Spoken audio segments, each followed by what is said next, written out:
Debate Uncut and After Show.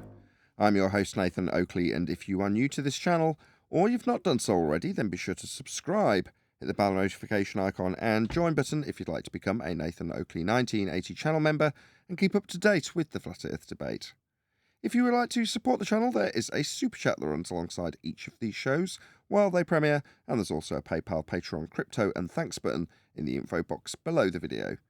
Speaking of Patrons, I'm going to do a quick shout out to all of you who do support me on Patreon, so a massive shout out of thanks and appreciation to Giuseppe Montesano, Naughty Thumbnails, Mitch Kennedy, Original D-Rose, Rod, The Name's Burley, Twad Wazzle, Jason Hornsby, Christoph Fournier, Flat Earth Travolta, JMels24, Unimento, M, Iron26, Endless, Goldie McKinnon, Phoenix Rising 86, Retro Bill, More Books, Cannabear, Bogey, Michael Kahn, John Kays, Patrick Gunnels, Banter, Mel B. Styles, Troy Shuker, Hairy Blade, Mobile Max 777, Rob W., Reese Pound, Del West Watson, Maria Nealand, Unbelievable Productions, Blue Ridge Ranger, Abraham Mohammed, Skeptic 936, Life is Short, Texas Mike, Tina Baker, David Wayne Foster, and Dank.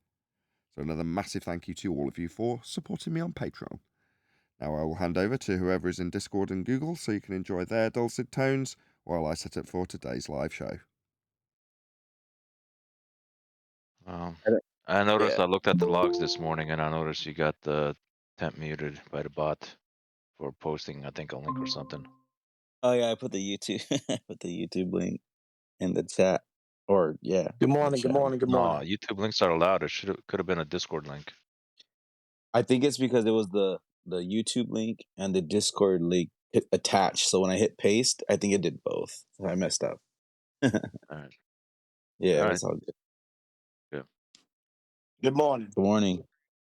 Good morning. Another day. There might be some interruptions to today's show. So I got notified about a month ago that they'd be doing major works on our internet. So our internet's been going in and out all morning. So if that is the case, you just have to bear with me. What I will do, just so you know, is leave the recording running. So if for the sake of argument, we start the live show, 10 minutes later, I lose internet and it does actually cut off the show. At which point I won't restart another one, but the recording will continue. And for whatever period, while there's no internet, I'll be jabbering to the audience about whatever I can think of to jabber about. And then hopefully at some point it will reconnect. And then the uncut and after show will continue. That make sense? So in other words, don't bail. Yeah, don't bail. You'll lose connection with me and think, oh, it's all failed. It's the computer. No, it's just the internet. They're doing some works on it. It'll be done by tomorrow, according to what they've told me. And sure enough, it's been failing all day. Right, and since you like audio control and stuff like that, remember how that guy was roboting on a QV show yesterday? Yes. If Mr. Robot, you and his name was Robot Guy or something. Yeah. You and QV have access to the bit rate for the voice channels. There's like a cogwheel next to live stream, right? And if you enter in there, you have access to the bit rate. So if one of us is not around, you or QE can both enter it and turn the bit rate down. Sometimes that helps, not all the times. But in that guy's case, it did help. So there's something to keep in mind. Okay? Okay. Yep, got it. Yep.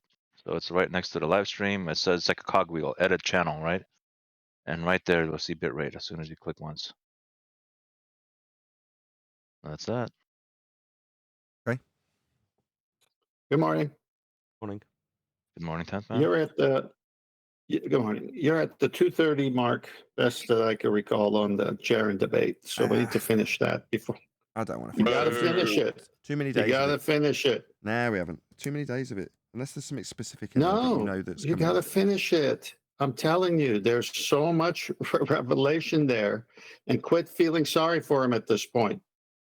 I don't feel sorry for him. I just think the audience will get bored of listening to Jaren over and over and over again. All right. If you want to put it on the shelf and come back to it, I'm okay with that. I'm happy we're to at come the back 2:30 mark. Next time it comes up in conversation, we'll cover that. I think it's a mistake, but it's your show. Okay. How long we got now? Let's do a bit of it now. Oh, somebody told me, Nathan was saying today he was strawmanning you by saying that you said dirt causes water to boil. like, what? So I had to go listen to this, and he's just saying that to his audience, like, he wasn't necessarily saying that. He was like making a character of me. And Jaren goes and says that, oh, it's dirt that causes the water. And so and it's not dirt. So we proved it wasn't dirt. You know, he's going through this whole thing. But it's just, to me, I don't see the need for it. That's an example of a failed hypothesis. In other words, you validated the null because you tried to induce water boiling by adding soil. And no matter how much soil you add, it never boils. So you're saying there's no need to what? Misrepresent your position by claiming you're saying soil will make it? No. That's an example of a null result. Zero difference, no matter how much you add in terms of soil. So he's just missed the point. Shame. It's not like This is in reference to when he was claiming the shape of the bowl is what's causing water to boil. He didn't explicitly say that, but he was in his citation where it was actually at the end of it reached the conclusion that the vapor pressure is where you check the temperature and get the 100 degrees C. The part that he completely ignored when he was reading it, yeah, it was from that citation. Making some crazy claim. And then for them, I think that they both were mad, or, at least Nathan was mad at Bob and was mad at Austin for saying things about the ether. They don't believe in the ether. Bob. Not about belief. It's about Bob and Witsit claiming they've got science for it. Well, as you're suddenly starting to recognize, that means that they have an adherence to the scientific method if their claim of science were to be considered as true. The claim alone. Now, they haven't got science, and a non-adherence, cutting and pasty thing that you said I was just cut and pasting, yeah, that was a citation about what pseudoscience was. That is to say, mistakenly regarding your belief as being based on the scientific method. A non-adherence to the scientific method is pseudoscience. Well, it's not that I don't like Bob or don't like Witsit. I don't like being scammed. I don't like being told I've got science for something when you haven't. That's the objection. It's the same objection we put to the ballers for years. But suddenly when it's our side that are saying, oh, I've got science to prove this. Have you? Let's see it. You're a scammer. No. We just asked for the science that you said you'd got. Suddenly I'm a scammer and I hate you. No, just asking for the science. What is it that you haven't got any? Oh, right. That's the problem. Were you angry about that though, Nathan? No. I never really seen you get angry about that. No, definitely not. Jaren seemed pretty angry. Bob seemed pretty angry. Bob and Austin do, and they didn't like that very much. So then when they go and attack me, Nathan was saying things like, oh, and Jaren trying to pass off this ether science to his audience is real. And like, I've never even mentioned the ether. That's not true. So on QE's show, almost immediately after he'd said that, QE got a whole bunch of clips of him talking about ether. So that's a total lie. Like, never even mentioned it, never talked about it. Other than the multiple clips that QE has of you mentioning it and talking about it and naming it specifically. Okay, just a liar. Experiments that prove it right. Never have I even done that. So they're like, so what? Like you said, you'd done an experiment for Netflix? That sort of experiment. See, again, that's the problem, isn't it? You say you've done an experiment. We say, all right, that's interesting. So a prediction-based actualization of a hypothesis. Fantastic. What was the hypothesis? Oh, right, you don't have one. And it wasn't an experiment, contextually. You just used the word to make it sound more snazzy than it really is. Like, even, including me with Bob and Austin, like things that they believe, and just assuming that I must say the same thing. When we've got clips of you saying it. Mostly keep to myself. I mostly talk about the things I want to talk about. I don't want to have to listen to other people's shows where I don't learn anything from Nathan's show anymore. Used to learn a lot. There's nothing to learn there now. All there is, oh, you'll need a flat baseline for that. Oh, what did they do? They got an angle? You'll need a flat baseline for that. Cool. That's really going to get us far. Now, what, proving Earth is flat by demonstrating how it's measured flat? No, I'd say that would get us pretty far as well, as that is proving Earth is measured flat. Can't really get any better than that, if you ask me. Obviously, Jaren's got an objection because Toon told him you can get a tangent from a sphere, he assumes. Therefore, we should be considering the danger of not recognising how we beg the question of a sphere Earth with a tangent from it. No, we need you to get an elevation angle measurement from a curve. Like, maybe listen to the questions we ask daily, repeatedly. Like, how do you get an elevation angle measurement from a curved baseline? That's because you're going to be measuring a baseline. You know, it's just facts. Even you, when you went through the process yourself. Yeah, my bad, I need help.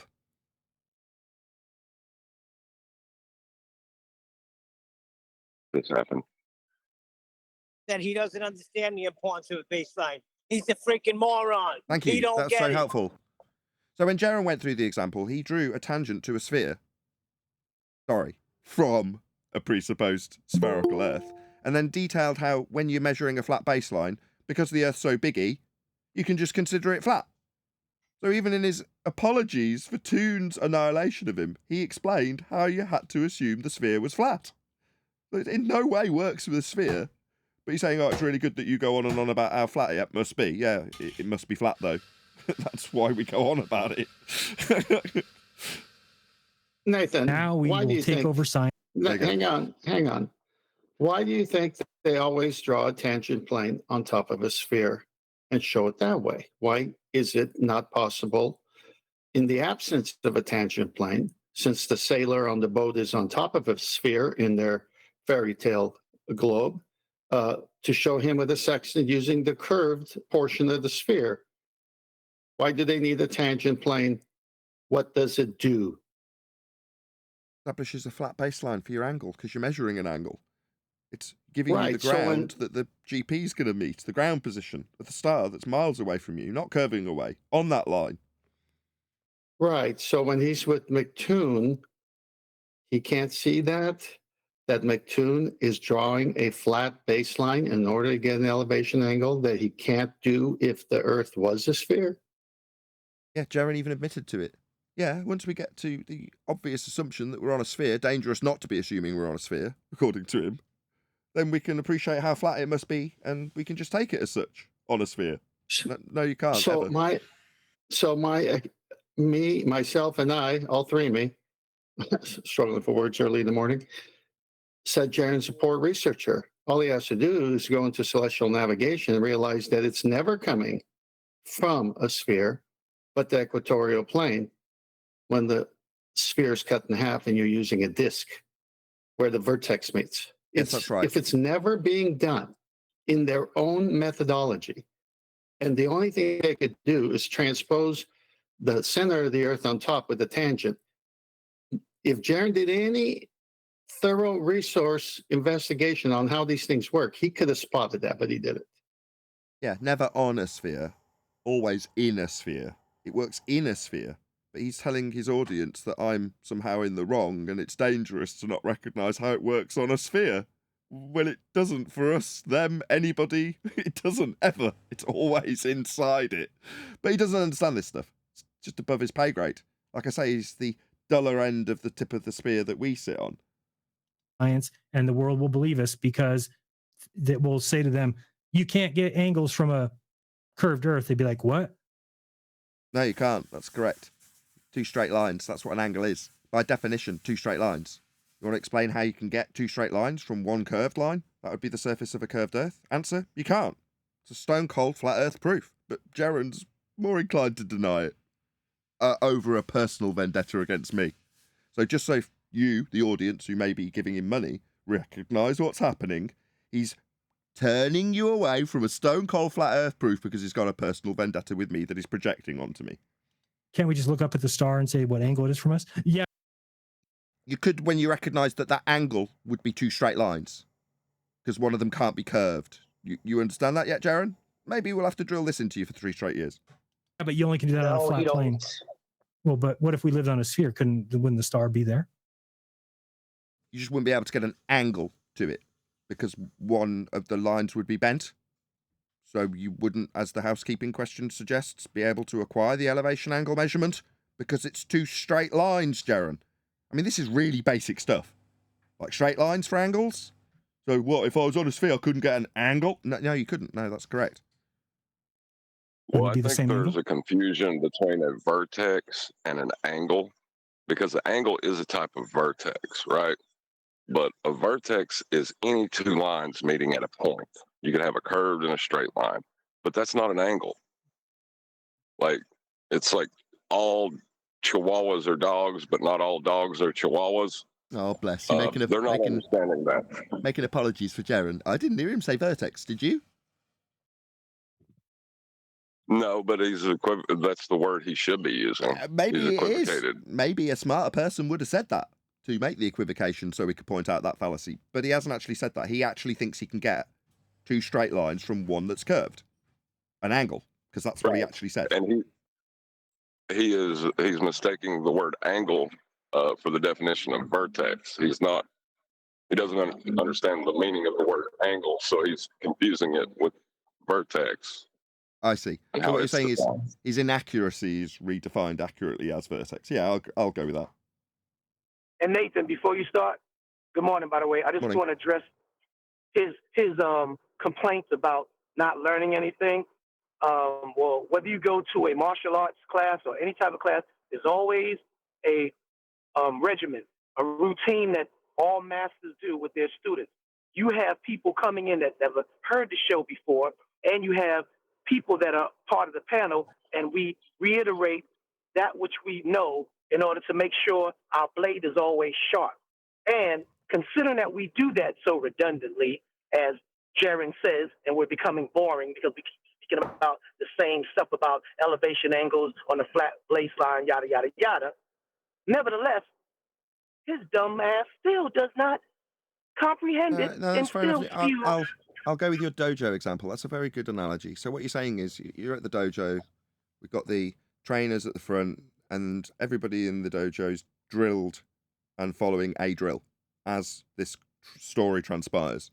So they're all running a drill, and as they do so, about a quarter of the way into the class, Jaren walks in with a burger and a milkshake and sits down on the bench, starts eating it, says to the guy next to him, I've been coming here for years and I learned nothing from this class. Can I say something real quick? Here's the thing. See, Jaren, like you're in his head, flat earth debates in his head. He checked to see how many people you have, you know? He checks to see, oh, they're doing this video on me because they want more people to watch. So he's all over the place looking to see how many people are subscribed, how many people tuned in. You keep doing that, Jaren, instead of getting on board. Well, hold on. Why, if that is your justification for what is true or not, you should have never left the ball, though. You should go back to the ball, Jaren. You're obviously a consensus opinion type of person. You know, you don't want to, or is it that you want to lead consensus? Is that your problem? I don't know. Yeah, but there's some definitions. I want to comment on what John said when everyone's done. Go ahead, Ted. I'll go after you. All right. Well, go on. Or Eli. I don't care. Can somebody tell me when telling the truth was popular? Never.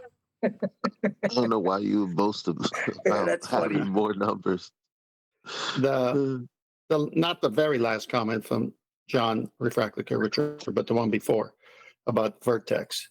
When you must subtract from 90 degrees, whatever angle you measure, 50 degrees above the horizon or 30 degrees above the horizon, if the methodology says now minus from 90, that's a vertical and horizontal meeting, a perpendicular relationship.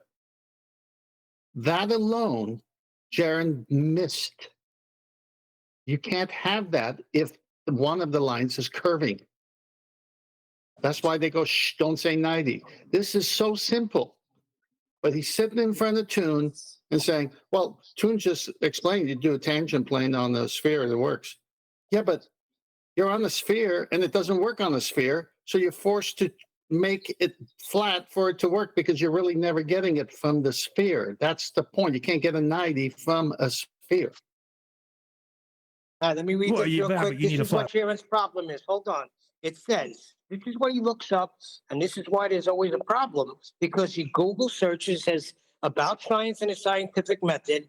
Our observations often play tricks on us, and even though we do everything possible to verify and make sure we are right, it is never 100% certain that your observations and the interpretations are correct. This is what they give you when you look up the scientific method. It's ridiculous what you find. Yeah. And they right. hold on to this like it's law. Yeah, but that's why Jaren's so close to the mark, which is why he's worth drilling.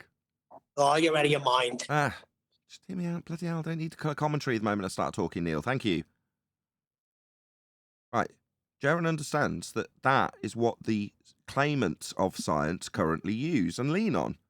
Well, still science. No, we're not 100% correct. We never can be. But that's why, should we need to modify our views on the ball, we can. We can change the model whenever we need to. Because that's how science works. It ebbs and flows. It's like a river. Yeah? And some of the old ideas that were scientific, that aren't any longer in that river, they're like a little oxbow lake that's meandered its way off the river. So just understand that's how science works in a really beautiful story. Okay. Well, Jaren's come along and gone, no, you need to actually prove things, and you haven't. You're just a bullshitter. Just because you say there's a light in the sky and it's got this particular density because of Kepler and all the other things we identify, doesn't make it science. Science doesn't prove anything, if that's what you call science. And in that respect, he'd be right. It's like, right, well, what they're calling science was only being called science because they needed to lend some credence to their story and leave the door open for their story to be wrong. Now, real science, as we all are well aware, is the empirical validation of a cause and effect relationship through systematic experimentation based on a hypothesis after observing a natural phenomena. Now, if you do that, you have an empirical outcome because you can't have anything else at the end of the process. But that isn't what they have claimed and what Jaren has braced against. Now, that may take a little bit of time, but he's 99% of the way there as far as I'm concerned. And I'm back to the truth. Truth is empirical, and truth is redundant, and truth is consistent. Therefore, as boring as truth is, it's never going to change just to appease you and to make your opinion validated. Yep. He popped himself on mute. Nathan, I don't know the last statement I caught from you. Can you repeat? Who's 99% there? Jaren, he understands where he's been swindled with science, and he is continuously highlighting that swindle of quote-unquote science. Well, he recognises it's going to be one of those days. No. Okay, I'm just saying. Okay, that's obvious because he's attacking the method as well. But if you throw the baby in the bathwater out, did you do the right thing? And that's what you're trying to explain to him. So when he says nothing Nathan Oakley could do will change my belief, he's already telling you how he constructs and lives his life. It's by beliefs. Yes, and in the same way, the anti-flat earthers will happily brace against their own globe claims because they hate me. Jaren is willing to do the same. Brace against his own flat earth claims in this instance because he hates me. Okay, well, that's sad. Playing to do it's well, just what happened. They used to have sound We're never going arguments. to cover this. We're never going to get through an hour's worth it's of video. okay. It's okay. It needs to be covered, for goodness sake. If you would have said he's 99% there on how science has been misused, the way you put it in the last back and forth you and me had, yeah. But you said he's 99% there, which meant the whole thing, and I disagree with that. No, he's 99% there in respect that he understands that the word of science isn't... Who's off mute? Who is that? Eli, please. What? You're off mute. Every little noise in your background. There's like not a peep in sight. All right, okay. Maybe it is me. I don't know. Whatever. It is. You're off mute, and I'm watching the line dance, and everybody else is on mute. So you're cutting my line. I can watch. I've got a really sophisticated setup. I can see exactly who's doing it. Trust me. Sorry. Thank you. See, that's the problem. Stop being mean to your people on the panel. That's another thing Jaren don't like. You're too mean. Too mean because I want clear audio? That wasn't rhetorical. I'm asking. Well, I don't know. He just says you're too mean, And why ain't ballers going there no more? Not the fact that they get destroyed, the fact that it's better that ballers coming there because he used to learn so much from you. Now he learns nothing. Now this show's a shit show. He said he learned nothing and then went through the flat baseline that he started bracing against. All right. So you've learned about our flat baseline, what proves a globe, when you imagine it's so biggy that you can make it flat. It's just absurd. Okay. I mean, you've braced against the things you've learned. That's more clear because you disseminated them and then braced against them. So clearly he's learned something. He's talking about flat baselines, right? Obviously. So again, just total falsehood in terms of what he's saying versus what it actually means and how it can't mean the thing he implies. I've not learned anything other than flat baselines, which I don't think are true. Because if you imagine the world's a globe, it's so big it could be flat. Therefore would work with a flat baseline. Okay, great. So you've learned nothing. No, you're a spaz. That they kind of would bounce off globers or each other until they refined it. And that's why the housekeeping questions were... What, like Zanuck coming in and telling us that we need a flat baseline? That sort of thing. It was refined by the ballers coming in and telling us it's flat. About Kosho coming in and telling us about how we would need a flat baseline. What about Dave McKeegan telling us how flat it must be in reaction to what we educate people with here? Yeah, those are all direct consequences, and Globers telling us how flat they must measure Earth to get around our argument. And what's that you say, Jaren? If we imagine it's a globe, we can imagine how flat it would be so we don't have to worry about the flat that the baseline isn't on a globe. Flat. No, we have to worry about that because it's an angle. Very specifically and rigidly defined. And how about McToon? Excuse me, Deros, let me just keep on. I'll be short. How about McToon, the very person he's talking to, saying on the show, it is triangle. It is triangulation. Yeah. Exactly. And back to, I'm going to be hyper-specific with his percentage of being correct. I would say he's 55% correct. Why? Because he does say the same thing you say, Nathan, in regard to the word being misused and the people claiming science using it wrongfully, making it seem as if to Jaren and to others that science does not prove things. However, the other 50% of him is spoiled because even though he'll concede over 6 times with you, he won't admit it. So I think he does agree that it is being a bastardized and abused, misused term, but he does not believe the other half. So he's 50% there, if you ask me. You guys ain't getting it. It bothers him that he hears people on other shows saying, you're going to need a flat earth for that. You're going to need a flat baseline for that. That annoys him. And it's coming from here. So the information being pumped out of here is spreading everywhere, and it's annoying him. Listen carefully. Now, we did listen yesterday. He did expressly deliver to an audience his frustration over hearing our arguments in chat comments. So, yeah, you're right. We're good. Now they're saying things like, you can't do celestial navigation unless it's from a flat baseline. What's the other one they keep saying? There's some other new one that they have too. Celestial navigation. I can't remember what it is. But anyway, it's not the same show anymore. And it's sad because I really would hope that Nathan would just say, yeah, you know what? It's better for the show. It's better for Flat Earth. It's better for everybody. If I give up on the mute button a little bit, let these guys talk, I'm going to gain more viewers. I'm going to gain more subs. That's the way he should be approaching this.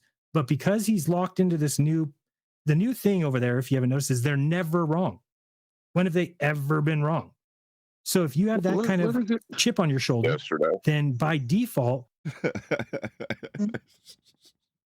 So let me get this right. That's pure projection. What an accusation. Go on, Eli. Let me get this straight. Jaren, he keeps making this point about there being only but a few viewers, and at the same time, there's so much of an effect, an impact that we have, that our arguments keep reaching his doorstep. I wonder what matters more, impact or viewers? You tell me, Jaren. Anybody running around with your arguments, Jaren? Which argument? Yeah, you nailed it. Which argument would that be? Look, that's the point. Here's some space Check fakery. your routes now. Look, here's an editing trick. Look, here's another production technique. Yeah. No, he talks about great circle routes now. I want to cover the other part, which is we never admit we're wrong. Where is he pulling that out of? We don't need to go and gather up examples where we've said, "Oh, I was wrong about that." Then, yeah, we say that plenty. It's just a lie. Hell, Your guys projection. You guys in here, we like to expose our own family as being wrong when we can. If they make an error, not that we love to, but we'll jump on the heartbeat. So what is he talking about? That's what I was talking about yesterday. To Witsit, I said the same. No, not this Witsit. Somebody else. That guy that was coming in. I forget what his name is. You know, the guy that was talking on QE Live. He was talking about calling us. Yeah, he was white knighting for Witsit. I was saying, I was like, bruh, we do what we do to our own panel, what we do to those that come into the Discord with the same nonsensical fallacy. We will chop our own heads off. We're not hypocrites here. Yeah, but when what it's is that, Jaren talking? when it's that we're being too mean, I'm being too mean to the panel. Yeah, it was on Live. It was QE Live. I'm sorry, it was QE Live. It was some guy that came in who called us. You know, he was giving us mad props, but one of his compliments we first took as a compliment with a mouthful of food and spitting on me while he giving me a compliment. But he called us Flat Earth Society 2.0. Then he cleaned it up later saying, no, we are what Flat Earth Society should have been before it became toxic, and saying that we are the center piece of all Flat Earth, and we are representing the most eloquently and professional way.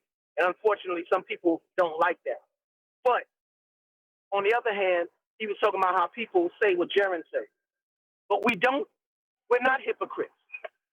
We don't double speak. We chop off our own brothers' arms for saying the wrong thing. So I don't understand where this, misconstrued perspective is about us. You're going to become somebody who's protecting things that aren't true. And it doesn't matter what you say to them. They will never admit, again, we proved that they were wrong about water boiling at 100 degrees. So what did they do? Did they admit it? No, they just go on and say, did you? What? No. Sorry, no, you didn't. You are having a laugh. You think you debunked that dumbed down example that used something that everybody knows is true, and you're going to overtly state that you debunked the premise that is used only because everybody knows it's true that water boils at 100 C. Wow. You think you debunked that?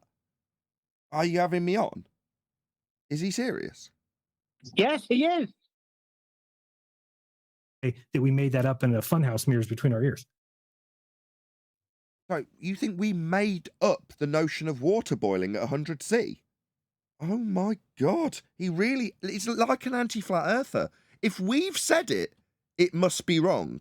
So when we say, yeah, water boils 100 C, yeah, suddenly that's wrong. No, it isn't. You really hate us. Amazing. Notice how it was us then, not me. When you see me or you see Austin doing that kind of shit, you run. Stop watching us. If we're denying reality? Yeah, I'd agree. But I don't want to dissuade people from watching you. That's not my aim. We're blatantly lying. Well, hang on. When you see us, Austin and me, doing that shite, run from us. That's what you're doing.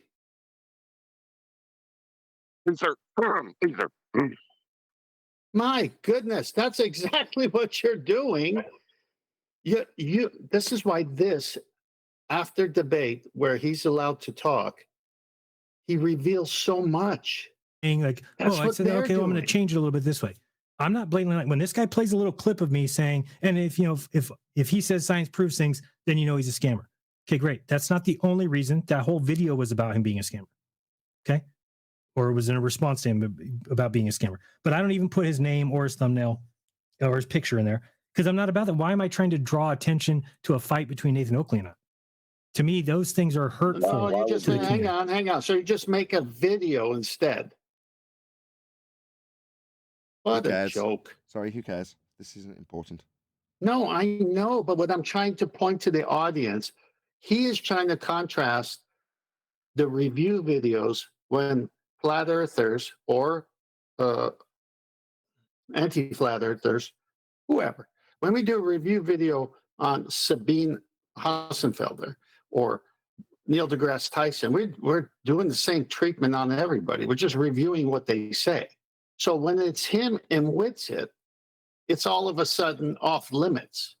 And so we've got pictures and thumbnails. Hey, if you want to see this review on what Witsit said or what Jaren said, it's here. He's looking at that and he's saying, I don't do that. I don't do that. Why are they doing that? Oh, why is it bothering you? Come and tell us we did it wrong and we'll take it off. No. But I'm going to go make a video. But he's like, wait a minute. He can't complain at this point. Listen to the admission, though. He's saying, I'm using his quotes, his material, but not giving him credit for it. Not helpful. When you go to his channel and you see my video up there 100 times, that's not good for Flat Earth. Same thing's happening with P-Brain. P-Brain, 15 of his last 30 videos are about me. Why is that not good for Flat Earth? Are you Flat Earth? You mean it's not good for you? But, oh, right, you embody Flat Earth, don't you? So something that's not good for Flat Earth is essentially the same as something that's not good for you. It gets a little bit ridiculous. Like, we have much bigger problems to worry about than me. You mean you might have bigger problems to worry about than P-Brain and I critiquing you? And these guys all want to keep calling me, oh, and the Flat Earth leader. And who said that? I don't take it as a compliment, right? In other words, we appeal to you because we see the importance of that. But you don't recognize that. You just see it as us, trying to scab views off you? Oh, how arrogant. No, take it as a compliment. People say, no, we realize that people look up to you and respect you. Therefore, we want to appeal to you for that reason. That's a massive compliment. Oh, I don't want to be considered that at all. Well, tough, you are. You don't have to like it. You found yourself in that position. You just have to deal with it. I'm no leader. Well, no, we know. QE said, and step down. Yeah, then step down. Step down. Exactly. Right. If you can't cope with being the leader of Flat Earth, I will be. No problem. I can do that. If you want to relinquish your position, no worries. Yeah? I will only disseminate information about Earth being flat and how the globe isn't real. Kind of like globe busting. Yeah? I will do that. No worries. But if you are considered the ruler and Flat Earth leader or whatever pathetic title people want to strap on to somebody who just gives good information and is respected, then you need to relinquish that position because you're currently telling people how they should be assuming tangent points to spheres. Now, maybe that's your position here, Jaren. We can only speculate, not suggesting that you are an agent in place, but were you to, Tiger Dan your way out of here and say, actually, maybe it's a sphere after all, I'd just roll my eyes and get on with what I do. I'm just myself. In fact, I backed out of... Excuse me. Pardon me. Did I miss the memo? Are we patronizing him? Because my personal opinion, he wasn't the leader. Ghosts, whatever, they weren't the leaders. To me, they were the beginning, the genesis of the fumble of Flat Earth, personally to me. Number two, like I said, the platform Jeranism never was a specialty in Flat Earth. He contributed, but most of his contribution was that which we are now speaking about and trying to correct them on. That is not true. The only reason why he may have been the leader. Stop. The only reason why he may have been the leader is because he had more. Can you hear me? Hello? No, that's not true. No, Jaren was entirely focused on Flat Earth at the beginning of my watching him at about 2014 mark. Maybe it was later, I can't quite remember. It's a long time ago. But around that sort of time, what year? How many years have we been here? About 8 years? 2015? Something like that. Well, that's all he made videos on. His very first video, his first expose into this subject matter, and indeed YouTube, was specifically about NASA being fake and Flat Earth. So that's all he focused on initially.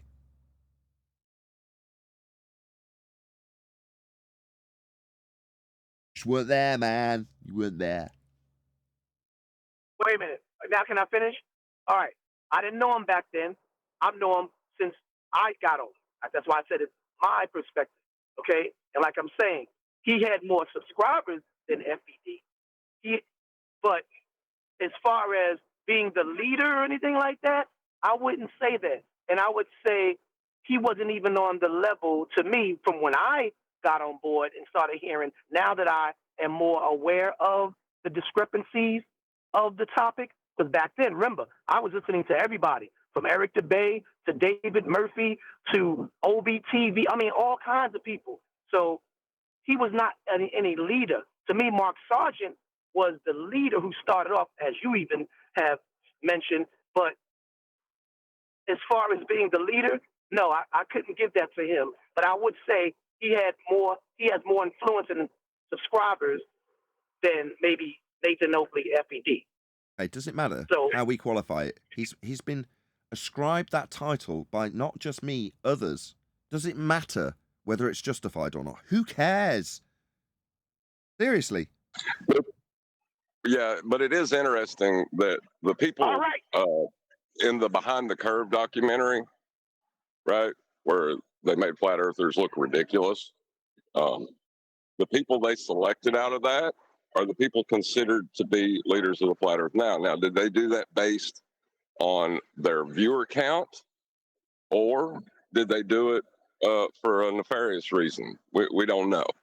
But we do know that because of that documentary, they were perceived to be leaders.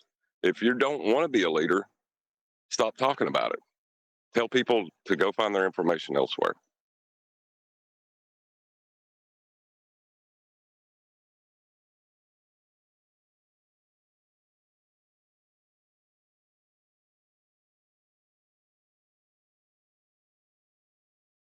Do we have the internet issue, or are you on silence? Still connected with Discord.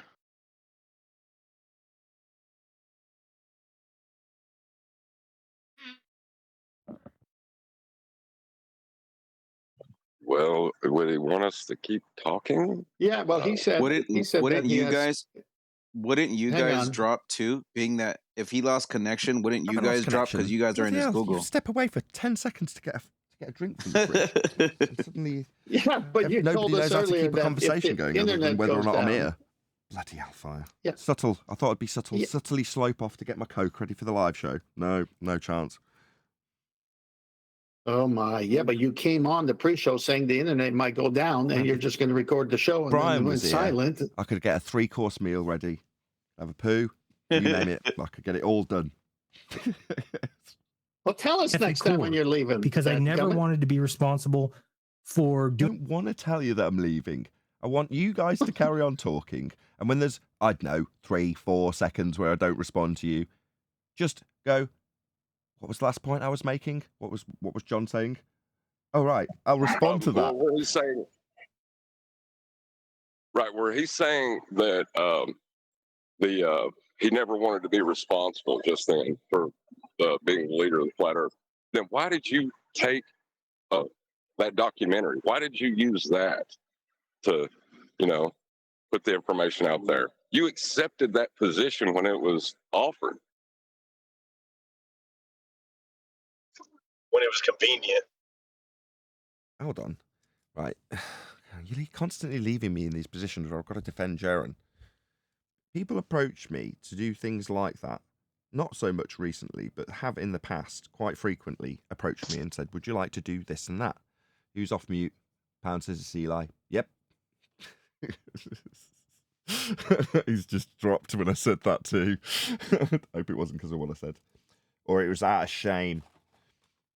Anyway, people contact me and they go, would you like to do this interview with this, that and the other journalist?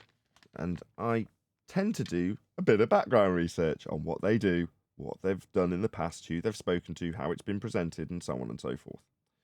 Now, 99 times out of 100, I will say no. Because I think, no, you're just like every other normie. You just want to ridicule me, right?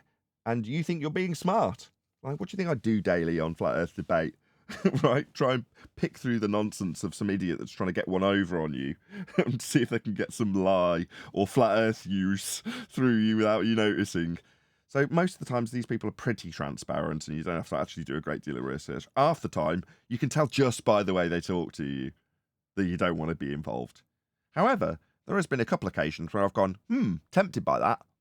There was one specific example that ended up going to the woman with the crazy black hair from Sun, Moon and Zodiac Group, whatever it was called. And I think it was with the Daily Mail or someone like that, just another newspaper. And I considered it and I ended up turning it down, right? But I had very much considered it. And then found out after the fact from Mark Sargent that the interview had been handed to her and they just ridiculed her. But at the time, it seemed kind of kosher. It seemed like, oh, this seems legit. Now, the only one that I ever got a good vibe from, they won't misrepresent me, right, was Weiss.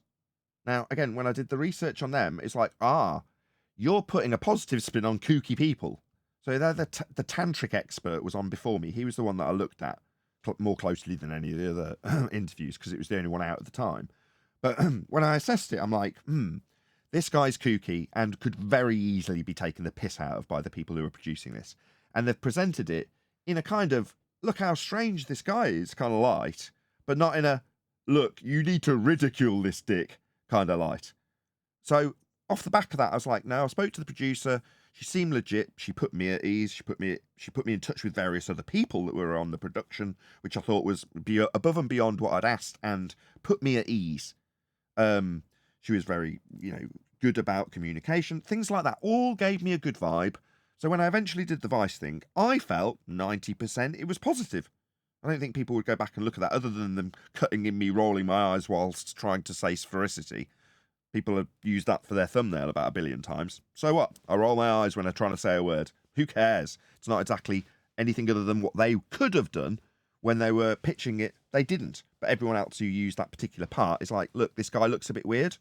Yeah, people do when they've got their eyes in the back of their head. Does that mean anything in regards to the information passed on? No. Did they ridicule me? No.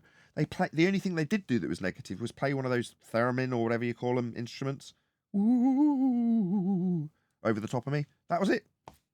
But for the most part, Jaren, to get back onto the whole point of this, would have been given some sort of vibe in the similar vein that I got from Weiss, which is, no, these people seem all right. I don't think they're here to ridicule me. They seem interested in what I'm doing. They seem genuinely inquisitive. They're nice to me. So if it had got the vibe that, no, they're not going to screw me over, by the time they've got what they need in the can, they're going to present it in the light that they're going to have decided to present it in before they started befriending people. That's how it's dog eat dog in that sort of production world. Getting a taste of it is just like, yeah, well, you know what subject you're in. You needed to be a 200% caution level with everyone you dealt with, so you didn't end up in that trap. Now, further to that, the reason I've elaborated on it so much is so I've got justification for saying one detail, which is to say that for both Bob and Jaren, they both fell into the same trap that is literally the justification I've given for going in front of Jaren in the first place. Understanding scientific methodology, when Jaren and Bob affirm the consequent and claimed scientific empiricism with words like experiment. Now, had they have understood how to acquire empirical validation for their suppositional statements of cause and effect, then they'd have known that what they were doing was not that.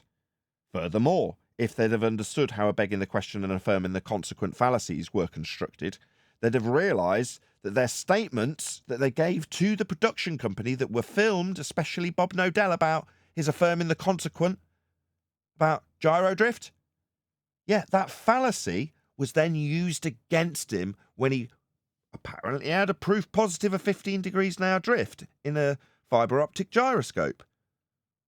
Suddenly there's a big issue with that. Why? Because you've affirmed the consequent with it. Even if you did get one, you still haven't proven anything with your affirming the consequent fallacy.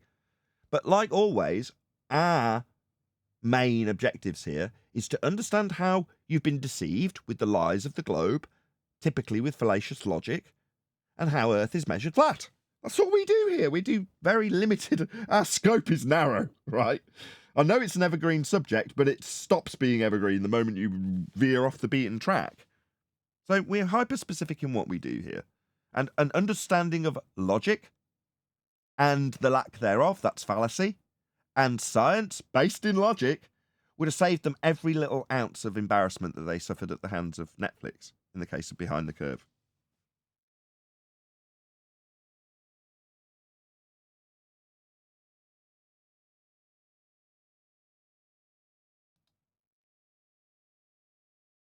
Good morning. Good morning.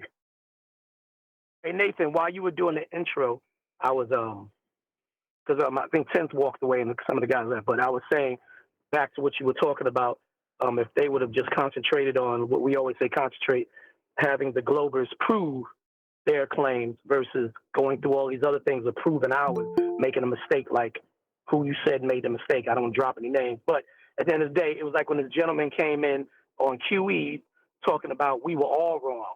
Globers and flat earth people have it all wrong and we're all working for Satan. He's a weird guy named Blood is Thicker Than This or Blood is Flatter Than That or what I don't know his name is. And I said, at the end of the day, bro, it's not a sphere. It's not a spinning ball. It's not a sphere. And we're not in a vacuum. That's all that matters.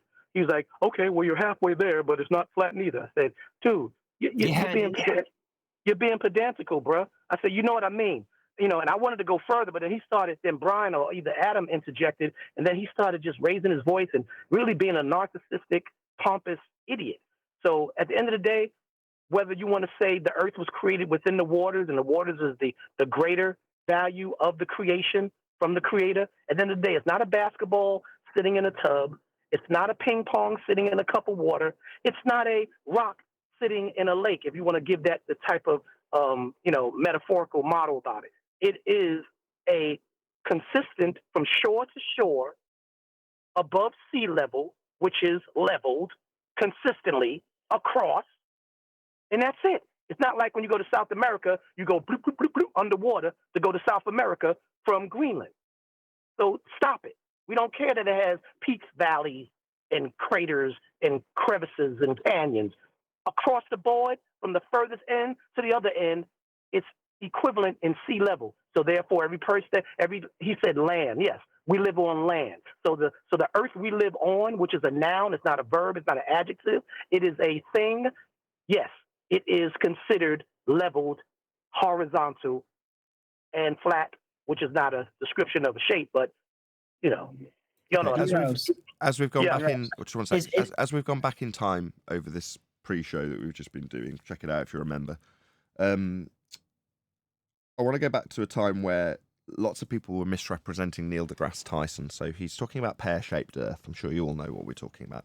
A bit chubbier at the bottom, right? Well, I remember Morgile taking the bit after he says that and juxtaposing it in this scenario that we're discussing now, Daryl. So what Morgile did was say, first he plays the clip. So he's got Tyson describing how it's chubbier at the bottom. But then in context, he then says, Tyson says, if you were holding up a bowling ball and you ran your hands over the bowling ball, it would feel perfectly smooth and perfectly round. And he says, in the same respect, that would be how Earth would feel if you had it in your hand at the scale of a bowling ball. You'd run your hands over it and it would be perfectly smooth. There'd be nothing to it in terms of, the undulations of the microscopic crevices that you would find on the bowling ball, likewise on a sphere Earth at that scale. Now, if memory serves me, the reason Morgile was actually detailing this was a slight aside from how we're approaching it, because someone was, from memory, approaching him about I can't remember the map, but it looks like a bowl. So it's got it looks a bit like a roulette. Is it roulette or the one with the double zeros that you spin? You chuck the little ball thing. I'm not a gambler, you can tell, right? Roulette, right? It looks like a roulette wheel, yeah? That's the map he was actually critiquing and saying, no, it's not turned up at the edges and big curve and concave. No. It's like Neil deGrasse Tyson said, this is Morgile now. If you were to compare it to the flat plane that we dwell atop, use the same example as Tyson. In other words, like with a flat tray, like a silver tray that you've got, right? Ignore the upturned edges and just run your hands over the flat surface that we're all actually existing on. That's how it would present itself. Likewise, for a flat plane. In other words, the overall topology is irrelevant. On a mass scale, it's just one big flat plane, reference to zero sea level. So you run your hands over Earth in the amount of, let's say, the Mercator projection, if you shrunk that as it exists as the world down to the size of a serving tray in front of you, and you run your hands over the flat bit, you wouldn't feel anything. It would be perfectly smooth, like Tyson's example with the bowling ball. So credit where credit's due to Morgul. He was the first to juxtapose that, probably back in 2015-16, long time ago now. He'll remember. And he'll remember that I've got a good memory too in terms of that map that he was referencing it to as well, because that was, I'm pretty sure, what he was talking about at the time. So there you go. Shout out to you, Morgul. Anyway, hopefully that helps, Daryl. Also, we've had some flat-on-flat action over that particular subject too with Bev Try Thinking. So shout out to you, Bev. Go and subscribe today to Morgul and Bev Try Thinking. Both good guys. And, you know, his argument was exactly the same. He's saying, I'm not a flat earther because Earth's not flat. However, he personally has given examples with a whiteboard where the undulations and microscopic imperfections of the whiteboard would be analogous to how Earth and its topology is representative if you take it at that scale. So same principles apply, right? You wipe your hands over a whiteboard, other than getting quite dirty, you feel how smooth it is. But when you get down to the microscopic level and compare that by scale to huge valleys and mountains on Earth, you're like, yeah, you can see that in the whiteboard. But it might seem massive to us, but by a huge scale, it isn't. It's perfectly flat. Earth is flat, perfectly flat, if you want to put it in those terms. Yeah, dude. The geometric orientation of the Earth's surface is perfectly flat. Yeah, as an orientation, it's flat, and you can just say that without any caveats. The geometric orientation is just flat. That's how Earth represents itself. It's how it's mapped, it's how it's measured, it's how it's built on, it's how it's dealt with. Oh, well, we've got mountains and hills. Yeah, that's right. And we measure them with reference to zero. Like how high above sea level they are. Me, here, I'm about 250 metres above sea level. Okay?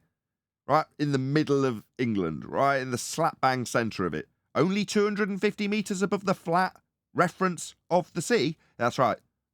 Yeah, not very mountainous around me. So even though you go really far inland, where's that 8 inch per mile squared? There's not hardly any of it. Just a mild topographical discrepancy from me to sea level. And then from that sea level to the next bit of land along, and then the rise in elevation that you get when you reach it, is all reference to the same flat plane. Because Earth is flat. Right. The overall topology is not going to affect the baseline that you measure that topology from. Exactly. Precisely. And that's how all of the globe references and derivations of your fundy sphere belief, if you have one, were originated.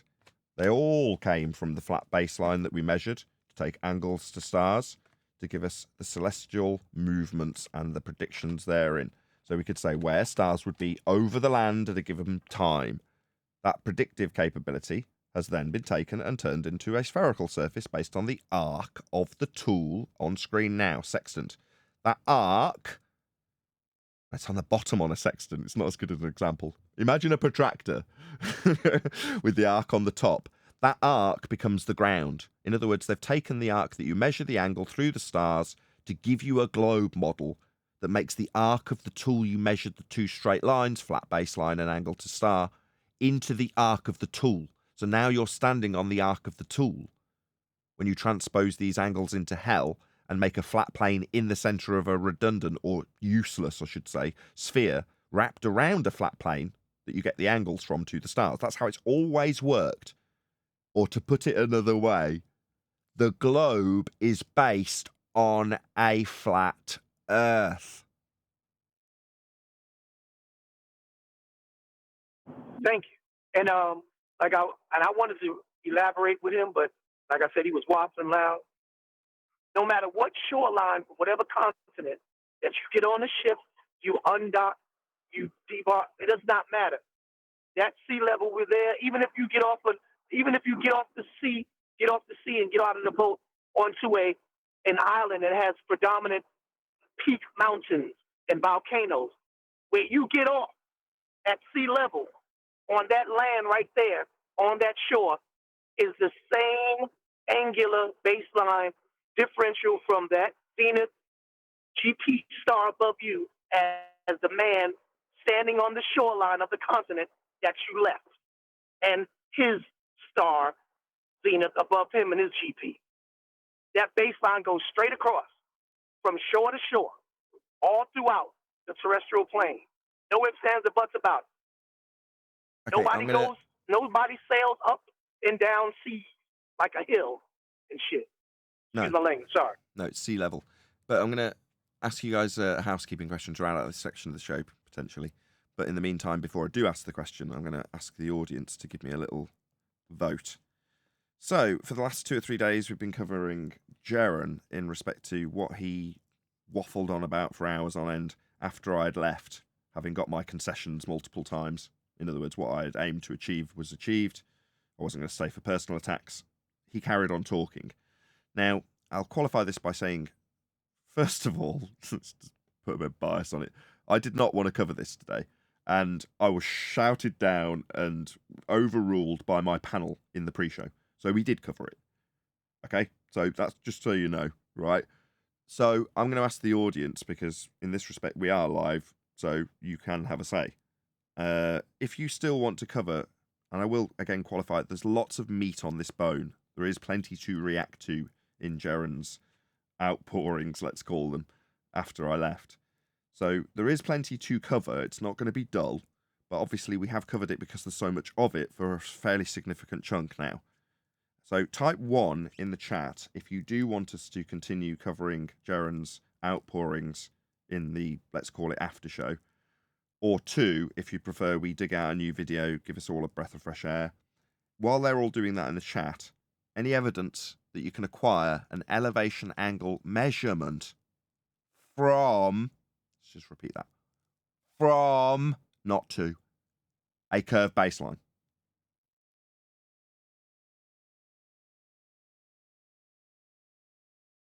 You just need to know the height of the star, Nathan.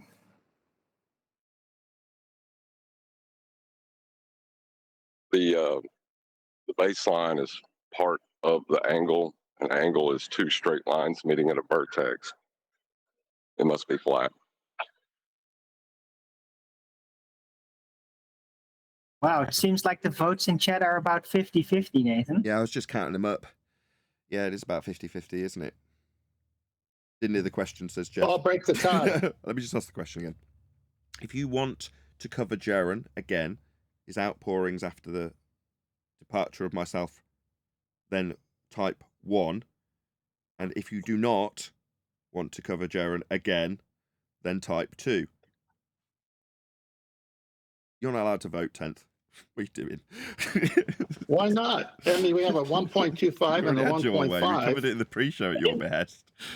I didn't know we were the Senate. I just want you to finish the video. My goodness, you just, I work hard to give you videos, and you go 3/4 of the way and say, okay, that's it. I go, no, there's meat on that bone still.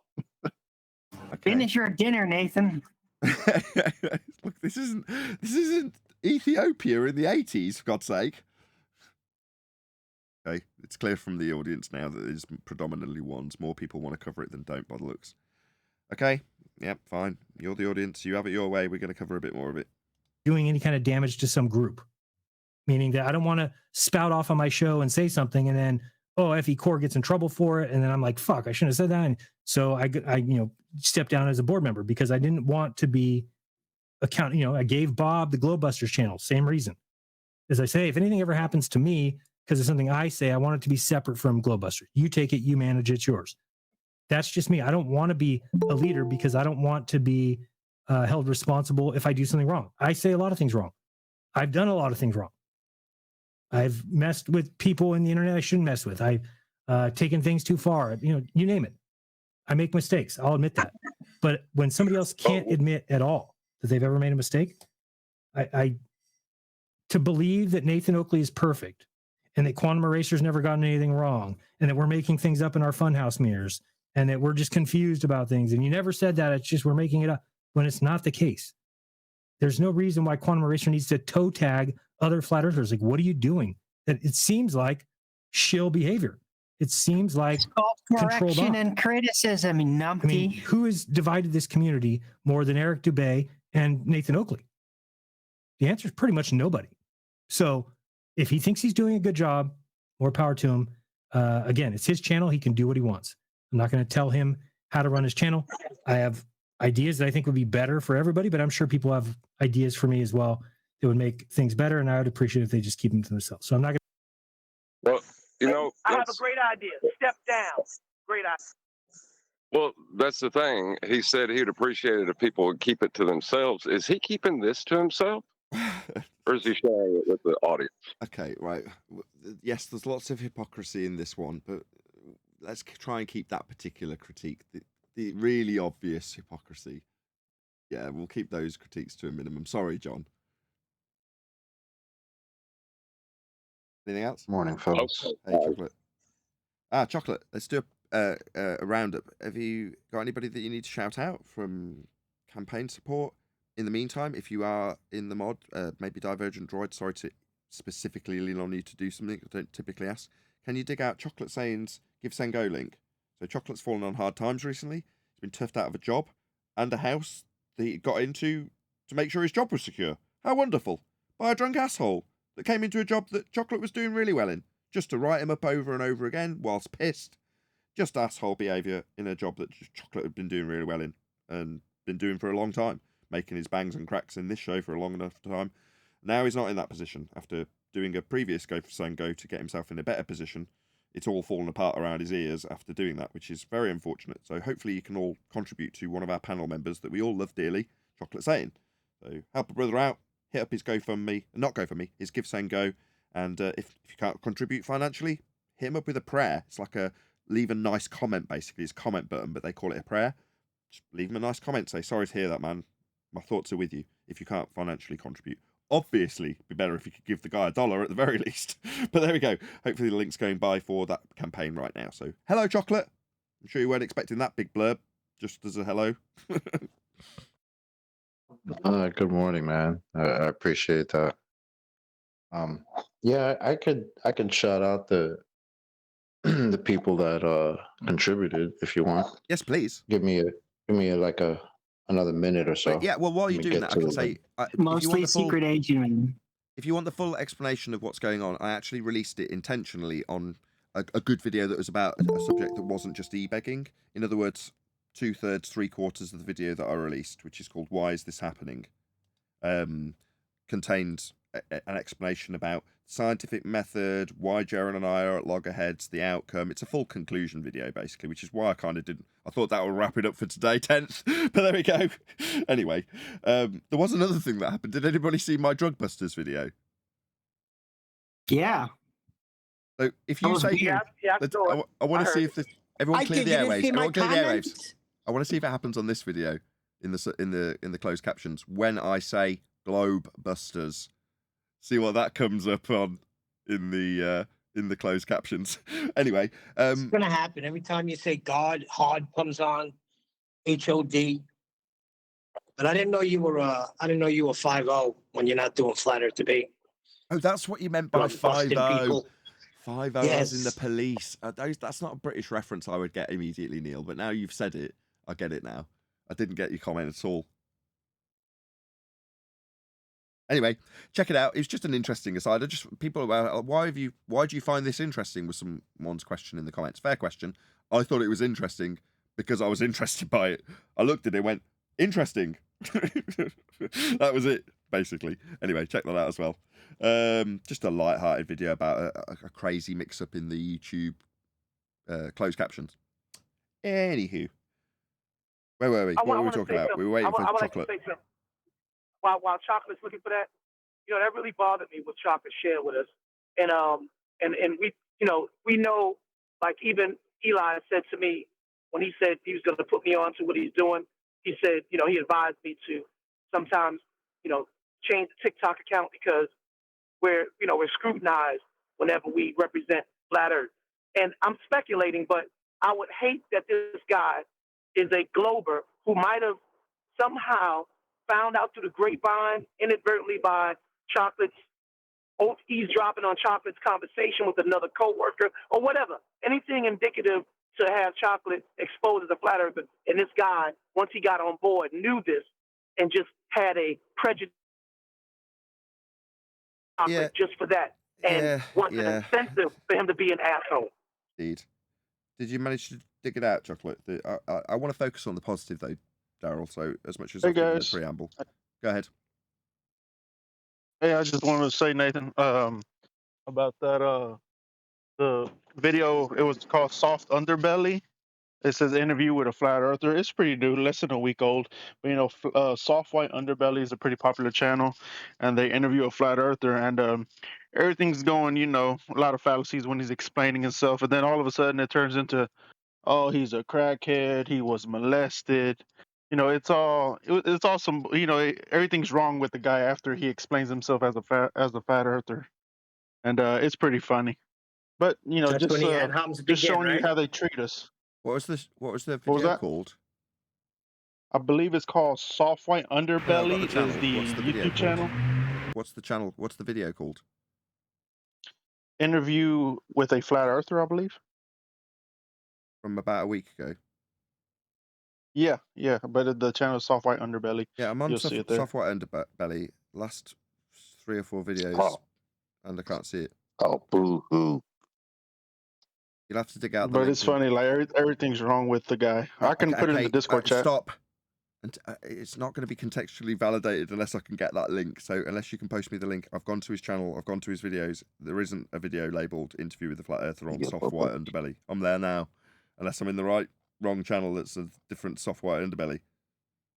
Is everything black and white? Yes, everything's black and white. Who else is talking? Yeah. Why are you talking? Is it not clear that I'm having a conversation with somebody? God's sake. I was just going to say, yeah, it was is this Michael? Just carry on while I'm having a conversation about this video that I'm trying to get onto the live show. Just keep talking when I've obviously made it clear that I don't want you to do that. Just keep justifying it. Here it goes, going into the Discord.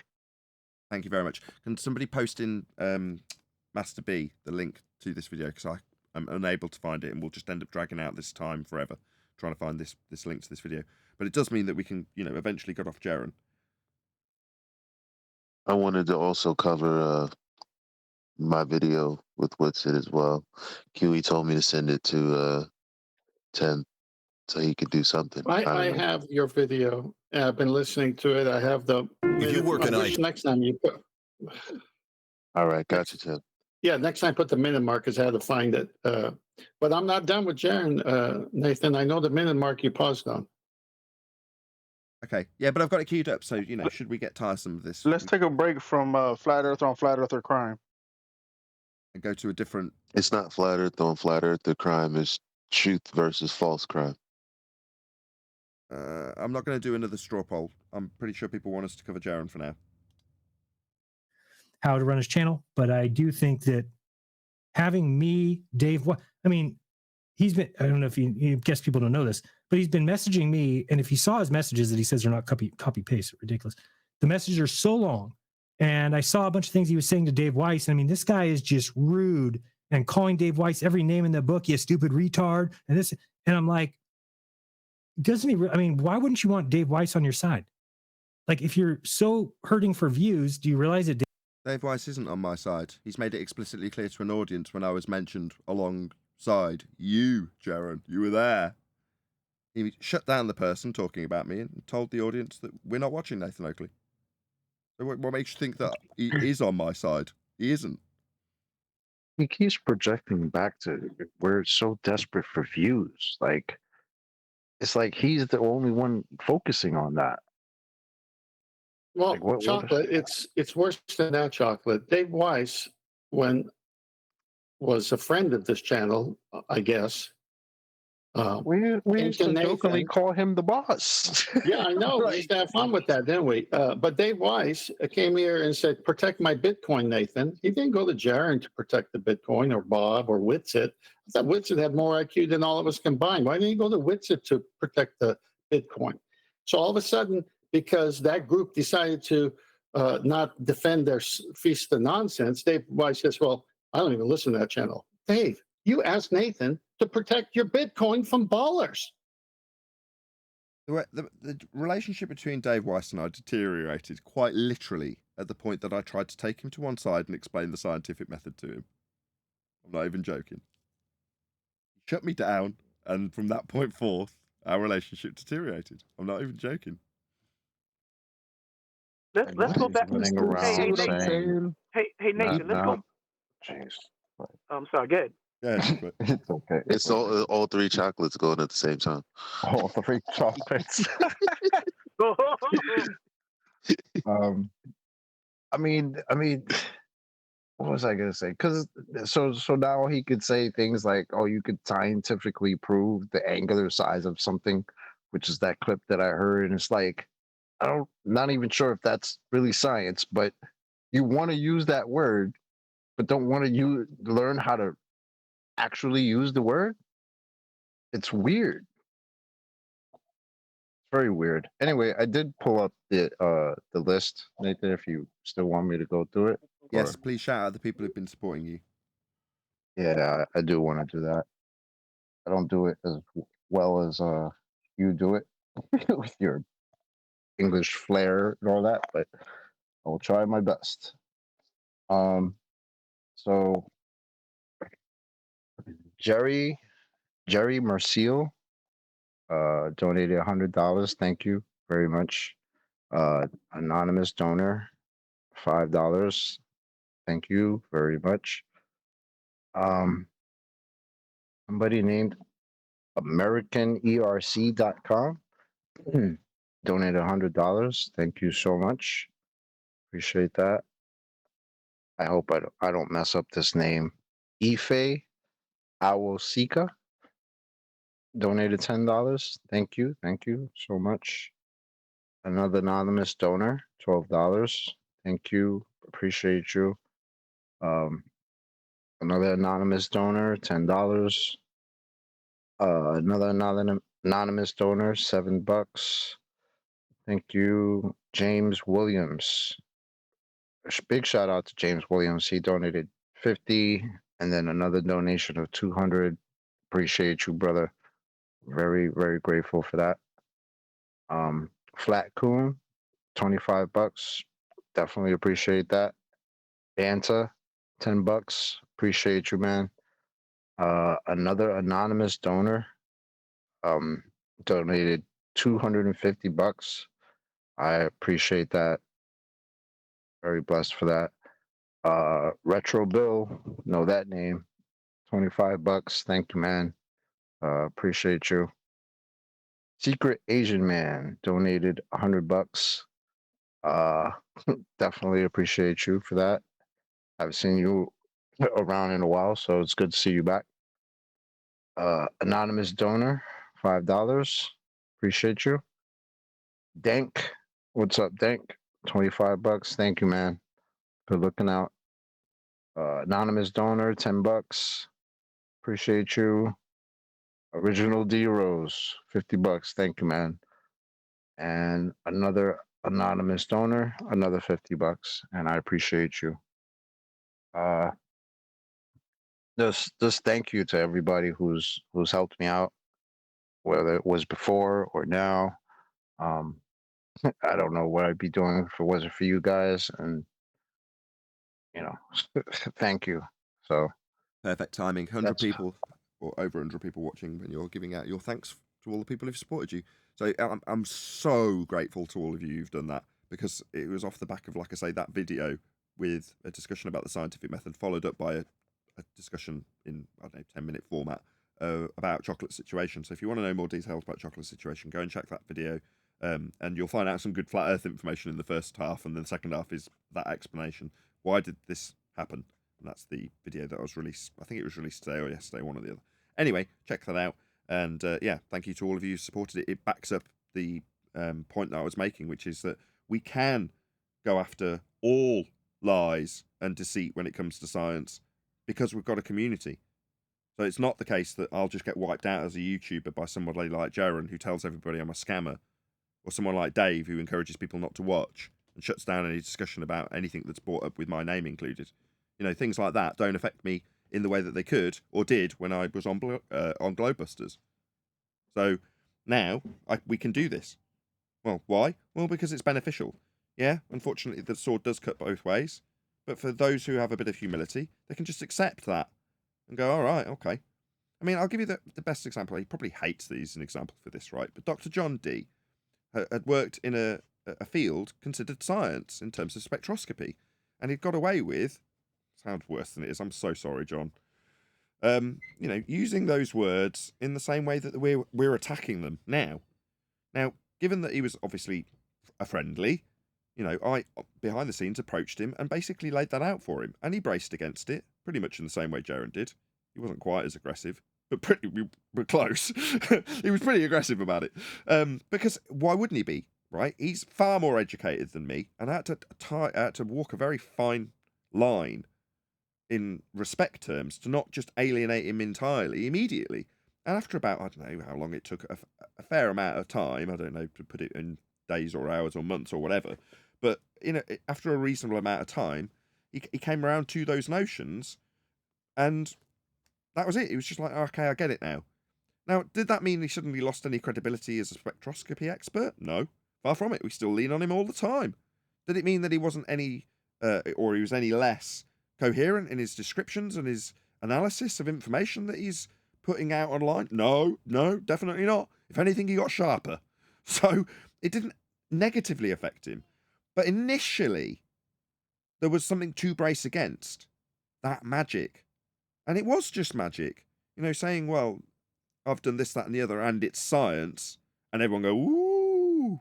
And having that higher degree of respect, which wasn't necessary. He commands enough respect as it is, as a professional and a learned man in his field.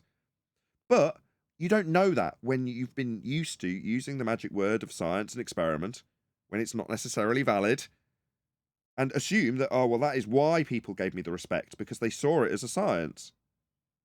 Go, okay, well, see how you get on when you don't use those words. Any negative effects? No, not really. Oh, well, there you go. Well, that's the same for Jaren.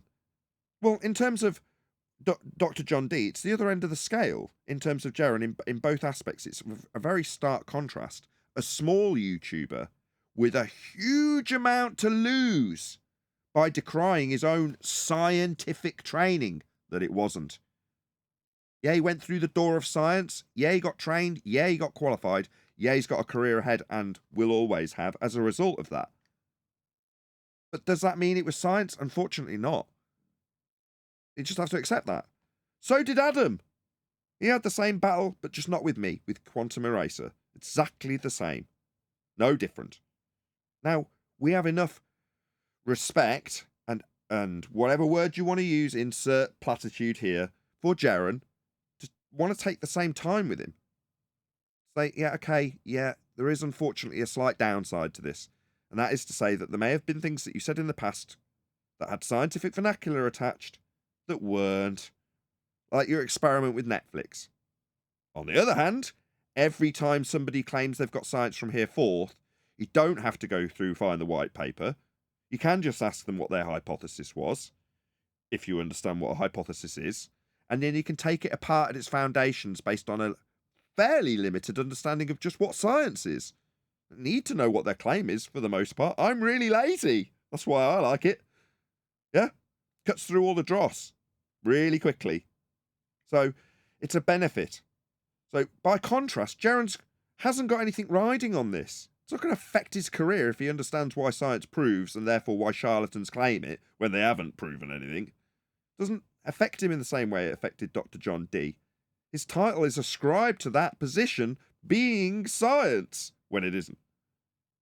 Well, that's something to lose by contrast. I don't think Jaren's going to suddenly lose a load of subscribers by benefiting his own argumentation style with a recognition of science proving things, therefore charlatans claiming it, and then going, well, let's see your science then. Now, that is unfortunate for Dave when he says that you can prove scientifically that the angular size is too small. It's an absurd scientific claim. It's not in the remit. It doesn't fit into a hypothesis. It wasn't science. It wasn't proving his point. Now, that's a shame for Dave. Dave's a big boy, we hope. He'll get over it. Bob, unfortunately, wasn't. He couldn't face that. He couldn't get over it. But he's dead now. So now it's just you and Dave Weiss, you know, people who we consider to be perceived leaders, if you want to detach yourself one notch from it, of the flat earth. That's how you're perceived by the general public. That's why you were put in the position on Netflix. And you declare it yourselves to us in the messages. Their tone's very different with me about how much weight they've got, right, when they're talking to me. I'm not going to parrot off their behind-the-scenes private messages with me, but I assure you their tone is different. Yeah? Well, you can better yourselves, that's Dave and Jaren, by simply understanding the scientific method. Yeah, you might have to have a bit of humility. Yeah, you might have to be eating a bit of humble pie in regards to some of your claims that you thought were science and turns out they're not. And yeah, you might have to relinquish that magic trick and actually lean on decent arguments rather than just telling them that you've proved your flat earth claim with science. Yeah, it won't work as well. It's not that shortcut that you used to be able to take in your debates out on the road. Right? Well, that's it. Big girl pants time. Got to just get over the fact that you didn't really know what you were saying when you claimed you had science for stuff. Well, yeah, that's it. Just deal with it. There is plenty of flat earth science that you can apply. And there's plenty of debunkings to take place with a limited knowledge of how science works when someone says that word. You just then end up listening out for buzzwords. You're listening out for that guy on the opposing side to say hypothesis, theory, experiment. That's what you're listening for. And the moment they say any of these words, you go, oh, really? A theory? What, like based on scientific validity? Having formulated a hypothesis and validated it, that sort of theory. And when they look at you with a blank stare and go, no, I just meant it was some guy's idea of what would happen. Oh, well, that doesn't sound very science. It isn't. But yet you've called it a theory. Why did you use that word? You mean Mystic Meg theory, like Nostradamus theory, as opposed to scientific theory, which would be based on empirical evidence. That's what scientific theory is. But when these charlatans use that word, you'd spot it, hear it, and go, what's your hypothesis? And if they say, oh, well, my hypothesis was that this, that, and the other, blah, blah, blah, blah, blah, blah, blah, you go, no. Independent variable, like I did with Jaren. You're only going to be varying one thing. It's the only thing that's going to be checked to see if it's going to cause the outcome or not. And it's only one or other that's possible. It will or it won't. And that's the only thing tested. Independent variable. So when they start babbling on about crock pots and fire intensity and pressures, you go, no. Independent variable. Limited scope of the method. Empiricism doesn't come easy, and it certainly isn't offered by a broad method. It's limited to the independent variable you're testing, and only the independent variable. So you can really screw people to the wall with it when they bullshit about having science. Now, does this all sound beneficial for someone debating other people about the nature of reality? Yeah, it is. Extremely. And it's effective. Go back and check. Then you'll find out why the ballers come in limited numbers now. Because for the good solid 5 years that we've been arguing using the methodology of science and how it absolutely proves things, with examples, as was also given to Jaren, by him, he was the one offering them, right? You can show how it proves things and how the methodology is sound. Empirical, repeatable, testable, observable, falsifiable. That's how you offer the audience the knowledge that what is being claimed to have all those things hasn't. Because if it lacks a hypothesis, if it lacks a naturally observed phenomena, it just becomes a Nostradamus theory or a Mystic Meg theory. Some nonsense some guy said and just labelled science incorrectly. There we go. Rant over. Nathan, I'd like to read an excerpt from page 38 of a book I'm reading. It's called The Metaphysical Foundations of Modern Science. It really encapsulates what you just said. There's a lot before it and after it. It's a good treatise on this. Perfect. Before you start, there's 106 people watching. Mad props to everyone who automatically shares the show. Thank you to you. And if you've just joined us, thank you for joining us. Good to have you. Please share the show if you've not done so already. Over to you, 10th. In the light of these considerations, it is safe to say that even had there been no religious scruples whatever against the Copernican astronomy, sensible men all over Europe, especially the most empirically minded, would have pronounced it a wild appeal to accept the premature fruits of an uncontrolled imagination in preference to the solid inductions built upon gradually through the ages of men's confirmed sense experience. In the strong stress on empiricism, so characteristic of present-day philosophy, it is well to remind ourselves of these facts. Contemporary empiricists, had they lived in the 16th century, would have been first to scoff out of court the new philosophy of the universe. AKA pseudoscience. Where was that from? Perfect. Metaphysical Foundations of Modern Science, E.A. Brute, B-U-R-T-T, page 38. It's a fantastic read. Perfect. All right, let's do a bit more, Jaren. Dave Weiss has an app with about 100,000 people that get notified every day when he sends out a notification. Why wouldn't you want your show on there? Why wouldn't you want me, because I tell people who I'm a patron for? I would. I was. But at the moment Dave told people that you weren't watching me, yeah, shut down conversation specifically brought up by an opponent of yours using an example that we use that he wanted to argue about, you, Dave Weiss, shut him down and told him you weren't watching. What are you babbling about? Why wouldn't I want? I would want his support. I was getting it, then it was taken away the moment that I tried to disseminate the scientific method to Dave. Shocking, isn't it? Why wouldn't you want me to be a patron of yours? Why, you know, it's just, hang on, Nathan. I would. Hang on, Paul. I would want you as my Patreon, Jaren. Yeah, I'd want you on side. That's why I'm appealing to you. Why would I want you as a Patreon? Because I'm poor. I've got bills to pay. Got a wife and 2 kids. Nathan, Dave Weiss was using your videos on this app. Yeah, it was. I told him to take them off. What's he saying? I asked him to remove them. Jaren knows that. Sure. I asked him to remove them when I heard Dave stab me in the back. It's baffling to me. Like, right, but Jaren, hang on. Just for context, prior to all this, it was agreed upon that you allowed him to use your videos, which means he was watching you. Then when Dave stabbed you in the back and said he wasn't watching you, you said, how can you do that? Take them off now. But Jaren is saying, why wouldn't you want your videos and your show with Dave Weiss's app? I mean, this is not correct historical readout here. Right. Why wouldn't I want Dave to just listen to his opponent make an example that was used here by me when he named me specifically, as opposed to shut the guest down and refuse to talk about anything associated with me? Yeah, I would want him to, but that's not what he did. Dave Weiss, that is. Community, we could do so much better if we stopped hanging each other. You know, and I just, it's a sad thing because I realized too, I said, what, like the examples we just gave of us being hung out to dry, me specifically in that example by Dave Weiss. Yeah, it would be better, Jaren. A lot of times that there's no male role models, people get mad at that. But I also realized that the reason that there'll never be a good male role model is because even if there were a good person. Sorry, who gives a crap about whether or not we're role models? I don't care, right? I'll care that you win arguments about flat Earth. That's it. I just don't want you having your ass handed to you by Toon. Same goes for Dave.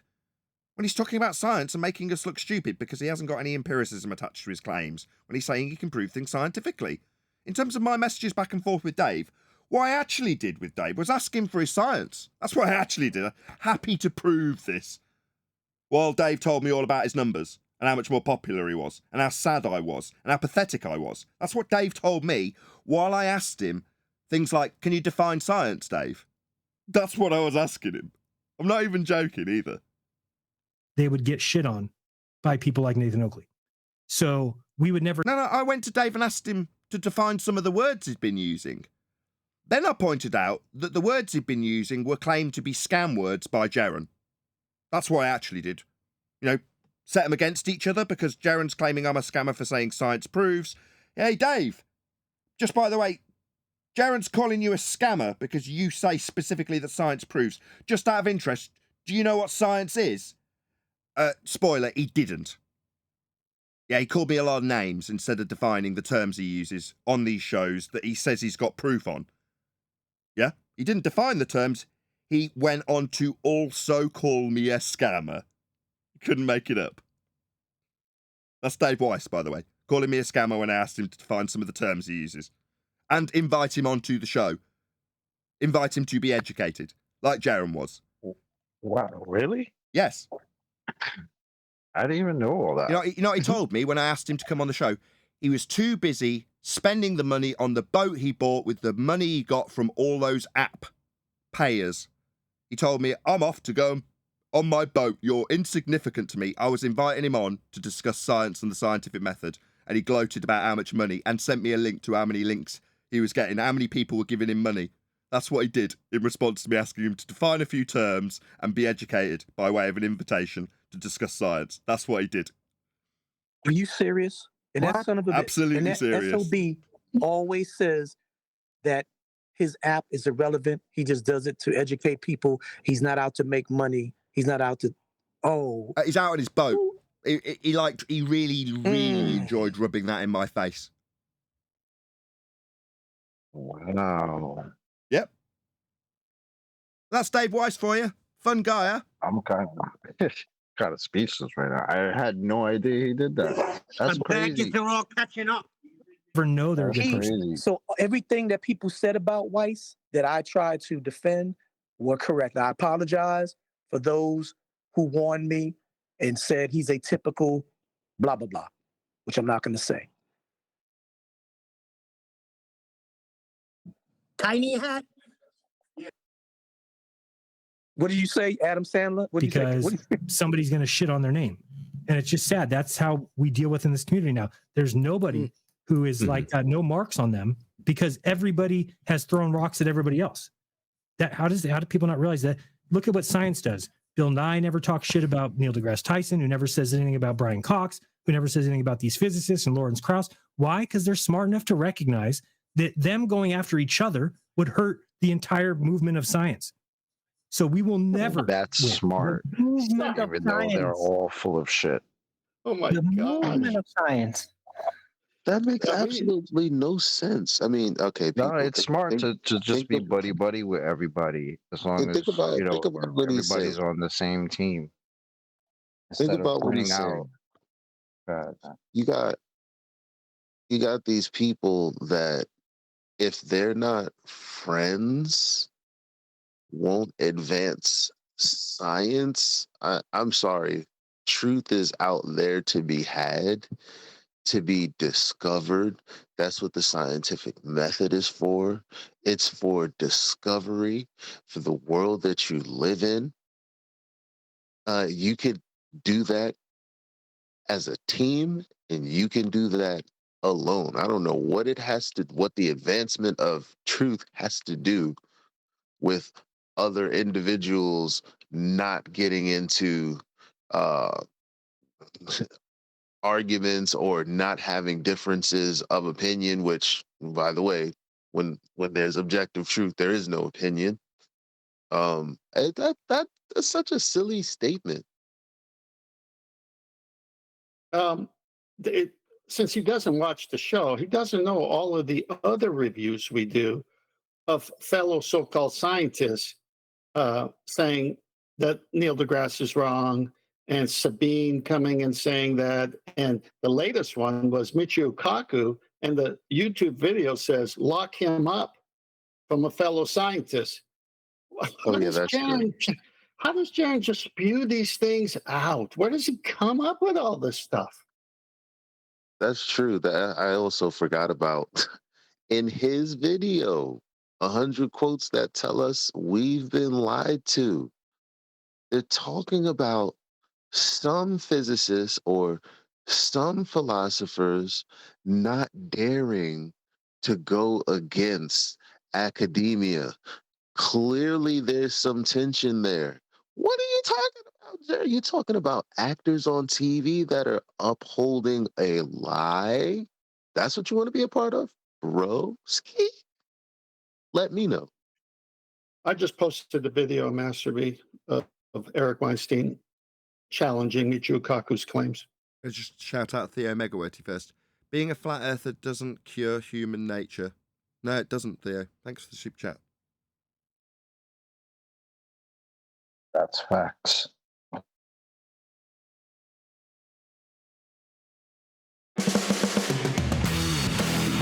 don't know. It kind of sounds like a weird Scientists are path to among go the down. smartest people on the planet. However, they squabble among themselves too, just like the rest of us mere mortals. I can't play this. I'll just end up getting a copyright strike for it. I didn't ask you to play it. I just posted it. Oh, okay. We've played it before, and you did a review on it. Did we? Oh, okay. Yeah. Why is it? Don't remember getting a copyright strike for this. Okay, I can't remember doing it. Anyway. Yeah, Eric Weinstein came up and said he's full of it. He says they've gotten everything wrong for 70 years, but they keep doing it, saying like it's working. I'm having an airing about whether or not I should read out Dave's comments regarding his boat or not. I think that seems appropriate. Okay. You've not brought this to the table previously, but it's now been put out there about why you wouldn't want to cook to those things and curtail and make sure you only do certain things and say certain things. Because look what you could have worn, Nathan Oakley. Nathan, well, that's kind of the sentiment. I will read it out now you've said that. Hold on, 10th. So I'll read out his comment. I'll start with his. You do realise you either love... No, before you do, this is concerning you reading the comment. Wait until he responds saying that he didn't say it. You've already said what he said. So I believe you, and you're about to read it, but why? Just wait until they deny it. Okay. I am appalled, personally, because as much as I've learned from you about David Weiss behind the scenes, I've always tried to advocate for him, and you know it. It's on tape. I try to always give the benefit of the doubt. But I'm not shocked what you said, and I know you would not say that on record. You might say it on the early show if you were fabricating, but I know you would not say on record for the public to hear you make that announcement about David Weiss. I'm appalled. I'm disgusted. I'm glad I unsubscribed to Flat Earth, whatever his thing was, back when he did what he did that you did reveal to us. But this right here, I employ everyone to unsubscribe to don't do that. Money profiting Stop. shyster. No. Dave's wandered off on a beaten path where he's more interested in gloating about his boat and the amount of people giving him money for his app when I'm asking him specifically about science. Literally, you can read the context. I just dropped it in Master B. There you go. It's there for you in black and white. I got Have you. a read. Yeah. So basically, should we call him? I'm sorry. So basically, he lost control and composure and said something to stab you in the side, basically, to be, like when people say later on, I didn't mean what I said. I didn't mean what I said. Yeah, he that's said right. that. He didn't really mean. That's right. That's right, D. While I'm struggling to pay the bills, scraping by in a limited way, doing my daily shows, producing videos, staying up all night, just doing Flat Earth, Dave was keen, while I asked him for a definition of science, to gloat about his boat and how many people give him money. That's right. He also told me I could have had a share in that if I wasn't a massive CU. I won't carry on. You can read for yourselves. I'd like to take this moment to say D-Rose had a great pun, but didn't realize it. Since David Weiss said that from his boat, D-Rose meant uphold. Just on that. 1 sec, Adam. We Theo were asked Megawitty last night. says, Nathan, it's time for all the receipts. Read it. No, I'm glad 10th stopped me because it's not something I typically do. I don't like reading out people's personal messages. So I started to. Someone stopped me. I'm glad they did. Thanks for the super chat, though. After reading it, I get the context of it. Why would somebody think that that's the important thing? We said last night, me and Kiwi did, a few other people, why are you in this game? Why are you doing this? Yeah. I stated why I was doing it. Kiwi himself. Is that why Dave's involved? For more money? To earn money. So when we come across a challenging time, a crossroads, what validates him? Those things that is described to Nathan, that's why he's here. And there's a level of class you should have as well, isn't there? Yeah. And when you talk to people like, look what I've got, you've got nothing. You could have this if you cooked. I've seen this as well a number of times. Yeah, like Satan dangling a little carrot in front of you. Right, Dave? You could have had a boat. You could have been rich. If only you'd have cucked to our science bullshit, you could have had money, but you haven't. You're poor and nothing is essentially the sentiment that Dave is saying to me while he gloats about how successful he has bled flat earth dry. That's right. You read it for yourselves. Exactly. Hold on. You know what? You don't throw rocks when you live in glass houses.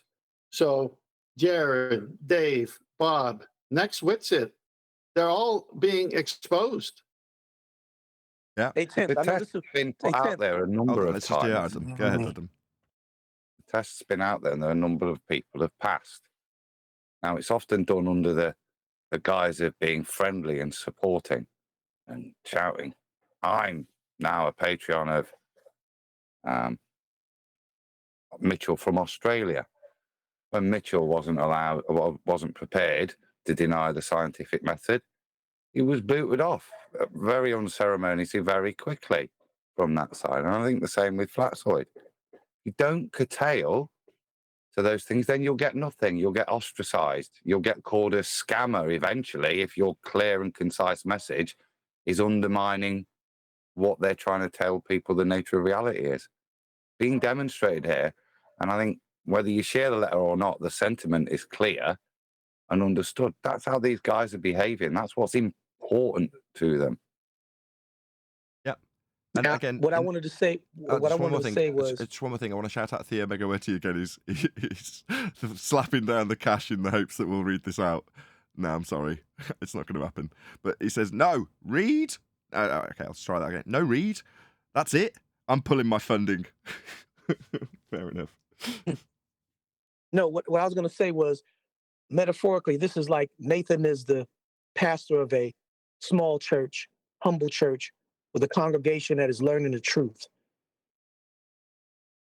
Dave Weiss is the big money-making, charging at the door, tithing every 30 minutes, sucking the money out of people, giving them pipe dreams and false doctrine.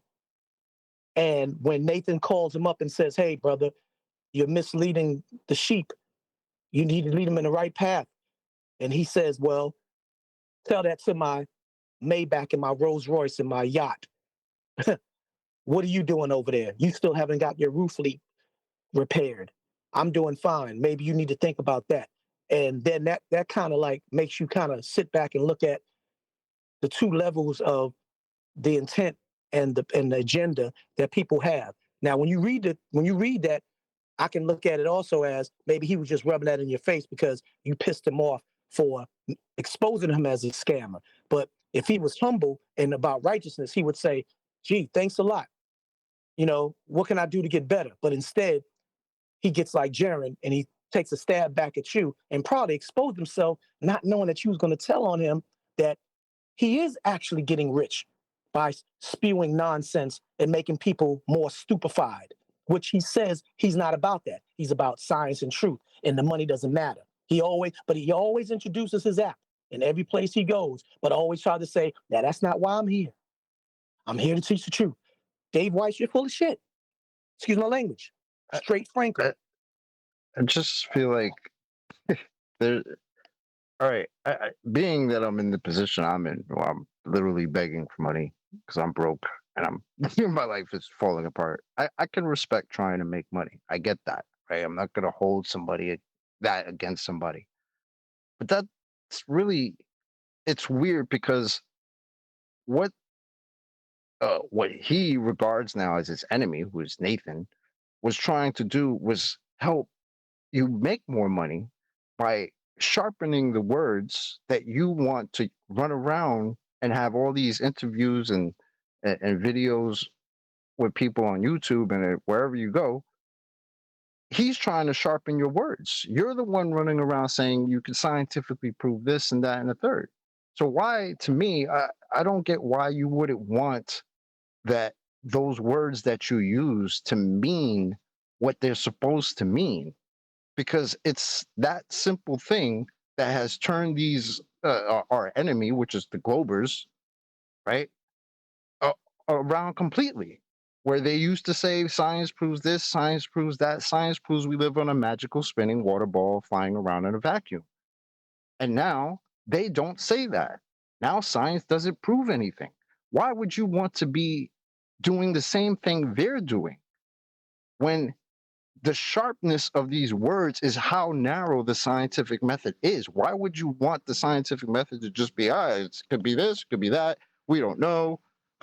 When the Globers themselves are telling us, nah. Well, this is we this. don't This we is don't this, got is no it. science. This is the quandary that unfortunately David Weiss has found himself in, which is to say that he's now left with kind of an ultimatum because of what Jaren said on his recent discussion with myself, which is that according to Jaren, he has stated that Dave Weiss specifically, because that's how this came to pass in terms of what Jaren's currently discussing, came to pass. I explicitly told David that Jaren was exposing him as a scammer by way of the words he was using. That's a fact. That's what I was pointing out and letting both of them aware, making both of them aware that that was what I was doing. So here you go, here's my copy-paste message to Jaren, explaining that by calling me a scammer and saying that science doesn't prove things, David Weiss, who explicitly says he has proven things with science, is automatically, by that standard, a scammer also. That is a problem for Dave. So, I have subsequently approached Dave and said, you use these science words incorrectly. No? Want to define a few of them? Can't? What's that? Got a big boat that you've got to get to? How nice for you. I'm inviting you to discuss this matter. So he's now got a choice. He's only got two options in this choice. Option number 1. Deny his frequent claims of proof with science, because as Jaren has now claimed on David's behalf, David would deny his use of this word proof and say, like Jaren, I didn't really mean it like that. End quote. Jeranism. So Dave, are you going to state, as Jaren has claimed you will, that when you told all those interviewers that you could prove it scientifically, in fact, you didn't really mean it was proof, like Jaren has stated you will say, on your behalf? Or would you like to take me up on my offer to understand where you can continue to use these very, very poignant and powerful words of science, but actually know what they mean when you say them? That would be to say, take me up on my offer and very kind invitation to educate you on what science actually is, as I have already in person verbally attempted to do with you when you shut me down and refused to take on board the information. So we'll try that again, shall we, Dave? Or you can do as Jaren has said you will and deny your claim to be proof with science because you didn't really mean it was proof. Right, Dave? That's what Jaren is stating that you will say. So either say it, affirm what Jaren has claimed on your behalf, that no, you didn't mean proof when you lied to all those interviewers about having proof. It wasn't really proof. You didn't really mean it like that. Yeah, well, once you've established that, obviously we'll know your position in this regard. Or you can take me up on my kind offer and learn what science actually is. Sharpen your wits, win more debates, earn more money, refurb the boat. And I want to, and Dave, in case you forgot, Adam knows. Adam saw me when I wrote it down. One of your main focuses of your scientific theories is that it is scientifically unprovable and impossible for us to be living in a spinning ball in a space vacuum. You don't even mention the law of thermodynamics in that quote there. And then you turn around and say, however, it is scientifically possible and provable to live beyond the ice wall in other worlds, in other ponds, and you even show a graphic diagram that you quote from somebody with little ponds on an infinite plane that we haven't been able to voyage yet with because the Antarctic Treaty won't allow us. That's scientifically possible and provable. But the space vacuum, that's not scientifically So where possible. did you get that? So just in case hold you, on, yes, hold on, yes, he's. hold on. Don't paraphrase. Do you have an actual verbatim quote that he said? You can go on any Dave Weiss deep dirt and you can hear it for yourself. I'll pull up 5 videos. That's his comment. Stop. I've already got 3 examples of him saying it that I've played at nausea. If you've got a specific verbatim quote, then fine, quote him.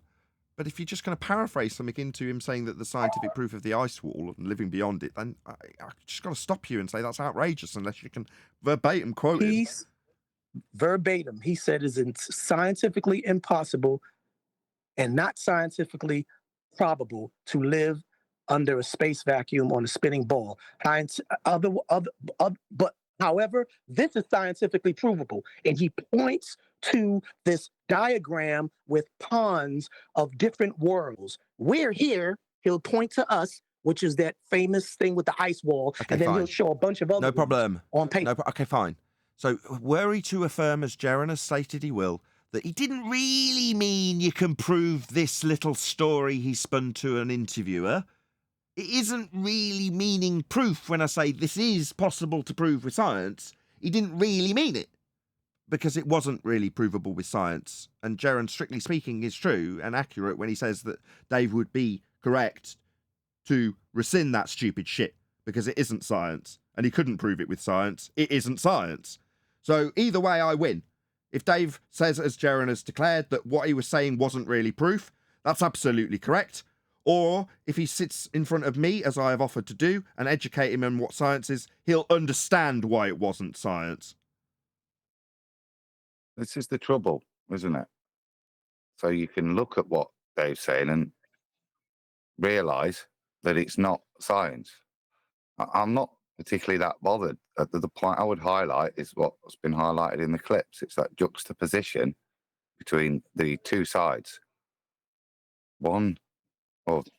Juxtaposition on the one side, where we say science proves things and we're clear what science is. Over there, one side saying science does prove things, the other side saying science doesn't prove things.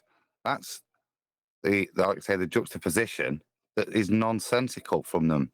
What are they doing? Why are they trying to keep science proving things alive?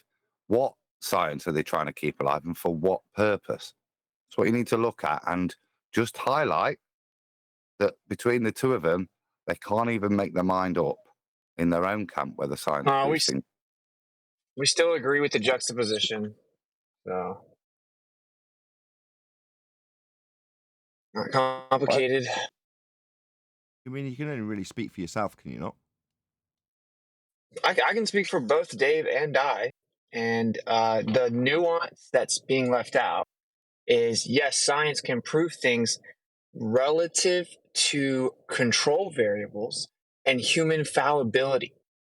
So everyone's talking past each other, and this is just a false dichotomy. I'd agree with that. So you're saying you can prove things with science, providing you've got a valid hypothesis, controls that are actually controlled, and you haven't got an idiot experimenter. Pretty much what I told Jaren then. If that's what you told Jaren, yeah. And I mean, more specifically, there could be a variable you just don't know about. And that's what Jaren is trying to say. No, clearly, he said that's not that, correct. right? That's not correct. Jaren was trying to say that when you find a different variable, it would invalidate the original cause and effect relationship that had been validated. This is where I disagree with Jaren. Okay. Me too. But this requires a little bit of good faith also. So no, it doesn't. When we say no faith is needed. The empiricism is embedded in the method. You don't need any faith. Okay. Why don't you tell him that, though? Why don't you tell him that? Hold on, Chocolate. Go ahead, Witsit. So let's just use a real quick example of the scurvy thing, right? So we gave them lemons and limes, and then the scurvy went away. Later, we found out it wasn't just the lemon and the limes. It was the constituent part of vitamin C, right? once you discovered that it's vitamin C, did you disprove that lemons and limes cure scurvy? No, because you can still give them lemons and limes and cure scurvy. But technically, you can give them anything in the world that contains vitamin C and cure scurvy, right? Okay. So okay, that's okay, the fine. gray area. Well, let me just put this to you. Just imagine for a second, Witsit, that I gave those people lemons and limes, but, you know, I gave them like, I don't know, 3 or 4 lemons, and they didn't get better, right? As far as you would be concerned, you'd given them a few lemons and that, and they've still got scurvy. So what would be your response to that? That would be the human fallibility aspect. So your position in response to Jaren's position that he put to me would be to respond the same way I did, which would be to say that that would make you an incompetent scientist. Those were my exact words. But that's why he's saying that as applied in the real world. No, that's why he's saying I'm wrong and a scammer, Witsit. Yeah, but not yeah. What an arsehole. Not yeah, arsehole.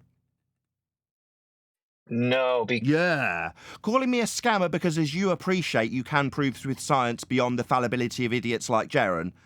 You can prove things. You've already conceded that already. Jaren's saying I'm a scammer because I say science proves things. It does. You've affirmed that. He says I'm a scammer because I say that. Now that just makes him an arsehole, Witsit. Well, it seems like you're stuttering much. Yeah, it does sound like you're stuttering while I point out what an arsehole Jaren is. I didn't stutter at all. Yes, you did. And you will continue to stutter while I call Jaren an arsehole based on your affirmation that science can absolutely prove things. No, what did I actually say? That science proves things? And then you gave caveats about idiots like I did to Jaren when he challenged it? See, you always have to remove the context. Science proves things. So therefore Jaren's wrong and I'm not a scammer. No context needed. Science proves things. Jaren is wrong. That is as simple as that. Context needed if you're dishonest, right? So science proves things relative to control variables. Why do you keep leaving... Like, with the scientific method and that, the thing I was trying to educate Jaren in. So you're saying so long as you follow the method and have control variables, IV, DV, CV, a method, then it would prove things. Yeah, like I was trying to educate Jaren in. He still tried to call me a scammer at the end of it, though, Witsit, making him an arsehole. No, because if you discover a new control variable that you didn't previously know about, that could, in fact, be the cause. When you hold that independently of the thing you were varying initially? Say again? When you hold that new variable independent of the original variable in your experiment, both could prove something? That's right. Both could be varied independently and prove a cause of an effect. But that doesn't invalidate the original experiment, Witsit. The original experiment would still be proving your original predictive statement as true because you would only be varying that independent variable. It would prove your original predictive statement true. So I'm definitely not a scammer then, if you're proving things with that methodology of science. So I'm definitely not a scammer for saying it proves things, though, as you've just affirmed for the 3rd time. I don't know if you think that if, like, you make sure I don't get to say it, then you can pretend you're right or something, but everyone sees that, bro. So can you just chill? So if we control a variable, okay, then we control every variable we know about. What happens when we decide to control the previous IV and then we manipulate that unknown control variable that we discovered and we still get the same effect? What we've shown is maybe it wasn't just the IV relationship we thought about at first. You can say that's human fallibility, but that's Jaren's whole point. So not just. So in logical terms, not just would also include the original statement as proven. So like I refuted your affirmation that Jaren's justified for calling me a scammer by saying science doesn't prove, it's not just the original proven statement, but also a new independent variable proving to cause the cause. cause the effect. So we've got two scientifically validated and proven experiments in this scenario, then Witsit. Sure. So on two occasions, we're showing that science absolutely proves things then. I aren't stuttering much, you little bitch. Your boy Jaren's been proven so fucking wrong it's untrue. He needs to make a retraction, and you need to start putting some pressure on him to make that retraction. I am not a scammer. Jaren was just wrong and doesn't understand science. You would not be a scammer if you start... I'm not a scammer. Science proves things. You've affirmed it. I wouldn't be. No, I'm not. Jaren says I am because I say science proves. He better get on with retracting it, and Dave Weiss better get his ass in here so he can be educated on science too, Witsit. I knew it was too good to... You speak for Dave Weiss. Dave Weiss will be attending here, won't he, Witsit? Why are you so toxic, dude? You will be speaking for Dave Weiss, you say? He can speak for himself. You told me you could speak for him. That is what you told me upon entrance. I just don't understand why you have... You said you could speak for Dave Weiss. Now you're going to be doing that. Okay. Okay. So Dave Weiss will be attending his education on science, won't he, Witsit? I will happily discuss with both of them that... No, you'll speak on his behalf as you told him and me that you could. Right, Witsit? You've got permission to speak on his behalf, you said. Stuttering much? Dave Weiss will be attending. Witsit will make sure of it. He is his representative here, aren't you, Witsit? Why are you...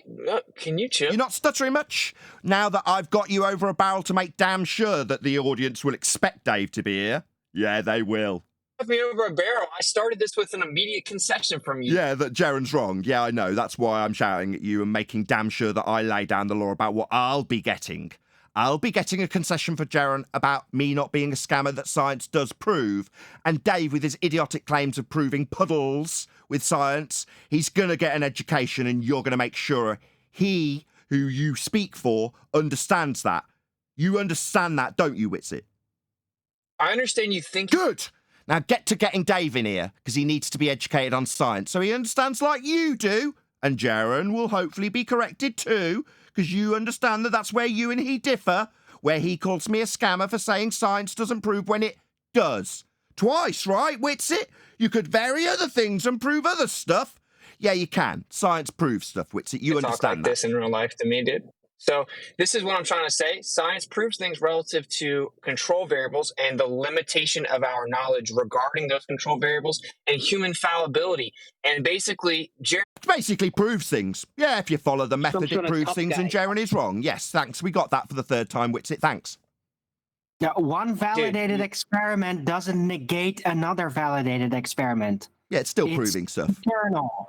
Yeah, still proving things, still making Jaren wrong, still making his claim that I'm a scammer for saying that absolutely outrageous. That's right. So let's use the lemon and the lime. Let's not. Let's get Dave in here so he can be educated, so he understands as you do, Witsit, that science proves things. That's why I'm saying we're talking past each other. You guys have to censor me. So that's why I'm saying you guys are talking past each other. Because in reality, I agree with you in the sense that, yes, you still proved your first experiment. Science proved that cause and effect relationship. Although in the future, you learned additional information that you find out, oh, well, that was too vague. And really, I wasn't entirely accurate and precise enough because actually it was the vitamin C, not the lemon and the limes. Does that mean that lemons and limes won't still help with scurvy? No. So you are talking past each other. But no. So you're saying once you find out it's vitamin D, you said D, it's not going to be the fact that if you give men with scurvy lemons and limes, they will stop recovering then, according to you? The opposite of that. The opposite. So they'll still recover. So it's still proven that the lemons and limes... I just said that. Are you censoring me? I absolutely love being right. Because I get to gloat. I get to make demands. I get to tell Dave Weiss what he's going to be doing because his representative here speaks for him. I get to use your words of how science proves to demand retractions from Jaren. It's wonderful, Witsit, wonderful. And when you chant through me, right, I'll scream about your censorship in like parody of you screaming that we're censoring you. Not at all, son. No, what I'm actually doing is censoring my own panel because they can't shut the fuck up. Like G+ cannot keep their mouth shut while you're here. I've had to censor them, not you. Do you appreciate that? I had to shut them down so you could be heard. Did you realise that, Witsit? How ironic. Yeah, there's me still talking, Witsit. Thanks. I'd appreciate if you didn't use your fundy mute button while I summarise what I will be demanding from Dave Weiss's representative, who definitely speaks for him, don't you, Witsit? Nice projection. No, that's what you said. You said you spoke for Dave Weiss, specifically. You accused me of funding muting. No, I accused you of speaking for Dave Weiss. That's what I accused you of. I'll happily talk to Dave Weiss, yeah. No, not talk to him. You speak for him. And when I demand that Dave Weiss is going to get an education, you understand that Dave Weiss will be coming here to get an education as his representative. He will be because he's wrong when he uses those words. You also understand that, don't you, Witsit? I know you act like you give people commands and you're the king of the hill of flat earth or whatever, but you're so toxic. Yeah, I'm going to snatch that crown off Jaren's head. What it That's is. right. There's a new king announcing himself here. It definitely ain't Jaren, who's a pathetic cuck, and is declaring how incapable he is of holding that crown, in spite of him holding it by virtue of him doing stuff that he probably shouldn't have, like on Netflix. But yeah, I am snatching that crown off him. That's right. There's no crown. That shows that you're... Really? Why is Dave Weiss telling me all about the wins that he gets then, and the money he gets, and the boats he gets? Are they not the wins, the spoils, the victories that Dave Weiss talks about? You'd know, you're his representative. Dave has a boat. I've been on it. Dave actually makes money outside of flat earth. So you don't know anything, per usual. So why would he use that to gloat at me, War? I don't understand. As his representative, maybe you can explain why he was using that to shout me down when I asked him to define some science terms. I am almost positive that you're taking things out of context because that's what you guys do, which is why you have to censor so you can As his representative, would you give me permission to read out his words? No, you can send me the message and I'll read the full context and then ask him what the conversation was because you guys consistently lie about me. So why would I believe you're telling the truth about Dave Weiss when you got the douchebag QE running around? Let's just read one sentence. I'm going to my master's swimming class and then I'm going to my boat. Fuck off. That was Dave Weiss's words. Okay, so he said he's going to go to his boat where he doesn't have to worry about petty dudes that act tough on the internet across the ocean. That was in response to me saying, you don't know what science is, Dave. Okay, so you think he's like saying, I have so much money and I'm better than you? Or I'll read it in full context. I'll just read it as it comes off the page. You don't know what science is, Dave, full stop. Are you sweating? Response from Dave Weiss. I'm going to my master's swimming class and then I'm going on my boat. Fuck off. My response, you'd think you'd just define it. There's the full context of his boat comment, with my remarks either side. Okay, yeah, so he's definitely not saying, haha, I'm so rich. Yeah, I'm asking him to define some science terms, though, and he's fobbed me off by telling me he's going on a boat. So, do you think he could come around to telling me about those science terms he uses? He sits in front of interviews, telling people to give him money for his app while he uses those words. I think it's funny you immediately got exposed for taking him out of context, like I knew you would be, because that's what you guys have to do. You do it to me. I told the audience that I asked him for some definitions of science words, and his response was to tell me that he's going on his boat. He also gloated about the money he gets and the size of his audience. Don't worry about it. Why am I getting rumpus? No, you're saying don't. What you guys need to worry about is lying about people, like how you guys lie. Like Jaren says that Nathan's a scammer because he says science proves things, and then you come on and back me 100%. That sort of lie. I'm explaining that from my assessment, you guys are talking past each other. I'm not talking past each other. Science does prove things. You've affirmed it. Jaren's told an audience I'm a scammer because I say science proves things. It is that simple.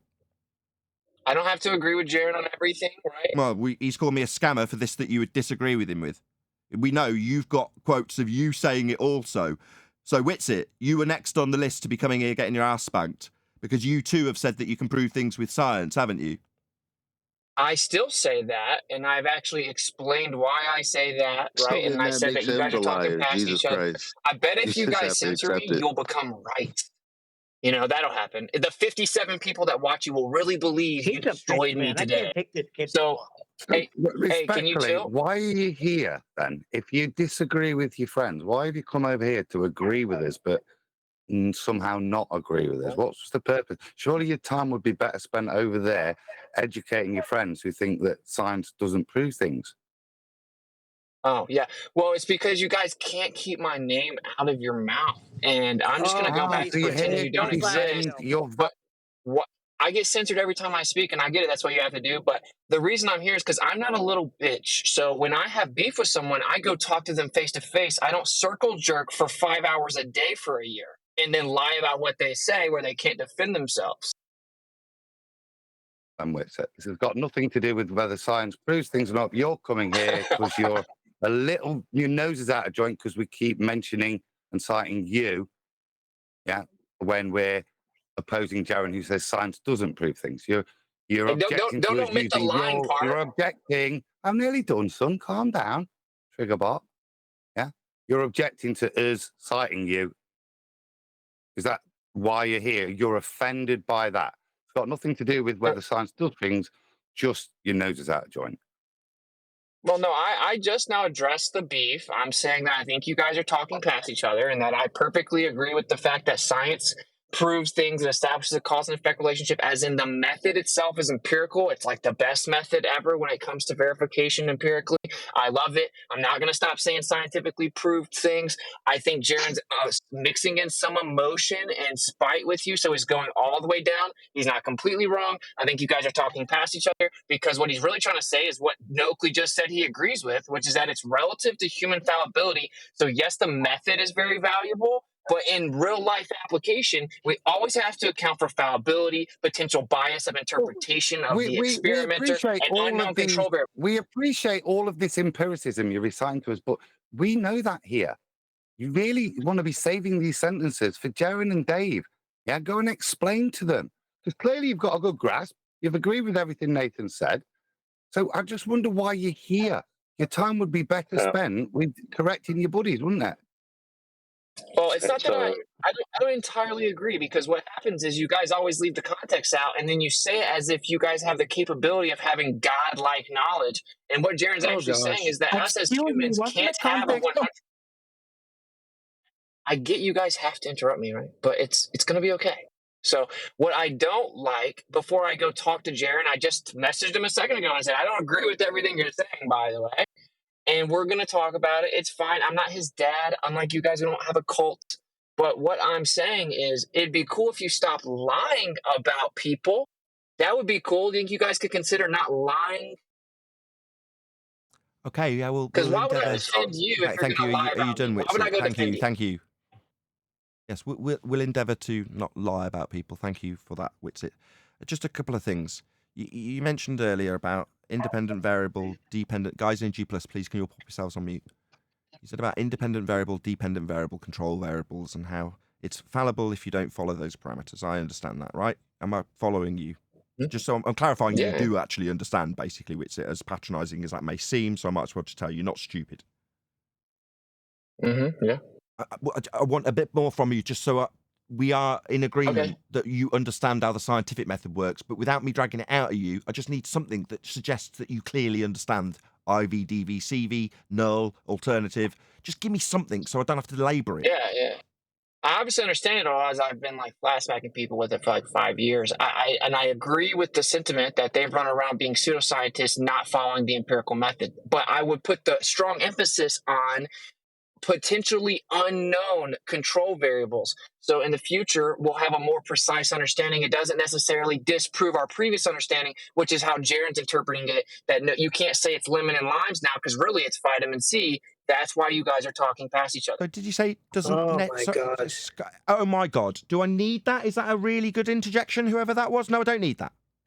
He said it doesn't necessarily disprove the previous affirmation by way of varying an independent variable. No, it doesn't invalidate it. It's not that it doesn't always or might not. It doesn't. It's still proof regardless. Yes, Witsit? Well, that's what I'm trying to say. Yeah, that's what I'm saying. Okay. That's your disagreement, is that he's basically saying that it does. He's saying he's looking at it like once you determine it's not actually lemon and limes, that's like a too vague. No, you don't do that, Witsit. No, sorry. Like in your example earlier, when you were like, it's vitamin D, and then it might not be lemons and oranges.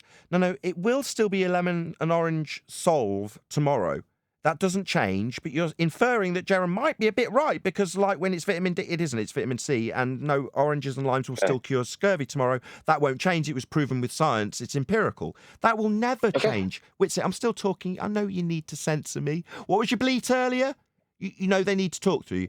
No, Witsit, we're just having a chit-chat. Nice and calm, like, about how science proves things and it won't change. Once you've validated it empirically by doing your IV, DV, CV, that you still haven't confirmed that you do actually understand. I just need an affirmation that you understand that hypothesis construction consists of your presumed cause of the effect, independent variable. Do you understand that, first of all? We'll take it step by step. Yeah, of course. You have a naturally occurring observable phenomena, dependent variable. You then propose a cause and effect relationship test. That's a hypothesis. It's an independent variable, which is your presumed cause. You manipulate and vary it to verify the cause and effect relationship test when controlling all the other variables you know about. I see. So do you think you could tell me how Dave Weiss gets an independent and dependent variable from the puddles he talked about when he said he got science for it? Could you do that? I would never call that science, would I? Me neither, because it isn't. Dave's just a scummy liar, bleeding people dry with lies about science there, isn't he, Witsit? No, because what... Yes, definitely. It isn't science. It doesn't have an IV, DV, CV relationship for things like angular sizes there, Witsit. You see, Dave's just scamming people by saying he's got science, IV, DV, CV, and he hasn't, has he, Witsit? I think he throws the word around. So I don't want to know about how he chose the words. He hasn't got IV, DV, CV for that shit he made up, has he, Witsit? No, No, he doesn't. Hey, Dave, we've got a date. A little educational date, you and I. I will be teaching you how stupid and ignorant you are when you use these words you don't understand and can't define when you tell me about your boat. That's what happened there, Witsit. I asked him to define what science was because he was out there spouting it and lying about what he can prove with it, and he told me about his boat. That's what happened, Witsit. So I need Dave to get his ass in here so he can have his ass educated on the stupid shit he's lying about. The scammer, Dave Weiss. See how I'm justified in calling him a scammer? Because like you've affirmed, Witsit, he hasn't got IV, DV, CV for his little puddles there, has he? No, but you actually... No! So, Dave, you better get your ass in here because we, the audience, will be expecting it. You depend on toxicity for views. No, not toxicity. When I'm called a scammer for claiming that science proves, you're damn sure I'm going to have some venom in my tongue. When arsehole liar scammers like Dave Weiss say they prove things with science, but yet the fact that it does is claimed to be a scam by Jaren, better get retracting that shit, Jaren. Your boy here says you're wrong, like I did. Now, he didn't get called a scammer, did he? And neither did Dave, who will be educated in science. The audience will now demand it. Being as your representative who speaks for you has been here, and damn well knows how much you've lied about it. Your rep knows you haven't got an IV, DV, CV for your stupid shit, like angular size change, Dave. So you need to be educated on science. You don't understand this stuff, Dave, even though you're getting paid for it. Still paying for the boat with it, but you don't understand it. It's an outrage to the real flat earthers. Now, I'm not calling you a shill. You are mercenary, but you can be educated, Dave. By me. Just to clarify, Dave's position... You don't need to clarify anything, Witsit. You can bugger off now, thank you. We don't need anything further from you now you've affirmed that I'm not a scammer and science proves. And Jaren will also be making that retraction, won't he, Witsit? No. If you can let me say... You can speak for Jaren. He'll be making his retraction now you've just shown the audience how wrong he is for a live audience. No, No? You mean you don't call your own boys out when they're wrong? What kind of club are you running over there, over on Globebuster? You're not going to call out your boy. Sorry. You're going to end up getting cancer being like this. Sorry, don't tell me I'm going to get cancer. That's an outrage and an insult to anybody who's had cancer. Secondly, I'll say it again. So you're not going to call your boy Jaren out for being wrong as his rep? I already told him today that I disagree with some of the things that he's saying. I don't give a shit if you disagree. He's wrong, and he's going to be retracting that shit, isn't he? Well, he's not going to retract because... Oh, he's not? So you're not going to call your boy out on his outrageous behaviour? Wow, funny club you're running over there. Is it just about the views and the money there, Witsit?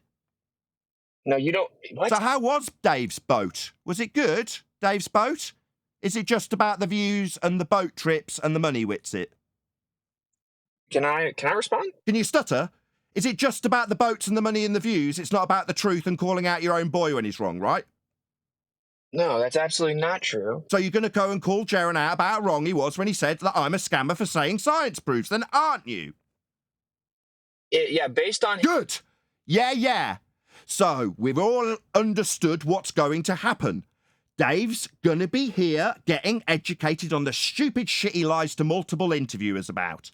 When he says he's got science and he doesn't have IV, DV, CV, like his representative Witsit has made explicitly clear to a live audience. So Dave's gonna get an education, and your boy Jaren, yeah, he's gonna be retracting that shit he was wrong about when he called me a scammer and caused me a massive amount of damage.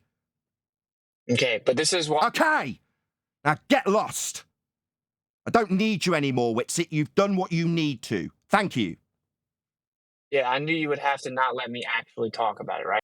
Talk about it. You've done all you need to. You've talked about it all you needed to. I got what I needed. Your boy's wrong. You're going to be calling him out on it. He's going to be making retractions based on how wrong he was and how horribly upset and horribly dismayed he is based on how wrong he was after all, that he could endeavour to cause me such damage by calling me a scammer with such outrageous claims he was wrong about. We're all clear as an audience what needs to be done, and we're clear how wrong Dave is when he's interviewed by all these people he tells to buy his app, when he says he's got science, to convince them with a little magic trick that he's saying the truth. He hasn't got science, and you know it, we all know it, the audience knows it, and they all know that he's had an invitation to correct that shit, and his response was to tell me about his boat. Okay, I'm honestly suggesting that I will go talk to him about calling you a scammer. Can you please stop interrupting me? The point is... I'll do as I damn well please here, Witsit. That's why Dave will be coming here so I can tell him what's what. Dave Weiss won't be grabbing the mic and giving his arguments about how right he might have been. I'll be telling him what's what. He, like the subservient little prick that he needs to be, will be sitting here listening to me tell him how fucking wrong he is, and he'll love it. He'll enjoy it, and so will the audience. He'll enjoy getting an education from me. He can sweat it off on his boat afterwards with all the money he got from lying to people about science. Just to clarify, we are in agreement that You will be off to Jaren and Dave telling them what's what, and Dave will be here getting educated. Jaren will be making retractions. That's right, that's clear. Now you can sod off. Just to make it clear, it's relative to human fallibility. We're in agreement. Just to make that very clear. Yeah, we got clear that I made that clear to Jaren too. I said to Jaren that would make you an incompetent experimenter when I put his example to you. So we're all clear. It was very, very carefully laid out. Jaren's argument to me was put to you, and you gave me the rebuttal I gave him. Yeah, beyond the incompetence of dicks that don't know how to do an experiment, yeah, people are fallible. Yeah, I also told him about the systematic experimentation that goes alongside it, Witsit. You know about systematic experimentation? Yeah, do you... Yeah, Jaren didn't. He thought you just had to trust what I said, because he's an idiot. Do you see how I'm trying... Do you see how he thought it was just my word? Like, he just had to take Nathan's word for it because he thinks he's infallible. That was Jaren's argument, Witsit. Okay. So it's not okay. He's called me a scammer for this. He's an absolute arsehole. It's definitely not okay. You, on the other hand, as his representative, are going to be on that shit because you've told us you will be. Good lad. Chop, chop. Okay. Good. Okay. Chop, chop. You've got your instructions like a good little dog. Now on you go with your instructions that I have given you. Go. Be gone. Off you pop to tell Dave Weiss how well you did representing him. Okay, so... Good! You stuttering little shit. Get out of my sight, Witsit. You frankly disgust me with your also lies about ether science. I never said ether was science. Oh, did you not? So you have no proof of ether, no empiricism for ether. Hey, can you prove things? You didn't answer me. That was a yes or no question. So you have no empiricism for ether then? No, that's... No. Absolutely epic. You should have went when I gave you the opportunity to bugger off. Witsit. Can you prove things without science? So what does it matter what I'm proving? I'm not claiming there's an ether that definitely has no empirical validity to it. Your own boy who claims it has just admitted it. No empiricism, right, ether, boy? Well, we have empirical evidence. Do we? Not for ether, you don't. You just admitted it. So let's not talk about what we do have empirical evidence for. There's no empirical evidence for ether, is there? The empirical evidence... Stuttering much? No, ladies and gentlemen, I don't need it a second time. I'm really just pouring salt into this very large gaping wound that Witsit opened up himself. But that's why you have to censor what I'm saying. Not censoring because anything. you're destroying me so much. No. You literally are. So I Witsit. admit that ether is not science, okay? I've said this for a long time. Science proves things, though, doesn't it, Witsit? We've already had that admission from you, so there's no science for ether, so there's no proof of ether. Sure, there's no proof of ether. But excellent, man. This day just gets better and better. I can't quite believe it. I've been honest the whole time about it. You just have to lie when I'm not here about me claiming it's science, so you can circle jerk and lie about me. I see. So when Bob claimed there was science for it, was he lying? Yeah, when he said that there was science, he's saying that things we can scientifically validate show that there is an ether. He improperly stated it. I told him that as well, right? I see. So when Bob basically turned on me and turned the entire flat earth community when I had no community support of my own, and he turned everybody against me, that was a pretty scummy move then, really. Yeah, you're the... Yeah, pretty scummy move. Yeah, very scummy move. But he's dead now. I mean, according to Cami Nodal, the stress of this sort of stuff, scientific validity, drove him over the edge. That's Can I lay out my actual position? So that would be cool. So, yes, ether is an interpretive framework, right? Couldn't give a shit. I don't care. Your interpretive framework. Jaren says that men are fallible, so your interpretation could be fallible. Absolutely. Yeah, so we don't give a shit about your fallible interpretation. Jaren made it explicitly clear how fallible men were. Meanwhile, there's an empirical method that you can prove things with. When you've got some science for ether, come back to me. Till then, I couldn't give two shits about your fallible framework. Yeah, and this is the point. Yeah, so sod off. Nobody gives a shit. Preach to your own stupid crowd of idiots that like to listen to you babble on about frameworks that you're fallible about. Here, we only care about empirical proof. Which he has to censor me. He has to censor. So we can only talk about things we can empirically prove with science. Yeah. When you're talking about ether, I don't care about your fallible framework, only empirical evidence. That would be proof, yes. Come back to me when you have proof. Okay, so then you... No, not okay, so shut up, get lost, come back with proof for ether. Till then, sod off. So, okay, but I'm still going to discuss ether as... Not on my show, you're not shit for brains. Don't you get that? No, we don't do that here. Here on Flat Earth Debate, we are not whimsical, Witsit. We don't discuss fantasies and frameworks by fallible men. We try to divorce ourselves from that shit, because that's where you get yourselves on a globe. So you can go and peddle this nonsense to your audience. You're not going to be poisoning my audience with your fallible framework, Witsit, no. Except for the photon, right? I'm guessing that you're muting me for the We do use frameworks here, but we preface them properly, and it's a lot of time metaphorical, like with unicorn farts and all that. That's metaphorical, not literal, right? What about the photon? I don't care. Ether is a one question. How shall I be measured? Nobody's claiming. Let's let them flesh this part out. Let's get this going. It's absolutely they can't let me speak because they will get dumped. I just want to say it's my birthday today. And happy birthday, Adam. Should we sing happy birthday? Will I get a copyright strike? Happy birthday to you. You smell like poo-poo. Birthday to you. Happy birthday, Adam Meakin. Happy birthday to you. Monetization, sorry. Thank you. The presents I like there were the ones related to the MSC. So for a while, it's been good to hear that a leading etherite has now confirmed to me that A, ether is not science, and B, science proves things. And I'm happy to close the book there, as like Nathan said.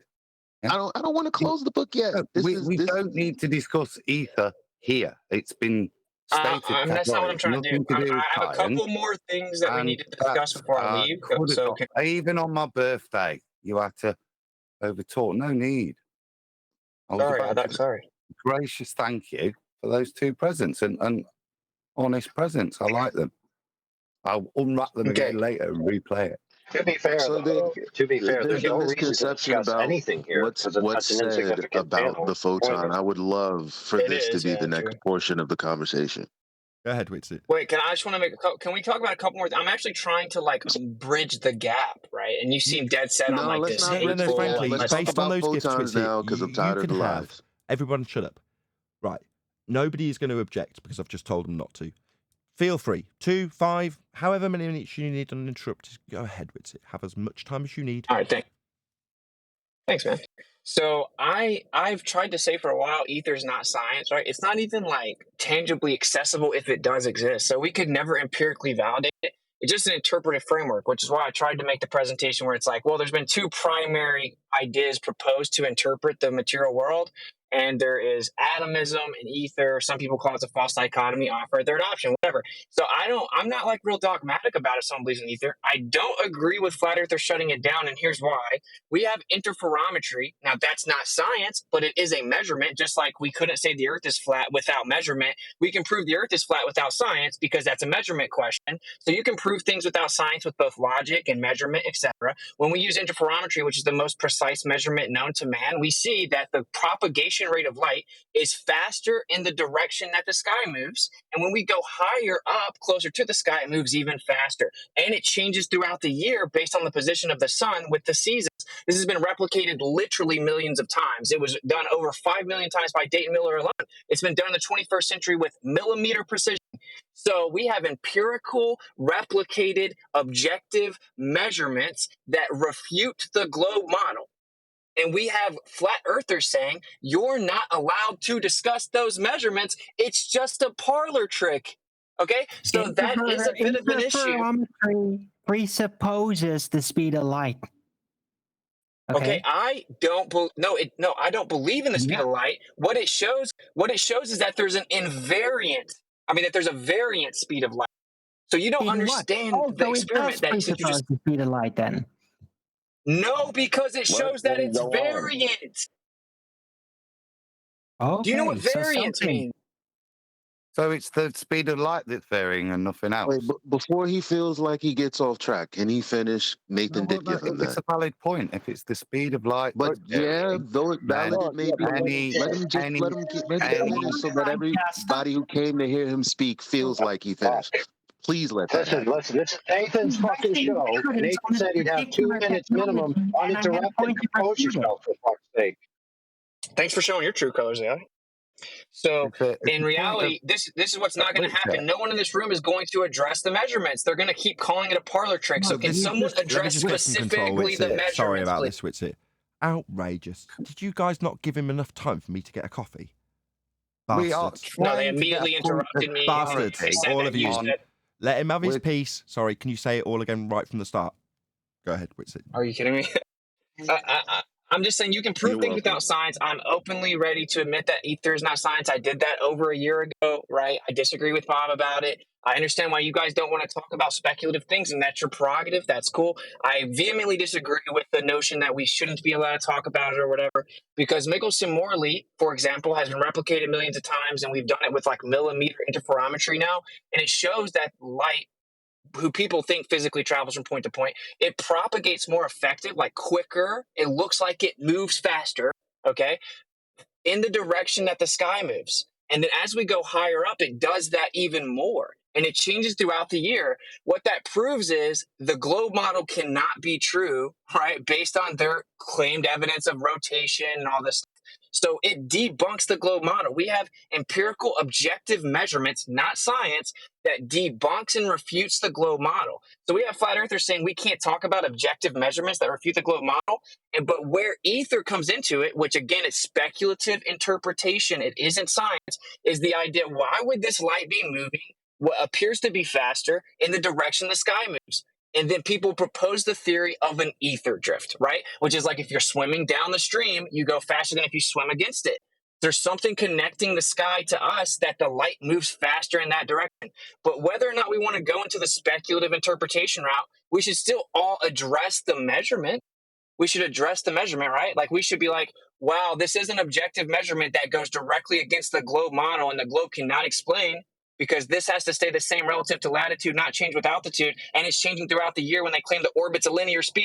It directly debunks their model. So that's another big talking past each other point where it's like, I agree with you guys. Ether's not science. I don't agree with you that we can't discuss it. I don't agree we can't discuss the Michelson-Morley, etc. Right? That's one of the things. And then the last thing I wanted to say while I was here is, please, if you see that I'm being misrepresented, or can you at least try to show me the courtesy of not misrepresenting me or trying not to?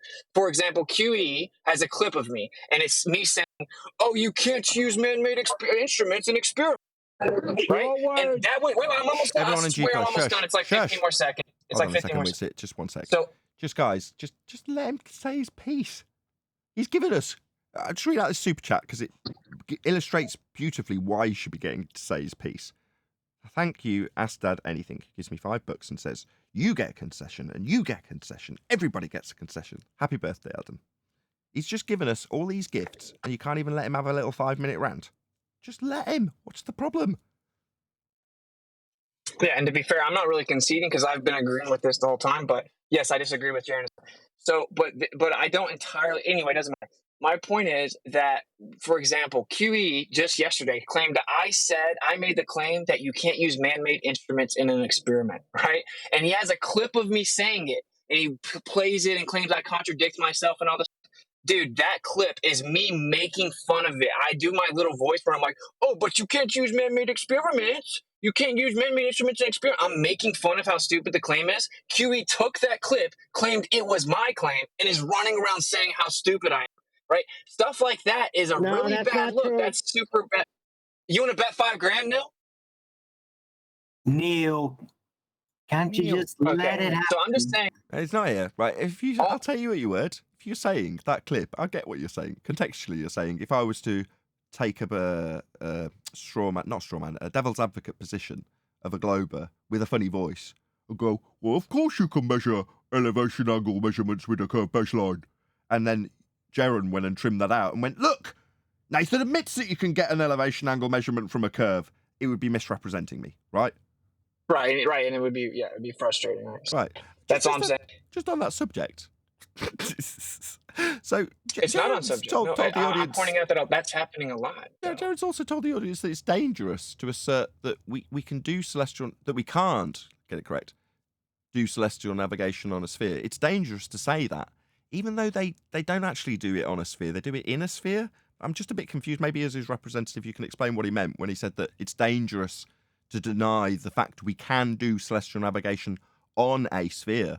That was Jaren's pretty much verbatim. I just recently told him that I don't agree with him on that either, right? Like, I see. I think what he's trying to say is that you can put a tangent on a sphere in theory, mathematically or whatever. It's a single point, whatever. But the part that makes the elevation angle impossible, which is what I was trying to explain to him, it's the horizontal baseline. It's the actual extension of that from that point all the way out to the horizon. That's how you measure the elevation. Right. And that's obviously impossible on the globe. So I told him that I don't agree with him on that. Right. So there's quite a lot Jaren's wrong about, really.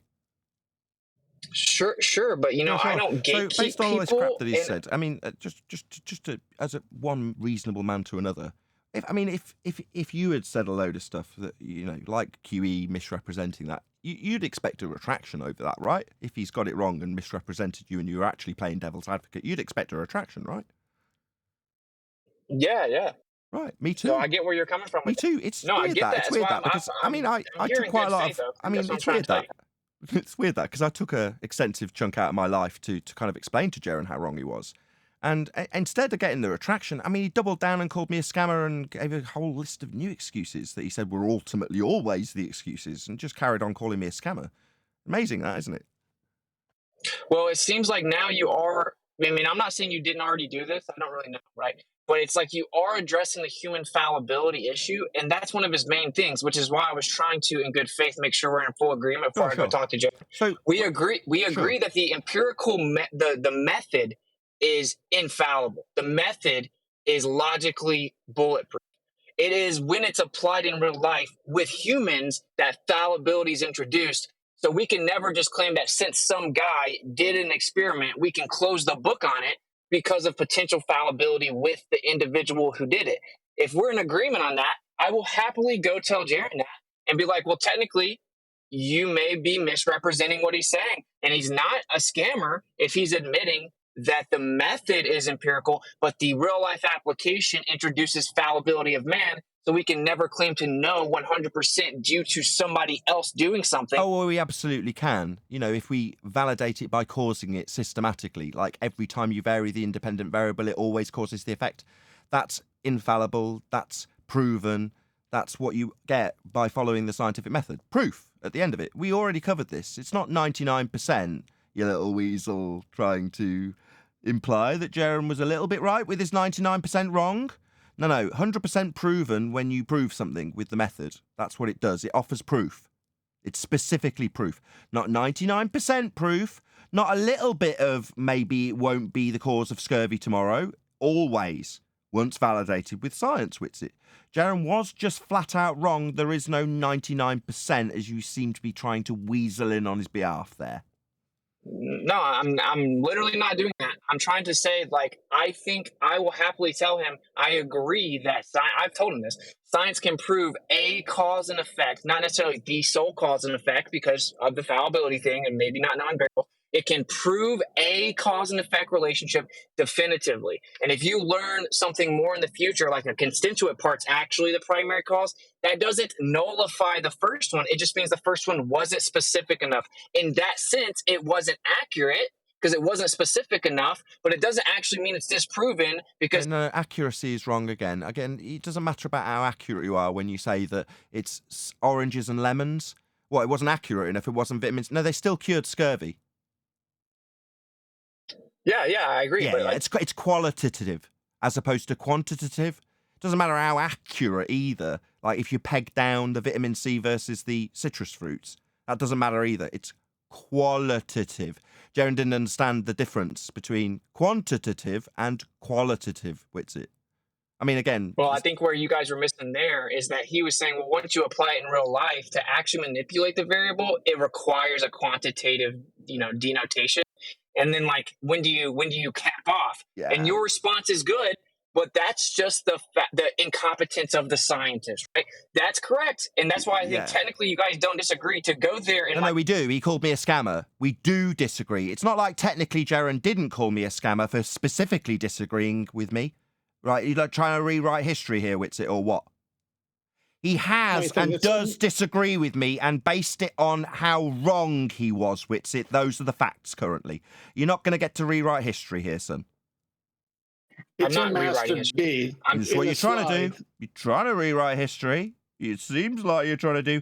I'm just too sharp for that, Witsit. You're not going to get to rewrite history. We all know that Jaren has claimed science doesn't prove, ergo Nathan equals scammer, and that's wrong. And needs to be retracted quick sharp. Like, I don't know why it hasn't been retracted already, or why he's doubled down on his stupid shit he's wrong about. But you're not going to get to rewrite history about where we were agreeing with each other. No, definitely weren't agreeing, Witsit. He was calling me a scammer based on how wrong he was when he disagreed, based on his incorrect assertions. That's not him agreeing with me. I will talk to Jaren about it and tell him to retract this. I'm not his dad, but to retract saying that since you said science proves things, you're a scammer, because he acknowledges human fallibility. All right, what's he going to do about all the damage that caused? What's he going to do about that, do you think, Witsit? Now that we know we're getting a retraction, obviously it's imperative that he does because he's wrong and he's caused damage. Now we need to work out what he's going to do about the damage he's caused. Sorry, I'm talking about the damages Jaren's caused. The damage. Okay, but I'm trying to explain to you... I don't care what you're trying to do. I'm the one in the position of being wronged by Jaren, who will be making that retraction you'll be talking to him about, based on how wrong he was. And when we weren't in agreement, he was wrong and disagreeing with me and calling me a scammer. Now I want to know about the damage that Jaren has caused. Hey, this is another problem. Yeah, it is. You're damn straight. Jaren's caused a problem, damage to me. What's going to happen about that? You're a victim. We get it. Yeah, I am. I am correct. A victim in this. I have suffered loss. There has been damage. I am indeed the victim. I'm a victim of Jaren's ignorance and stupidity and claims, incorrectly, of scams, where he's just ignorant and wrong. Right? I mean, we could rightfully call what Dave does with science when he claims he's got IV, DV, CV for pools. We could rightfully call that a scam. It wasn't. I was called a scammer, and that's wrong. He's going to be making retractions. We've already got to that stage based on what you, his representative, have told us here today. But now I want to talk about the damage that Jaren's caused. All right. Witsit. We have to finish the first part, Oakley. The other reason... We finished the first part. He's caused damage. Now we're going to talk about that damage. What's going to happen about that? That's all I want to focus on. Now we've established that damage has been caused and there is a victim. Where there's blame, there's a claim. Okay, listen. The other reason he's calling you a scammer... Don't give a shit about the other reasons. How dare you start to launch into the other reasons he calls me a scammer? We're going to focus on how wrong he was. And how rightfully we could call Dave a scammer because he hasn't got his IV, DV, CV in order when he talks about his puddles and his angular sizes. But that's a different issue. You, as Dave's representative, are also going to be getting Dave to face the music in that regard. He's already been invited. He hasn't said no yet. It's been quite weaselly. Talked about his boat and all his viewers and the money he gets and that. Right? But that's something else. That issue will be resolved with Dave. But the damage Jaren's caused... I really want to focus on. I've had to do a lot of e-begging and appealing to people to not think of me as a scammer. Very detrimental to my living, my income and my mortgage and stuff, Witsit. So what about the damage that Jaren's caused? I think it has a lot to do with how you are so toxic and you even... Right, you're going to now launch into how toxic I am because I've been wronged by a man who's claimed I'm a scammer. Does that make me toxic? Is this victim blaming? Are you literally going to blame the victim now and call the victim toxic? No, I'm the victim. I would rather not be ashamed for admitting that I am indeed a victim of Jaren's idiocy. I am that victim, and there has been damage. That's what we're going to focus on rather than victim shaming and victim blaming, Witsit. Let's not be that scummy, abusive person that blames the victim, Witsit. Let's not do that. This is crazy, bro. You're not... Yeah, I know. I've been... victimised. Shout out to Original D-Rose with the super chat. Who says, common sense premising caveat is scientific methodology be performed by a competent scientist. Duh. Human error is probable with anything. Manufacturing cars, building homes, machines, etc. Right on. Exactly, D-Rose. Yeah. Human error. It's always going to be a factor. With science, and then Jaren corrected you, and then you acted like you never said it. That's why he's calling you a scammer. That's another reason. So can you address that? But did I ask you to give me reasons? I heard Jaren's reasons. I spoke to him. So you're not going to address it, and this is how it's easy. What am I not addressing? Sorry, were you giving me something that you're now going to claim to my audience I haven't addressed while I was reading a super chat? Are you serious? Is that really how low you're going to steep? I'll give you another opportunity to make your claim. I'll see whether or not I want to address it. When did Jaren correct them? Feel free. You made quantitative claims. You made quantitative claims and claimed it was science, and then Jaren corrected you behind the scenes, and then you didn't admit it. Sorry, do you want to be a bit more specific there? Yes, for example, with the water boiling things, you guys said that a scientific hypothesis is that heat causes water to boil at sea level at 100 degrees Celsius. That's a quantitative claim, and you guys claimed it was science. And he said, well, it doesn't look like it's always exactly 100. You shouldn't make a quantitative claim because science is qualitative. And instead of admitting that you guys misspoke, you acted like you never said it. And then Brian literally found like 30 clips of you both and you and QE saying it dozens of times. And now this whole room lies and pretends you never said it. So do you want to re-summarise your position and I'll address it so we're absolutely clear what you're stating? Yeah, you guys claimed that science proved that water boils at 100 degrees Celsius. That's a quantitative claim. And you claim that the hypothesis specifically was that it boils at 100 degrees Celsius, but science is qualitative, not quantitative. You guys have now lied and said, oh, we're actually just saying heat, but we actually have dozens of clips of you saying the other thing. So you could have just said, we misspoke when we made the quantitative claim because science is qualitative, and then we could have moved on. The reason that it seems like you're scamming is you have to act like you were never wrong, and you won't admit that you accidentally misstepped with the quantitative conflation. I see. So you're suggesting that when we made those statements, the 100C is a quantitative statement, correct? Yeah, it is. Okay. So you wouldn't say that the 100 degree C is inferring a constant variable as opposed to something that's going to vary in the amount of it. You don't think that the stating it... I haven't quite finished there, Witsit. I did give you 2 opportunities to repeat your claim. I did understand it, and I am now going to rip it to I thought you were done, brother. You just have to sit and take it. So when we state it as 100 degrees C specifically, would you say that that one number infers that it's going to vary, or would you say that that one number infers a control variable at that quantity?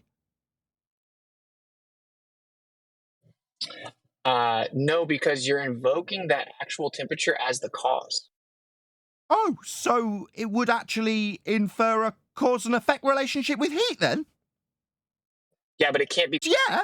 So even an idiot like you can see how that was actually inferring a cause and effect relationship where heat was the cause. I see, Witsit. That kind of undermines your position there, Witsit. Did you not see how I trapped you really easily there, Witsit? Did you like how easily I trapped you there, Witsit? It was really easy. I mean, there was me thinking that you got a really high IQ, and yet I trapped you really easily just then. It was amazing. No. Yeah, it was really amusing. I expect super chats to roll in as a result of how easily I just trapped you into declaring that it's pretty obvious that heat's the cause in that example, right, Witsit? Right? No, that's not what I said. What I said was... So you didn't say that? Sorry, Owen's going to ruin this moment. So you didn't say that it just infers heat as the causal influence. You didn't say that, right, Witsit? You didn't say that. What I said was you're invoking 100 degrees as the IV, which is quantitative. Oh, it's the independent variable. So when I asked you if it infers it as varying when you give one value of 100C, your answer is, in fact, now, that would be a change in answer, that it does infer it varies when you state it at 100C. So you're saying now the opposite of what you said a moment ago, and that it does, in fact, infer a variation. I see. Where did you get the impression that 100C means varying, Witsit? What? Contrary to what you just said. Nice straw man. No, you're invoking it inside of your cause claim, okay? And science is qualitative, not quantitative. Sorry, invoking what? Sorry, Witsit, I'm unclear. Invoking what in our cause claim? 100 degrees Celsius. I see. So, like, it must reach that based on what? The temperature of it? How hot it is? Yeah, of course. So, I see. So it's pretty implicit what we're inferring with that statement then. I see, like, heat being the cause of water boiling and that, and then stating a control variable, like 100C at sea level. The more accurate statement is saying that heat causes water to boil, not claiming a quantitative claim. What, you don't think it's more accurate to state the control variables? I mean, I would say that it's much more accurate, like you stated earlier, You focused on the CV earlier. It seems like now you're ignoring the CV. Why would that be? No, I'm not. No, what I'm saying is... You just said it's just about the independent and dependent variable, and you completely negated the control variables in your last statement there, Witsit. Now I'm asking why, given you focused on control variables earlier, you would ignore them completely in your last statement. You did. Dude, buddy, 100C can't be the control variable. It's actually the cause you're invoking because that's temperature of heat. When you made the quantitative claim, you're wrong because science is qualitative. And then you cite to say that you never made that claim, even though we have 50 clips of you doing it. I made the claim that heat causes water to boil. No. You specify. You said that the science has proven 100 degrees Celsius, and that is not what science... So you think we would say such a random statement as science proves 100 degrees Celsius? Well, I have to speak quickly because you keep interrupting me. Yeah, you said science proves that heat causes water to boil at 100 degrees Celsius. Science doesn't prove quantitative claims. So that's heat as the causal influencer. You just stated it again. Can I chime in? Yeah, you feel free, Chikey. No, it's it. The claim was that heat caused water to boil. There was no 100 Celsius in it.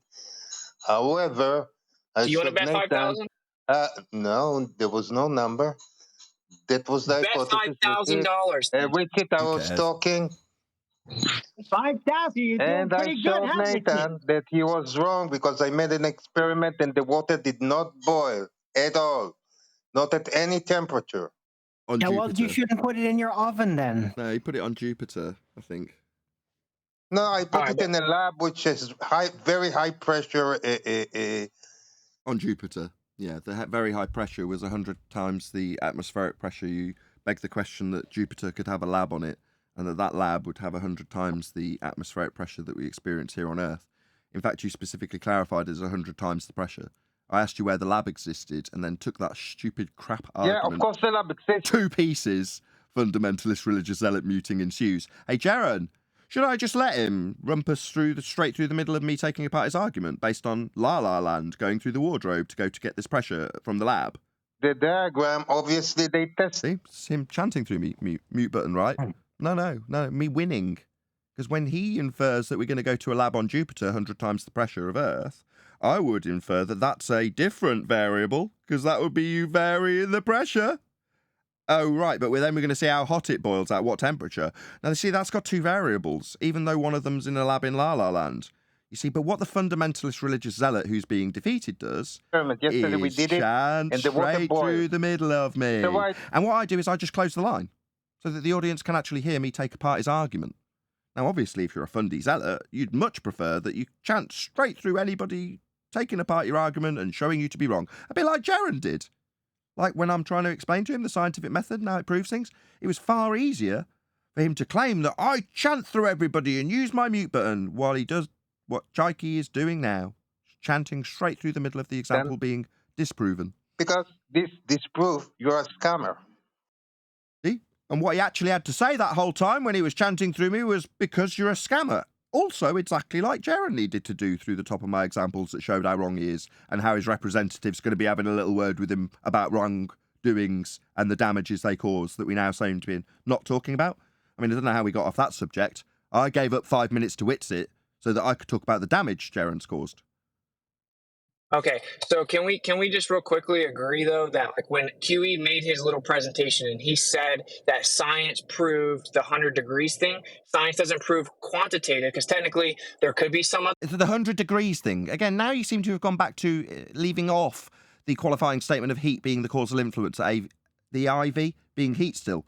You've just gone back to this 100 degrees thing, like leaving it as a half statement that we somehow need to apologise for when we didn't make any half statements. So no, we won't be making and apologising for the 100 degrees thing, because the 100 degrees thing isn't a problem. I don't know what the 100 degrees thing is. Meanwhile, I mean, as an example of a scientific validity you can offer, heat causes water to boil 100 degrees C, atmospheric 0 sea level, yeah?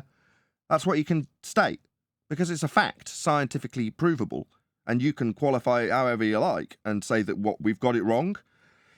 Oh, sorry you feel that way, Witsit. I'm not going to be apologising for that. Meanwhile, being called a scammer is definitely an issue, and there's damage that's definitely been caused, so let's get back onto that. You won't be called a scammer. Science causes science is a qualitative cause and effect relationship, right? Yeah, we've dealt with so it. we can't like say, dude, please, we can't say science. So did you not have enough when you had your 5 minutes of ranting and I shut everybody down so you could be heard? Everybody heard. We heard. Well, I waited. Wait. No, just continually stutter through me. You had your 5 minutes. I honoured what I said I'd do, did I not? Science can't be involved. Don't keep babbling. I honoured what I said I would give you, didn't I, Witsit? Yes, I'm trying to Right, now you need to honour what you said you'd give me. I gave it you so that we could talk about the damage that Jaren has caused I me. want to respond. So you just want to chant through me when I shut everybody down so you could talk about your ether and you seeming wronged because you had been taken out of context by QE. We addressed all of it, every little detail of the 5 minute little rant that you had. Now, back onto the damages that Jaren's caused with his lies and ignorance and incorrect assertions about me being a scammer based on his wrong assertions about science, his ignorance and his bad behaviour. That's what I want to talk about, the damage that do you need to chant through me? Do you need to censor this? Because there's damage that's been caused No, here. I thought you were done, dude. Oh, I see. Did I moan about how I thought you were done when I was shutting everybody down so you could carry on? I don't think I did, Witsit. It seems like there's a very high double standard here. First, it was victim shaming last time. I brought up the damage that Jaren has caused. Are you going to victim shame me again? Well, I think it's a little funny when you berate people incessantly. So you are going to go and victim shame me while I try to discuss the damages after bargaining with you and giving you 5 minutes uninterrupted for you to talk about whatever you liked. I gave it you. Now you don't want to talk about the damages that Jaren's caused, correct? Shit, I don't even get Oh, I'm happy to talk about the damages. I think that he was out of place to say that you're a scammer because you support the empirical method of science proving things, and that you guys are talking past each other with the human fallibility aspect. So now knowing your context, yes, that would be wrong to say that you're a scammer for that. And I've said that the whole time. I've said that if he said you were a scammer for saying that science proves things, and you're actually acknowledging the caveat of human fallibility, and you're just talking about the empirical method and its validity, then yes, he shouldn't be saying that. And that is not cool. I don't know what you're expecting me to do to go get you some money or something. I'm happy to acknowledge it with him. I agree with that. Like I said also earlier, agree with you him. asked, was that maybe it was rhetorical? I don't know. I said earlier, What? maybe you misheard or didn't hear at all. Where there's blame, there's a claim, right? Maybe I should be seeking legal advice. What do you think, Witsit? I think you would 100% not win, but I wish you the best. I didn't ask whether or not you thought I should win. You're not a legal representative, are you? I mean, we've obviously established with one of his own, Jaren, that there has been damage caused by Jaren here, hasn't there, Witsit? Sure. Yeah, you don't need to affirm it again. I've got it all recorded. It's going out live. 250 people. So everybody's clear that there's been damage caused. We're all clear about that. Now I'm just saying, as his boy, what do you think? Do you think I should go and get some legal advice about the damages that Jaren's caused me? I'm just asking. I don't. I said no. I don't think You don't think I should? You don't think I should get legal representation? You don't think that's not something I should seek from these people who are out on their boats with their big channels, raking in the money, calling the little channels who are struggling to get by, pay the mortgage, calling them scammers, causing them damages? You don't think I'd be remiss not to get legal advice on this, Witsit? I mean, it seems like strange advice. think that Jaren is raking in the money, buddy. Like, what? I don't give a shit. What I know is he's got a much bigger pull when he told people wrongly that I was a scammer. I mean, then that's caused damages. Those are the facts in this case. All I'm asking is, how would you feel? I mean, would you go and get legal representative if you were squashed wrongly by some big YouTuber and then his mate started blagging about how big his boat was? How would you feel? I wouldn't go get legal advice because I'm not a little bitch. But you are. Sorry, did you just say you seem to have fading facts there? Was it the fading facts of me being a little bitch? Is that what you said? I'm saying I wouldn't go get legal advice because I'm not a little bitch. It would be like me suing QE. So when people are wronged and there's damages, you would say that it's bitch behaviour to try and right those wrongs? Well, by legal means, I would claim that. I see. So you shouldn't do it by legal means, is what you're saying. You said that there should be some other means beyond legal means. What, illegal means? Should I do it by illegal means, maybe? No, it would be like me suing QE. Like, I would never do that, but you can if you want to. All right. What damages has he caused you? I just pointed out he creates he slanders me to claim that I'm a liar, and he intentionally takes me out of context. There's your he word. Intentionally takes me out of context. Slander and defamation of character. Slander. You said it. That's warranted for legal action versus illegal by seeing you in face to face, seeing the person that did that to you face to face, and physically or damaging them or hurting their property. So legally, Nathan is taking the right route, and he's just asking your advice. That would be the prudent route and the sensible route, not the bitch route. To react when so somebody then you agree? You think I should sue QE then? If you feel that you've been damaged by him, then yeah, absolutely. I mean, I would advise that. I mean, when I was damaged last, there was a situation where my employer caused me damages. and I sued them and won. Cost a huge amount of money. That's what's up, brother. It's cool. I won. Okay. It's great. I get to say that my ex-employer. I'm not. I get to say that my ex-employer unfairly dismissed me, and I can say that, and no one can challenge it. I can name them. I'm not going to. I'm not that petty. But nevertheless, that's what I do You're when not someone. petty, yeah. You don't need to talk to me, Witsit. It's okay. It's not necessary. But that's what I do when I'm interested. wronged. I mean, I take the reasonable man's route, which is say, look, here's some damage that I've been caused. Yeah? And I want it resolved. What's the best route of doing that? And that's how that gets resolved, you see.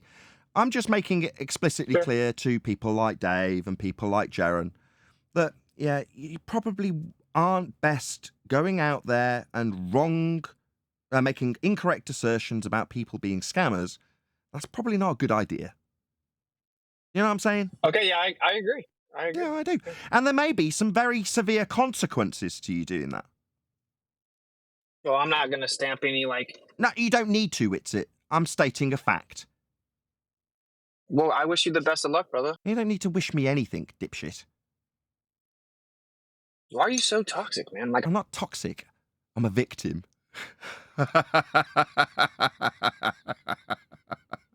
And where there's blame, there's a claim. Right, Witsit? Yeah, but I'm just saying... Yeah, right. Yeah, right. Anyway, you get on with that retraction, yeah? Given the maybe pending legal issues, I would suggest that your boy gets onto that pretty sharp, yeah? Making that public retraction about how wrong he was, how you understand how wrong he was, and you've already spoken to him. I'm surprised he hasn't done it already. But he needs to be getting that out into the public domain pretty quick. You understand, right? Okay. Good! Now fuck off. Get on with it. Tell your twat Jaren that he needs to make a retraction. Quick, sharp, about how wrong he was. Based on the damage he's caused me. And then we'll deal with the damages later. Okay, Witsit? I'm guessing that you're just muting me? No, Witsit. I'm giving you orders. Marching orders. I said, we'll discuss the damages later.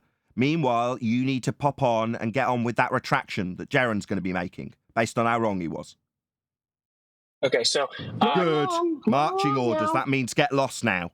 Means I don't want to talk to you anymore, Witsit. I had you for 5 minutes of bullshit. It wasn't very interesting. You don't have much else to offer me. Well, you had to avoid the empirical measurements because you guys... Yeah, I had to avoid the empirical measurements. Empirical? That sounds scientific. Measurements? That sounds like maths. You think that you can't have empirical measurements without science? Right, I think they're different categories. Science is science. It deals with the physical and natural world.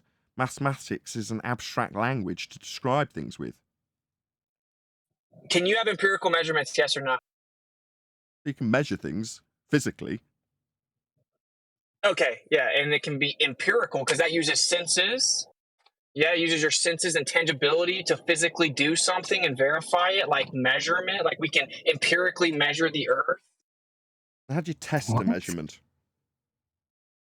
You control for any variables that could cause, like sometimes it's not science, but you're just making sure that you're not. I mean, sure, this is semantic. Like if you want to say empirical, this kind of sound like he's trying to make this maths very science, doesn't he? Control for variables in your tape measure. Sorry, what tape measure variables do I control for, Witsit? Yeah. Well, I just want to make sure that, like, for example, something stupid, like your measurement device is accurate and calibrated or something like that. So calibration is the same as control variables, is it? That sounds like calibration. There's already a word for that. It's not a control variable when you calibrate something. It just sounds like you're trying to hijack the empirical-sounding words of science and impart them onto the descriptive, abstract language of maths.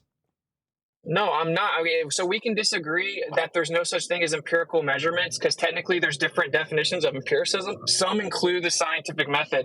So if that's how you're defining it, that's fine. I don't care. No, neither do I. So I'll drop the word empirical, man. Okay. Yeah, I don't care about any of this. Colloquial empiricism, then. We'll just use the word not objective. scientific, You're physics. denying objective measurements, and you had to run away to the word empirical because you can't address the interferometry. Objective measurements. That's a different word. So now it's objective, right? Interferometer.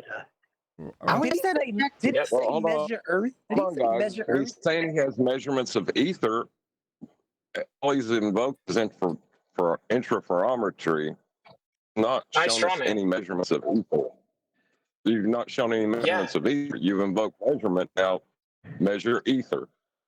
Yeah, it presupposed when did light I speed and claim you can thereby measure ether? What a ether. low IQ strawman. This guy definitely No, can't debate me. All he it does is lie about what. presupposed the light speed and thereby invoked the ether through the presupposition, just like I warned you about. No, I'm not invoking Yeah. ether. I already said that. I already said I'm not invoking ether. I'm just saying that as flat earthers, we should point out that there is a measurement that happens on the earth that's been replicated literally millions of times, and it refutes the globe model. It does. It refutes the globe model's gravity and relativity and the claim of axial rotation, and the claim of orbit. Well, hold on. Gravity. We address that. Adam specifically addresses that in Adam's failure. He's talked about it before. I don't know why you're saying we ignored it, but we're talking. You're convoluting interferometry with ether. You're convoluting the two. No, I'm not. Ether. I specifically said it's not ether. I said ether's not science. I said it's an interpretive framework. I can't prove it. You can choose to ignore it if you want to. But flat earthers shouldn't be ignoring the measurement, though. Measurement of what? You can't prove. Ether. Sorry, measurement You of need what? to measure it. How can you say you're measuring it? Hold on, guys. It's not measurement of ether. You guys don't even understand it. So it's just that interferometry shows that the light propagates more effectively in the same direction the sky moves, and then it gets even greater, faster as you get closer to the sky. That debunks the globe. That's lovely. Thanks. Cool. Okay. Excuse me, I do know. So then we shouldn't be berating people for bringing up that measurement. Huh? Who did berate anybody for bringing up that measurement? You guys scream about how it's a parlor trick and you're not allowed to bring up the interferometry. It's not a parlor trick. It's the most precise method of measurement we have on the earth. You've triggered all the G+ panel, guys. You're causing a bit of Discord chaos. Nathan? 1 second, I have a please. question. Can I say one Everybody thing? shut No, up. No, because you No. Right. know who, me or you, or who's getting it? It's just total chaos from the G+ panel, and now you can't shut up. Still. Thank you. All right, Witsit. So you're saying we call it a parlor trick. I'm saying what's the name of it? What are we talking about? It's just replications of Michelson-Morley and Michelson-Gell-Pearson. So the Sagnac effect. It doesn't have to be Michelson-Morley specifically. It's been done in the 21st century. Stop. I'm getting confused. Stop. You're going too fast. No, yeah. Michelson-Morley, that's a guy. No, that's two guys, and it's just the name of a demonstration that's improperly labeled an experiment. Oh, I see. So could it be that the improper labelling of it as an experiment would be the reason we would call it a parlour trick, because it's definitely not an experiment? Could that be the reason? Sure. Sure. Oh, well, that's solved. Well, I'm glad we thrashed that out, Witsit. Very reasonable of you. Okay, so then you agree we should still acknowledge the measurement. I don't think we've done anything wrong here, Witsit. You've just acknowledged how we don't seem to have done anything wrong in this respect. It's not really an experiment. Well, it's funny you guys say the double. Nothing's funny. We just haven't done anything wrong when we call it out as a parlour trick because it's not an experiment. That seems perfectly reasonable. Can we move on? Okay, it's mislabeled an experiment, but do you agree we should still acknowledge? Why are we now talking about it still? Who cares? We call it a parlour trick because it's not an experiment. You now call it just the Michelson-Morley. You don't call it an experiment anymore. So as a result of what? Us calling it a parlour trick, you've relabeled it because it's incorrectly assigned. Good. We're all clear. Nothing else needs to be discussed. Parlor trick. You started off by claiming that we stop people from talking about this. That was your original claim. Total lie, isn't it? See, this is why. Don't stutter. It was a total lie to say that we shut people down and stop them from talking about this, when in reality we've now clarified that it is in fact because it's incorrectly assigned as an experiment. Oh, what do you know? That was the thing I was talking to Jaren about, and he calls me a scammer for pointing out where things like Michelson-Morley's experiment isn't an experiment and therefore isn't science, as you also admitted here. Yeah, that's right, but I get called a scammer when I point these things out to people, Witsit. And yet I'm perfectly justified when you call it an experiment because it isn't. To call it a parlour trick.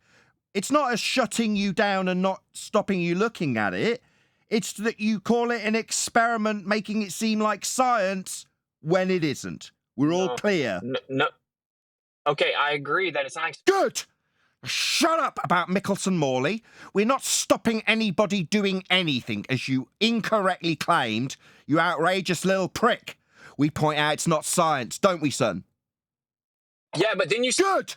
So don't tell my audience that we've shut people down and stopped them looking at Michelson-Morley's experiment, which it isn't when we call it a parlour trick. It's not an experiment, so we call it a parlour trick. We're definitely not shutting anybody down or stopping people looking at things, Witsit. You're just a liar. No, you say that... You stuttering little prick. Don't lie. We didn't shut anybody down. We didn't stop anybody looking at anything. We said it's not an experiment, didn't we? Imagine bragging about... Imagine not being able to admit when you're wrong. We did not stop people looking at this. We pointed out where it is a parlour trick and not an experiment, didn't we, Witsit? Yes, but then... Yeah. So do you want to rescind your stupid shit that we tried to stop people looking at this? Because you've just lied to my audience again. I can tell you're... Could you just rescind what you said and retract that we were stopping people and shutting people down when we were actually pointing out it's not an experiment? Do you want to just go backtracking and correct that shit that you just lied about now? No, because when I... No? Why not? You said we were shutting people down and stopping them looking at it. That's not the case. Yeah, when I said no... Yeah. You said that we were shutting them down and we weren't, Witsit. We were pointing out it's not an experiment. We've had that conceded by you. So do you want to backtrack and just, take back that stupid shit that you lied about when you said to my audience that we were stopping people? We weren't. This is why he gets called a scammer. Dude, and no one on this panel is going to call him out for censoring me right now and then making sure they can't hear... So is it all about the mute button now? No, it's all about you claiming we were shutting people down and stopping them looking at Michelson-Morley's experiment. I admit... So do we need Dark Slow's white knighting while Witsit gets caught out in his lies? You're afraid to let me say it out loud because I'm going to expose you. I'm going to expose you for actually being a scam. You claimed that we were shutting people down, stopping them looking at Michelson-Morley, when in fact we were stopping them using the words of science incorrectly. It's not an experiment, therefore parlour trick. You exampled when stating that we were stopping people looking at it, that we called it a parlour trick. And yeah, we do, because it's not an experiment. Okay, but Okay, is that as much of a concession as I get? While you chant straight through the middle of me with your little fundy mute button. You chant through him, you see, Witsit. Yeah, it seems he's got a lot of white knights now we've caught him out in his lie. Just to correct Witsit's lie that he told for a live audience. 176 people heard him lying about us stopping people looking at Michelson-Morley. No, we didn't. We pointed out our charlatans claim it's an experiment when it isn't. Okay, so Okay, not okay when you lie about our motivation. Shutting people down, you say. Liar. No, we weren't shutting anybody down. We were pointing out how it wasn't science, Witsit. Chase got a good point, though, bro. Sorry, do you need these white knights? Is this something you need, Witsit? You need all these white knights to so protect you? please stop. Why? Okay, Yeah, so... Guys, can you stop white knighting? Guys, slow. Chikey, can you stop white knighting? Can you stop white knighting for Witsit? I just need him to rescind his lie, where he said that our motivation was to stop people looking at Michelson-Morley, like censoring it, when in fact we were pointing out it's not science. And as a result of us pointing out by saying it's a parlour trick that it's not science, you've stopped calling it an experiment and just call it Michelson-Morley. So we were quite successful in that, but you used it to claim that we were shutting people down. We weren't. I just want you to retract that. It's about my 7th attempt. Will you... Okay, so just like QE occasionally says double slit experiment... All right, stop interrupting me! So just like he says double slit experiment, it sometimes slip off the tongue because that's what it's called. It's whatever. I agree it's not a scientific experiment. My point is that when I conceded to you guys that it was an experiment, which had nothing to do with you guys telling me, I've been saying it since I first found out about it online for 5 years and nothing to do with you. You then said, okay, then why are we talking about it? We can't talk about it. Then it's irrelevant. It's just a parlor trick. So you are literally saying that the measurements don't matter because it's not science, which is stupid. Right, do you want to get me a direct verbatim quote for that, please? Yes.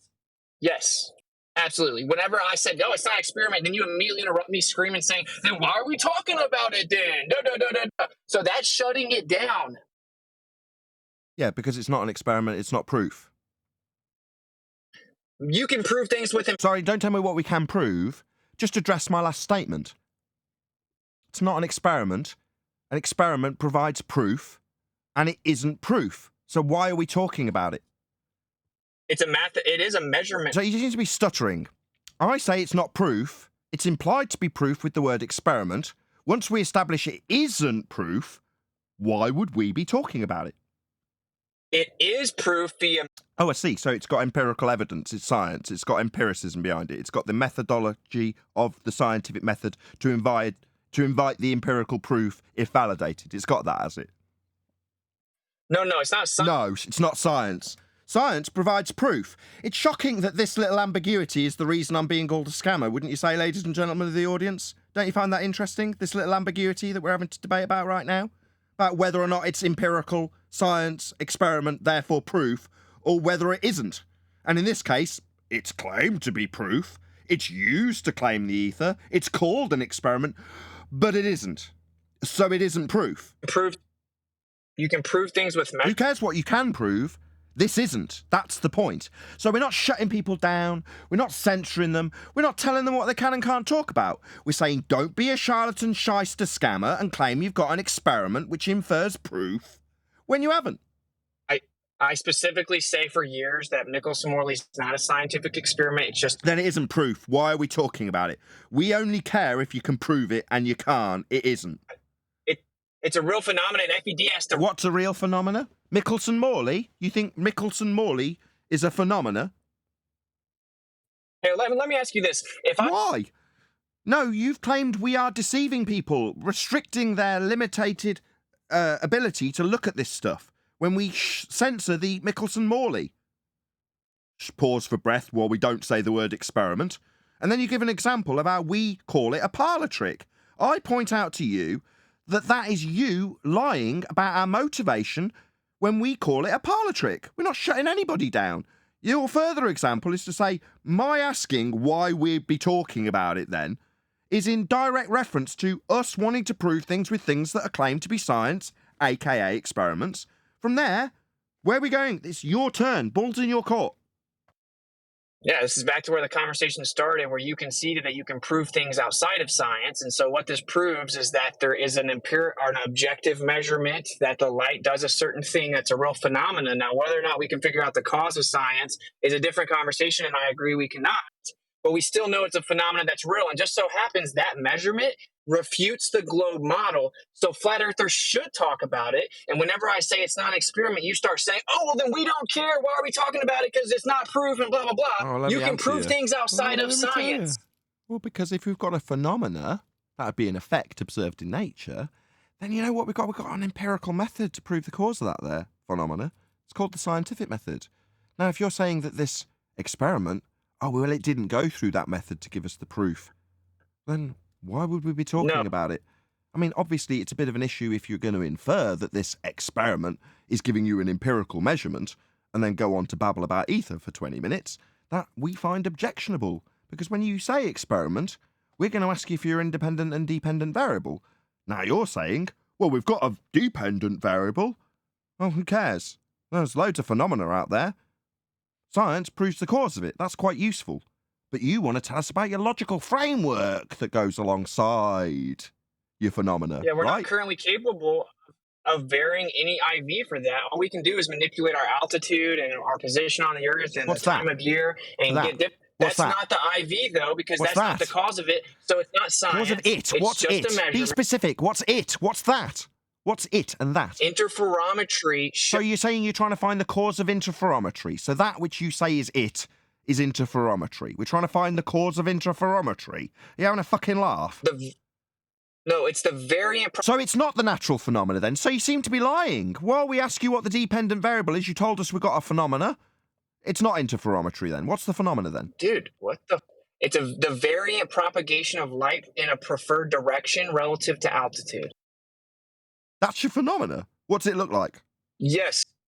Light propagates faster in a preferred direction. No, that's a description. What's it look like? What's it look like?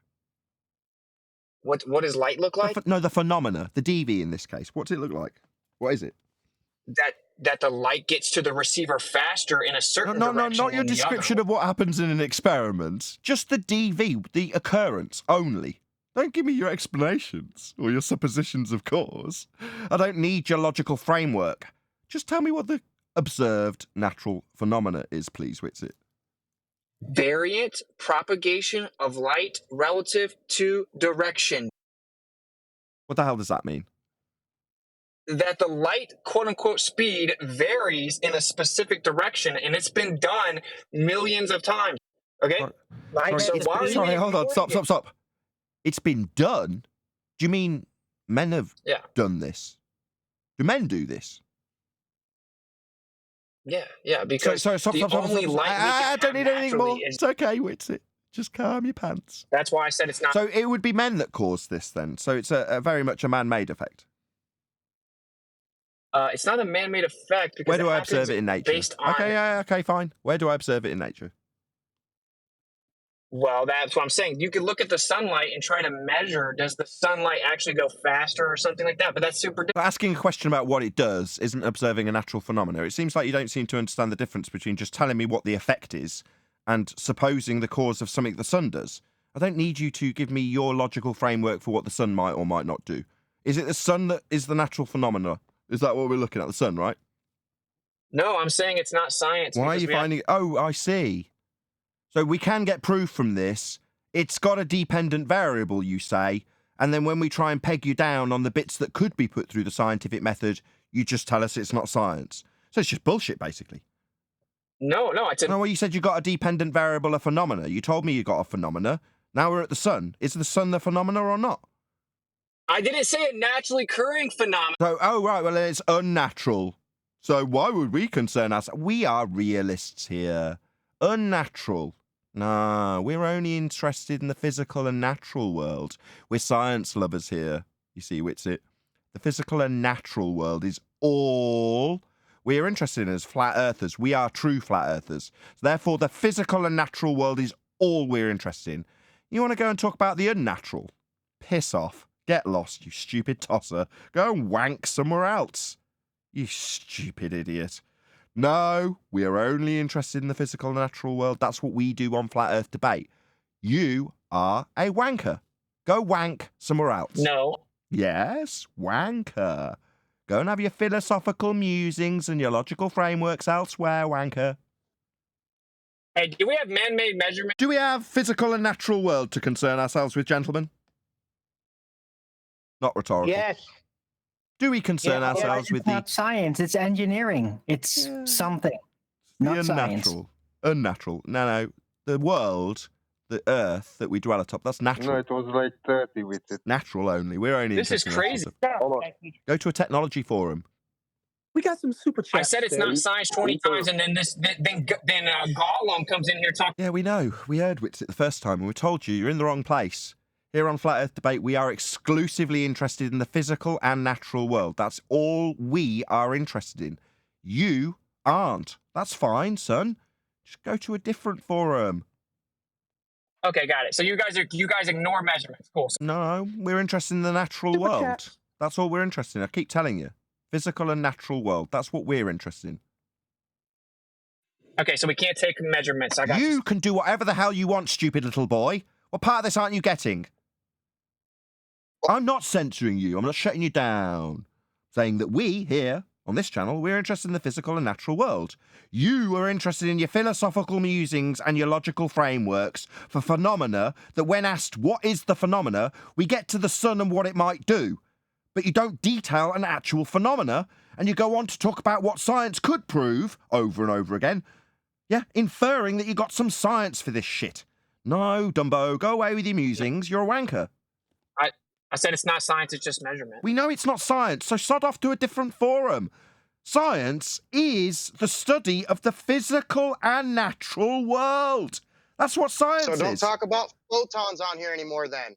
Why don't you stop being a hypocrite and stop talking about things that aren't natural like you do daily? You think photons aren't natural? Unnatural? Are you kidding me? Sorry, I didn't realise. No. Before we jump to judgment on this guy, Dicelo, right? You are in fact blind. Therefore, the ability to see things that's a lie. I don't know. I'm assuming that you don't see things, right? You know, you're not having photons hit the back of your eye and turn into visual data and stuff like that, because you're denying them as a reality in the physical and natural world. Oh, I know. It's Wait up.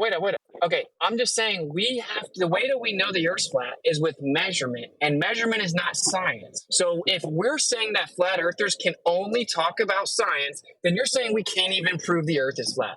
Okay, no, that's fair comment. No, fair comment. Okay. When did we say that? Hello, fair comment, Witsit. So if I say, okay, well, it's unreasonable for me to say you can take a tangible physical measurement of a flat baseline with reference to your position to the stars. That's a measurement. That's a math. I'm mathing it, right? Okay. Yeah. But I can describe in those things the tangibility aspect of the flat baseline, the ground we're navigating, the ground position, things like that. Tell me in physical, tangible terms what you'll be looking at. Light. How fast light propagates. How fast light propagates. So what you're actually studying, your dependent variable, is light. Wait, why did you bring up a dependent variable? Because I thought we were just talking about how it's measurement, and you can make measurements to prove the Earth is flat, and you went right back into your science script. I'm just asking what the phenomena you're studying is, and you're saying light. But it's not a naturally occurring phenomenon, because to get that precise in measurements, we have to use interferometry, so like concentrated light beams or laser. But that's just like we use a sextant. Sorry, it's just an instrument to make measurements. I understand now. I understand your objection. Your objection is because I contextualised it with a dependent variable, making it sound like I'm trying to force you into science. Now I see. So light's what we're dealing with. I won't call it a dependent variable. And what exactly are you measuring? That the propagation of light is faster in a specific direction, just coincidentally the same direction that the sky moves. No, that's not what I asked for. That's a statement of what light might do. What are you measuring? No, that's what it does.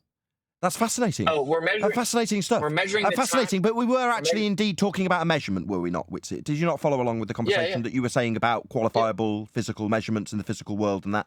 So with the light, what are you measuring exactly? How long it takes the light to get to the receiver. I see. So your endeavours on flat Earth are to find out how light is met by receivers. Well, no, it refutes the globe model, because they claim that ring laser gyros detect the rotation. They claim that interferometry doesn't detect the orbit because it's a linear path, blah, blah. So when we show that they're actually relativity is wrong, there isn't a constant speed of light, it's variant, it has a preferred direction, and it changes with altitude, which it has to stay the same at latitude, it directly refutes the globe model's claim of rotation and orbit. But you got all of that from how long? Sorry, that was the measurement of light coming to the receiver, was it? Yeah, in different directions. Okay. So technically, what was the measurement? What you say it's a measurement. What was the measurement itself? Give it me in a number and a value. Oh, it depends on your altitude and stuff like that, and the size of the instrument. Why am I getting these such convoluted answers? You've said it's really simple. I say Earth is flat. You measure a flat baseline. What's that, Nathan?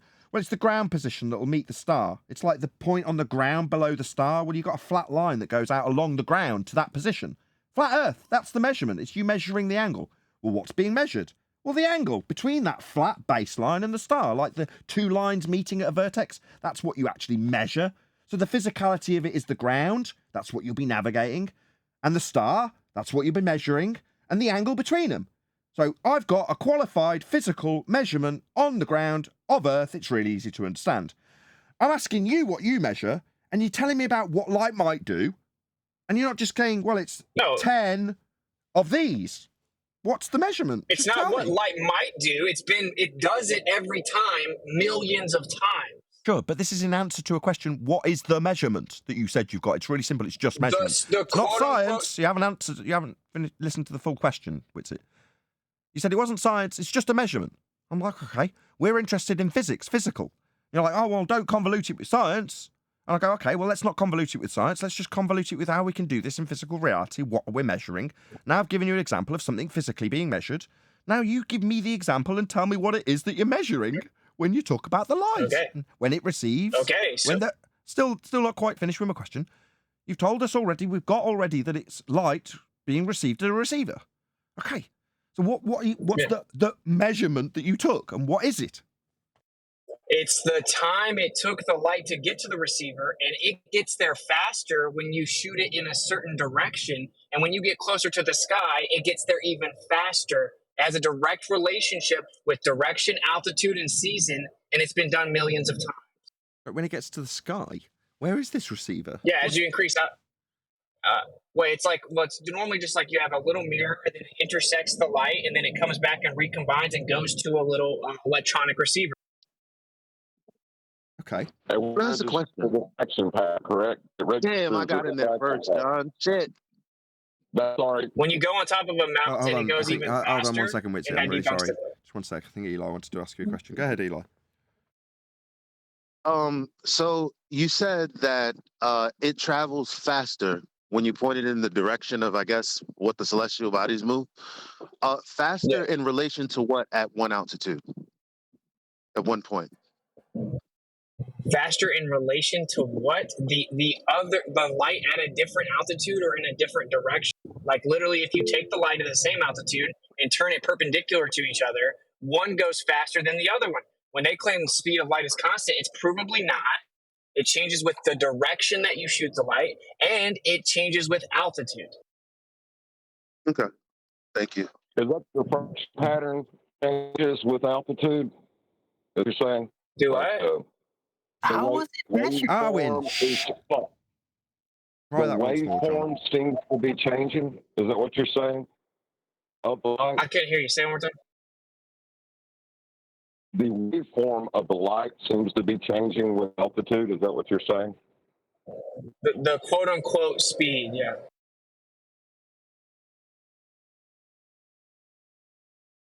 It's a death blow to the globe model. Like it literally with altitude. It's measurement. Is diffraction. Yeah, yes, it's been measured. Right. Yes, it changes with direction, altitude, and even season. Like literally, the fringe shift correlates directly with the position of the sun, which they claim, of course, is that the Earth's tilted, and that's why it's on this ecliptic path. But really, it just moves over the Earth, and based on where it is, the light also travels at a different speed, quote unquote speed. What? Hold on, right, but you didn't know this? Hold on, Witsit. Hold on. The waveform you're addressing is the diffraction pattern. The diffraction pattern is calculated from the photons that are arriving on the plate. Hold on a second. John, can you drop and rejoin me? I can hardly hear what you're saying. It's awful. Yeah, we're not talking about photons, dude. We're not even talking about what light is. We're talking. Go ahead. Give us a sec. He's just dropping and rejoining. I didn't hear his question, to be honest. He's trying to force photons into the conversation. I didn't hear what he said. He might be. I don't know. Try again, John. No, it's everybody else. Can you not, Eli? Oh, go ahead, Rod. I didn't hear him. Sorry, I thought he was still dropping. What I'm saying, though, is the diffraction pattern is changing with altitude. That is where you're measuring the points of interaction on that plate, right? That's what this is all about. The time it takes. The time it takes for the interaction. Witsit, he's got a crap line. Yeah, so you're fundy muting him is 10 times worse. Like, much more effective. Oh, sorry. I thought he was. Hello. Try once more, John. It's only the 6th attempt. Right. The points of interaction on that plate. Bye-bye. Seriously, Eli, for fuck's sake. 7th attempt from John. Seriously, guys. For the love of Jesus Christ, please can you all keep yourselves on mute while John just tries this for a 7th time? Okay. I don't know how my connection is doing. I'm just going to go. The diffraction pattern is changing with height. The diffraction pattern, it can be calculated into a waveform that you can refi into a wave. But the waveform itself is made up of discrete points that we measure as photons. So it is blatantly a red herring, just like I said. So yeah, we are measuring the interaction at the plate, and that interaction happens at different times based on the direction you shoot the light. Okay, you've sort of whistled past this point, though. The points of interactions it's a red herring. That's what you're reifying your waveform and speed. Everything else is based on that. How's it a red herring? Because it doesn't have no one cares what light is or isn't. The fact is that light gets to the receiver faster in a certain direction. How do you know it was even Hold on, Arwin. You know, here, John, really struggling. Everybody, let's try that again because Arwin didn't get the memo the first 7 times. John is trying to have an interaction. Can you let him? Adam, could you help me because my line is crap, but you know what I'm talking about. Yeah, But maybe we Adam, can just ask the question again. I think John's asking you, Witsit, what are we measuring? Before we express it as a waveform and any mismatch between them, what are we actually measuring to be able to put those numbers together to create the wave pattern and the differential between them? What do we actually measure at the point of interaction, of measurement? Yeah. The interaction at the receiver and the amount of time it takes the light to get there. Trying to debate about what light is a red herring fallacy. What? I don't think there's a red herring there. It was a technical question. How is the equipment? How does the equipment work? What does it do? I don't see that as a red herring. Well, there are different types, right? Some of them use photographic plates to measure the interaction with how long it takes the light to get there. So we can use that. It doesn't matter. Just use that. Whether or not it's a physical photon means nothing. What a physical photon? We're just talking about light. They want to change it to is light a photon or a wave? That's a complete red herring. No, which I would happily destroy you guys on, but that's not what this is about. Okay. Let me just put this to John and Adam. Hold on a second.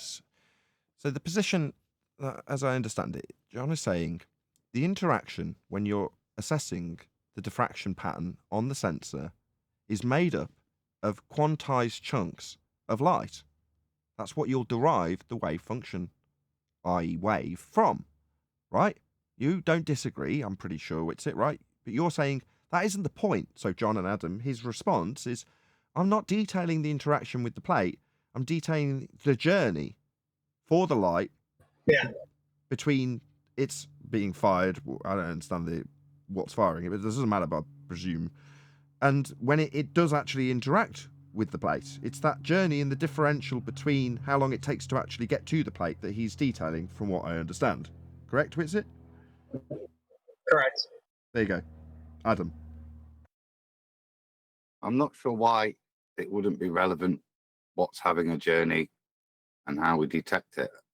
It's just a point of clarity.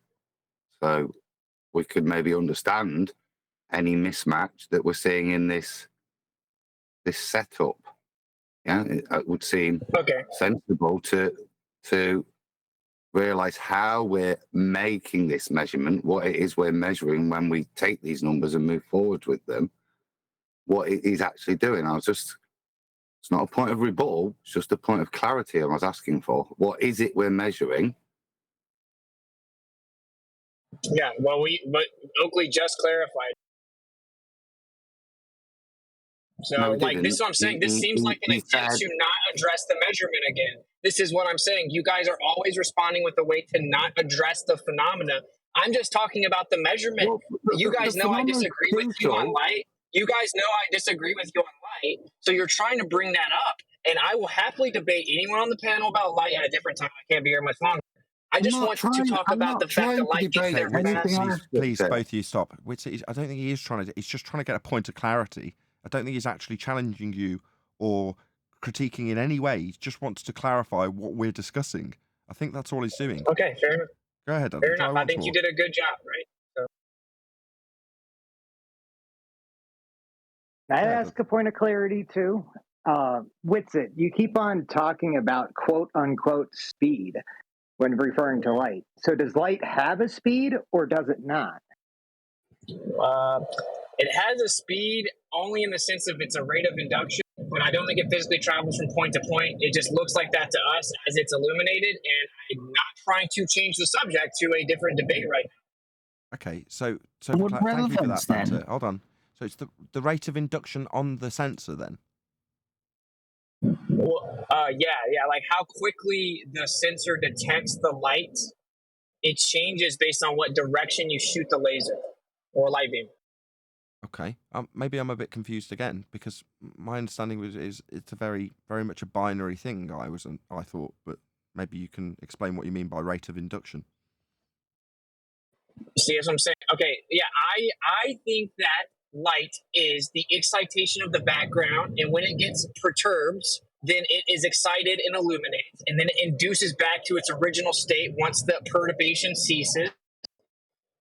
And that's what we call the speed, because it does that with a certain time, typically based on the magnetic permeability and the electric permittivity, which is where we got Steve from Maxwell's equations. But that's a very complex and nuanced conversation. We can disagree about that, but we should all be able to just acknowledge the light gets to the sensor faster in one direction than the other one. When you say perturbation, what do you mean? A disturbance. It's basically a vibration, a disturbance, a perturbation, like a wave, displacement. I thought the excitation was a good description. I liked what you said. That actually made a lot of sense to me, except for perturbation. But I'm still unclear of what it means. Okay, well, when you say disturbance, is this when you say the perturbation? Is that specifically when detailing the diffraction pattern? No, just in general, I think that's what it is. Yeah, like usually it's transverse. I don't think that waves are a thing in and of themselves. I think it's just the type of movement. We came up with the mathematical construct to quantify that movement. But waves are just movement. They're not things. Okay, so what's perturbating? Good question. Good question. It's perturbing, but I mean, Perturbing. I know you're not going to like my answer, right? So my answer is, I think it is the... Don't say it. Sorry, I got a call. I think it's the background that's being excited, and when it's excited, it becomes illuminated, and then whenever that excitation ceases, it goes back to its initial state of equilibrium. Hold on. And then you can't... Sorry, I'm stopping Neil, not you. Neil, listen. Look, I'm well aware we disagree on this, right? Like, I think there's a background. I haven't disagreed. It's fine. I'm just trying to get clarity, because so far I'm really lost, if I'm honest with it, because we've gone from what we're looking at and measuring to where we are now. I'm still not clear what has been measured, and if it's the diffraction pattern, what is it that's being measured? You said we've got a measurement of something. And at the beginning of this little dance, we've gone all the way around the Reekin. I'm still not clear. Maybe that was the point. But what's been measured again? Light. It's you guys that have turned it into this conversation because you want to not address the actual measurement because you've shit on Mickelson Morley for so long. So can we address the measurement? Light gets to the sensor faster. Light gets to the sensor faster, dude. It doesn't matter what light is right now. That's a separate conversation. It's a red herring. Is it not critical to what it is? I mean, is it not part of your framework, what light is? Whatever light is, the way that we observe it, it appears to have a speed. And we can measure that observed quote-unquote speed by using stuff like an electronic sensor or a photographic plate. And when we shoot the light in the direction of the plate, it has an interaction faster in one direction than the other, and it has an interaction faster at altitude. Okay, that's the actual point. It's not about what light is, because I have to go take care of Aaliyah. I'd happily come on and debate light some other time. I've been wanting to do it for a year. I just wanted to point out that I don't think it's a good idea for flat earthers to turn their head from an objective repeated measurement that refutes the globe model. Of what? Okay. What's the measurement of? You've said of light. What specific bit is being measured? Dude, I've said it 20 times. I'm just trying to wrap up what you've told me. You've said it's the speed, and then you've told me that it's not taking a journey. Then it's the rate of induction. Then we clarify what the rate of induction is, and you say that it's induced higher in one direction than in the other. I'm like, when do I get to understand what's being measured and what the number is attached to it? And it seems like the answer is never. Can I try to help? I think I have something that will help you in the whole room, maybe. And I just beg to say it now. I'll put the mic down. You can, but I think Witsit's trying to get going, so I want to thank him first. I know. Thank you, okay. Witsit. Okay, yeah, I do have to go. But and maybe he can explain it. It's all good. Like, just for intents and purposes, we can use the word speed, which is why I use the word speed and use the word travel in conversation, because I'm just trying to, for intents and purposes, get to another point. And then the point about is it technically a speed from point A to point B is a much more nuanced, convoluted conversation typically. And I'm just saying, let's just say there's a speed, right? What we perceive to be travel, the light is received at the sensor faster in one direction than the other. That's what we're measuring, is how long it takes the light to interact with the receiver, right? If we want to talk about whether or not it's really traveling or not, it'll have to be at another time, because I have to go take care of my daughter. Fair enough. Thank you very much, Witsit. I mean, that does to me just sound like a technological issue, how quickly something will interact with a man-made sensor. Isn't that just a technological issue? But why would the technology have a preferred direction? I don't know. So that was Einstein's excuse. He was like, oh, it's an instrumental error. They had to say that. That's what Einstein's excuse was, because if it's not, if it actually just gets to the sensor faster in one direction, it objectively refutes the globe. Sure. So they had that's to the make case. But what I'm trying to get across, though, is that how things work with sensors when we're dealing with the nature of the world that we're living in, things like the sky vacuum, claimed to be space, just the sky, that's the physical and natural world. The ground that we're standing on, measurements of elevation angles, that's the world, that's the physical and natural world. How light interacts with the sensor, that's a technology question. You're saying, well, some other scientists had looked at it. Who cares? It's just a technology question, isn't it? Well, it's not how it interacts, it's just how quickly it interacts, changes with direction. It can't be human error. It can't be technology, because it happens every time. It's been like systematically measured. I see. And so it consistently sounds like a scientific method. I understand. So with science, I know this is just maths, but with science, you know, a phenomena becomes a phenomena that you can study when you observe it, an observed natural phenomena, obviously. So in this instance, is there a way you can show me this occurrence in nature so that I can concern myself with it? No, because we're pretty limited on the natural source of light. Sorry, no. No, we won't be observing this happening in nature. Hold on, couldn't you test it with fire? And then looking at it from different distances? Thank you, Witsit. Thank you. Thank you, Witsit. It's been a pleasure. Yeah. Talk to you later. Thank you. Good to have you. Hey, let me drop my quick thought, and then I'll hand the mic over for a while. Then Alwyn. Go ahead. You mind? Yeah, then Alwyn. Go ahead. Okay, so this is what I used to believe about light. And you have to picture a dark room, just a 8x8 or 10x10 room, that anybody, like a bedroom. I used to think when I turned the light on, light was super fast and it shot from the light bulb into every corner of the room almost instantly. But now I have the understanding that the light is already there in the whole room, even though it's dark, because it's not in the visible spectrum, but there is light there present, even though my eyeballs see a dark room. When the light bulb comes on, the excitation from the light bulb, be it LED, halogen, whatever the source is, it's designed in a way that shoots out, that it propagates out that excitation, and the light is already in the corner of the dark room, but it takes it a second for the excitation to get from the light bulb to the corner of the room. So did that make sense or help at all? Not really. I mean, you're talking about the various different spectrums of light. Right, but I think what Austin was saying was they shoot the light in one direction, but in the very beginning, the light is already everywhere. The light that they're shooting to test, all they want to know is the speed at which it gets to the sensor. Sure, and going east or going west, it changes its speed. Sure, but he also said it doesn't have a journey, it doesn't have a travel, it just has a rate of induction on this sensor. That's what he said.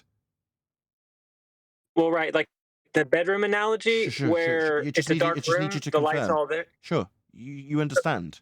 So when I then went on to ask him where we observe this in nature, you understand his response was that we don't. So to then compare... Well, I think he said... I think he said that there's a limited source, like the sun would be one, fire would be one, but man has invented light bulbs that excite the background medium as well. Different ways of exciting it with the sun, and making light happen. I see. So he was just wrong. There we go with background mediums. So he was just wrong. Yeah, I mean, I'm trying. It is actually utilising the sun, you're just saying Witsit was wrong when he said there is no natural phenomena. We would need the sensor to show this. You're saying, no, Witsit's wrong. We can show this rate of induction change being different with the sun. Could you explain how you'll show me that with the sun? Well, Witsit just said there's a limited source of natural light to find it naturally occurring. But my question to you is, I understand do you it might be think- difficult. Hypothetically, where would I see this? I appreciate it might be difficult, but where can I see it if he's obviously wrong? And there's like the examples where it is natural as opposed to just on the sensor, as he said. You're saying different.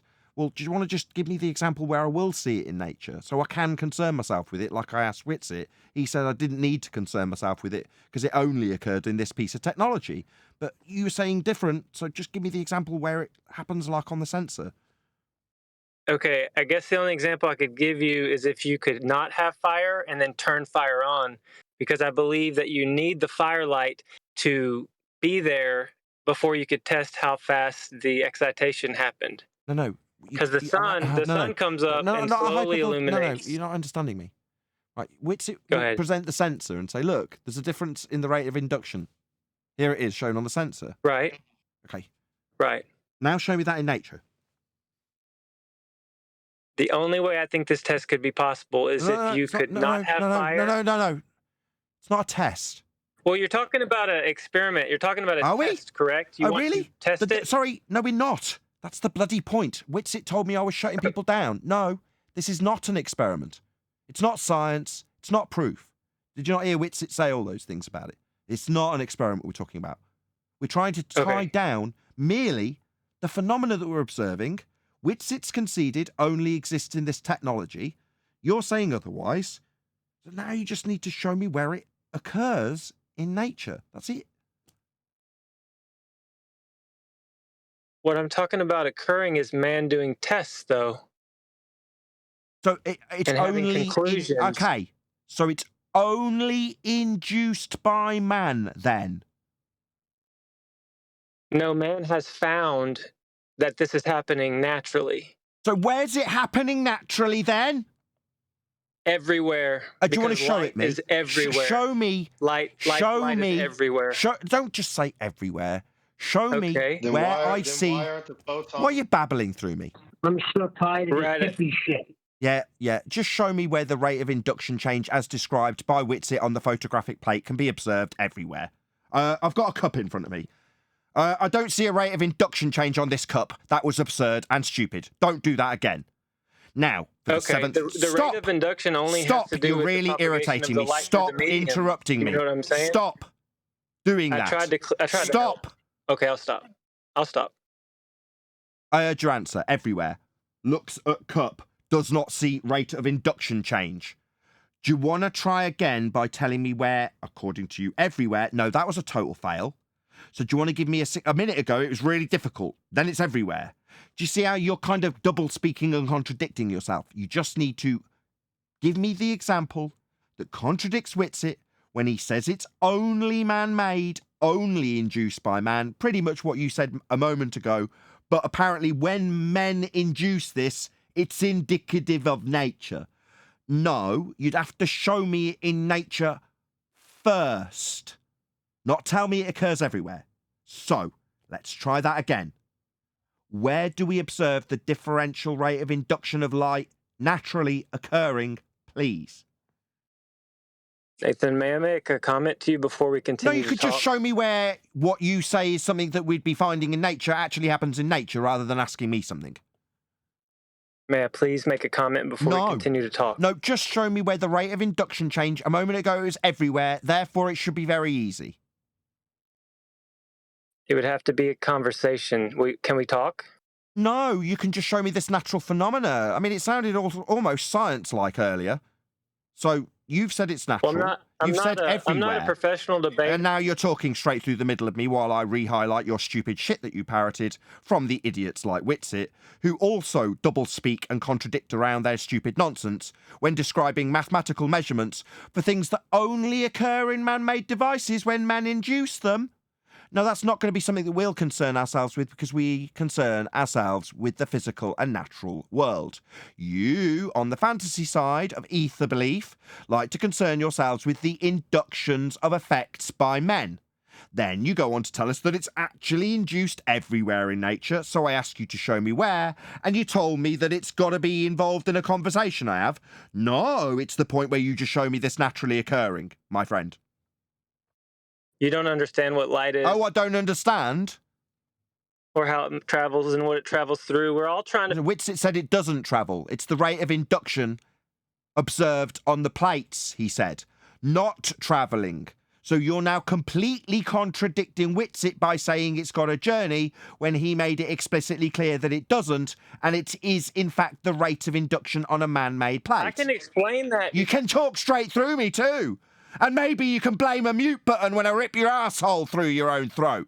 You can do that, but I can also very calmly just shut that shit down immediately and point out that we've gone from it being a rate of induction that a man induces on a plate, and only a man can induce on a plate, to you telling us that this occurs everywhere in nature but failing to actually show it.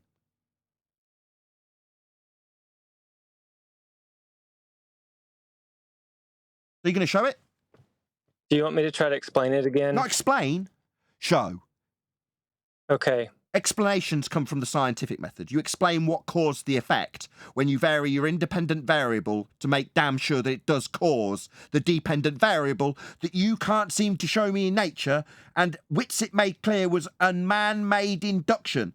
It only occurred on the man-made device when they did the tests, in quotes. The tests would be hypothesis tests if you're dealing with the physical and natural world. Like, occurs everywhere, you say? Show it me. I understand. Yeah, I'm new to this, man. I've been doing this a year. Couldn't give a shit! Show me that which you say occurs everywhere in nature. Don't bleat about how fucking long you've done this. Just show it us or concede you can't. Don't tell me how long. I don't care. I don't know your name. I don't care who you are. I couldn't give a shit how long your flat earth journey's been. Show me this induction rate change in nature. I'd like to have a conversation, though. And I don't give a crap. I want to see this phenomena that is only man-made and only induced by man. Therefore, beyond the concerns of real flat earthers who are not fantasists detailing things that men have produced. The things that men conjure, the things that the men rustle up, you wankers can deal with what men fuck around with. We, the realists, the real flat earthers, will deal with our physical and natural world and not the tossy stupidity of what men do when they do their tests. Yeah? Because a scientific test would first observe a natural phenomena. This hasn't got one. This is what is claimed to be proving a measurement for ether, and there isn't anything occurring in nature. It's only man-made. Okay, well, I'll try again when I learn a little bit more. Sorry if I wasted your time, sir. No, it's fine. It's perfectly acceptable to come here and at least try your hand. Yeah, I just wanted to talk about what maybe I thought light was, but I appreciate it. I'm going to set the mic down now. Anybody else want to have fun with it? Do you want to know what light is? They've been studying it for centuries. Right, but let me ask you, do you think when a light bulb You just told me you wanted to be educated, and now you're asking me something. Travels from Why are the you bulb? asking me a question when you've just told me that you wanted to be educated on light? Well, go for it. Yeah, I'll be quiet. Go ahead. They've studied light for a long time. Yeah, tell me what light is. I don't know, but they've studied it. It's a very, very mystical thing that we know very, very, very little about. But what we have found out about light has led to great advancements in technology. I suggest you start with the double slit experiment. That's where I suggest you start.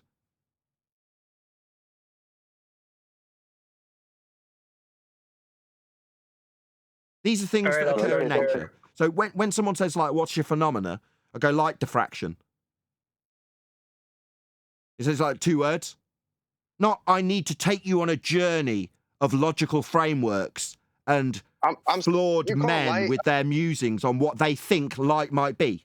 I mean, while on other platforms like Witsit's platform, Jaren's platform, whoever's platform, they might be interested in your philosophical musings about what you think light is. Here, specifically here, we are only interested in what we can demonstrate and prove. That's what we're interested in. So, I mean, sometimes amongst friends, we muse about things. Now, when we've got people who claim we're scammers, who also, like you, want to talk about Lite and how there's, differentials in what happens on a photographic plate. Oh, how interesting. I mean, maybe that will advance humanity with technology. But it's not really of our concern. We're only interested in the physical and natural world.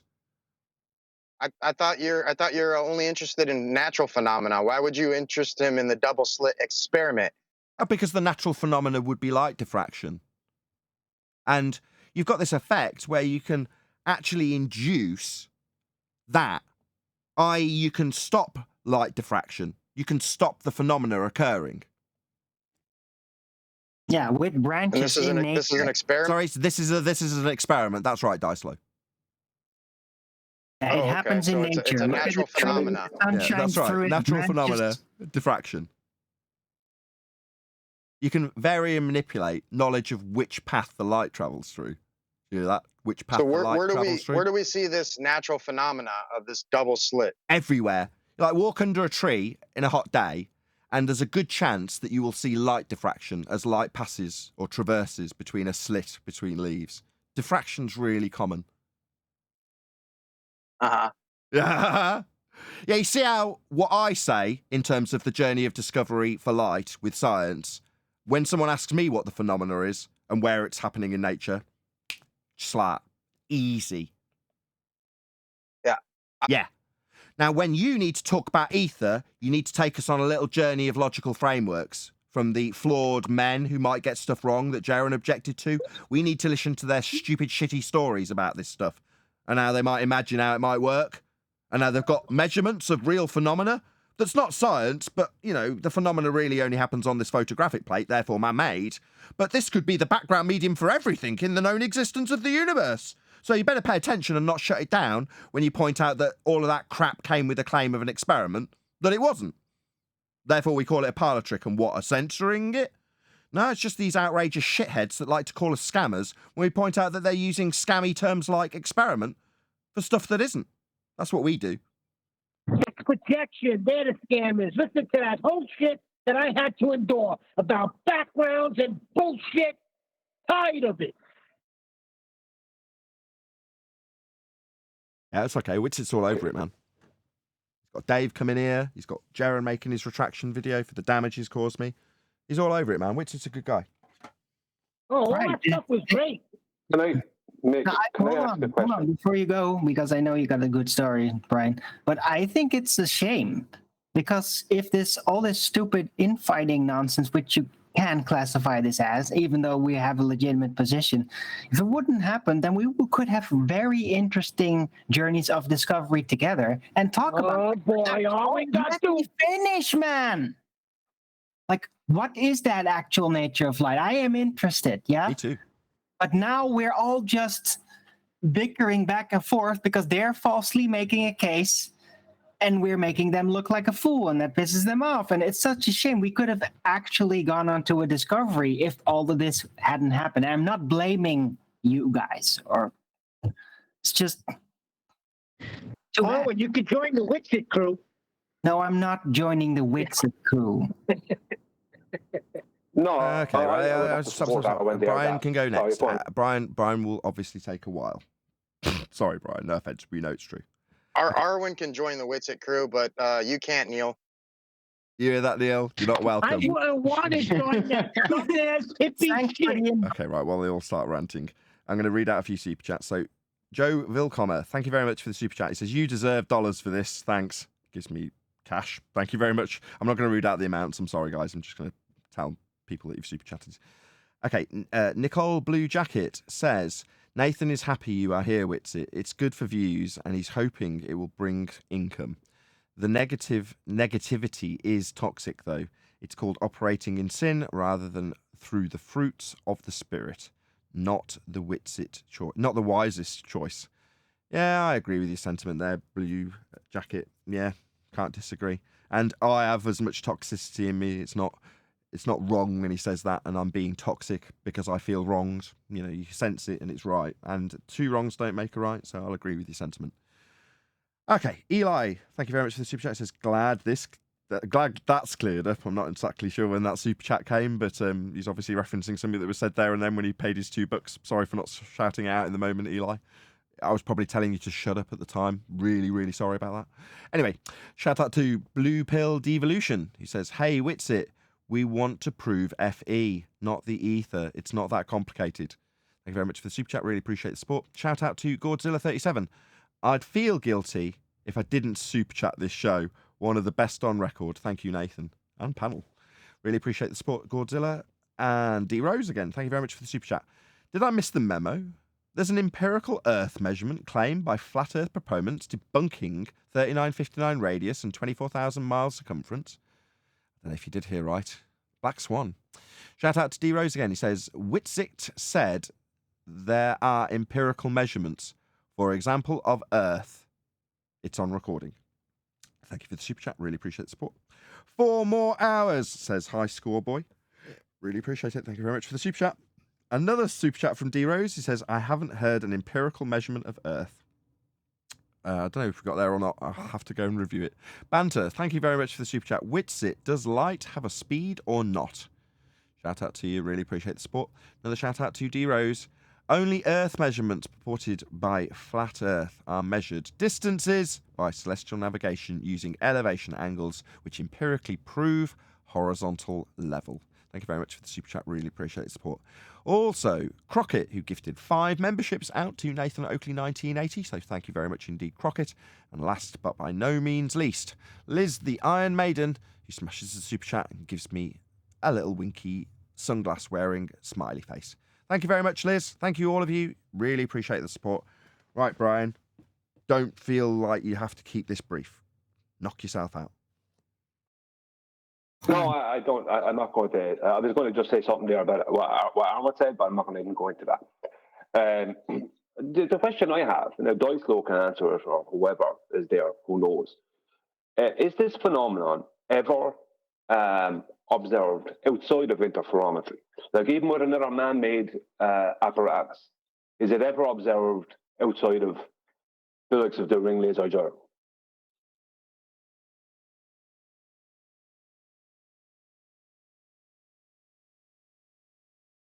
Who's supposed to answer that? That's to you, Dyslow.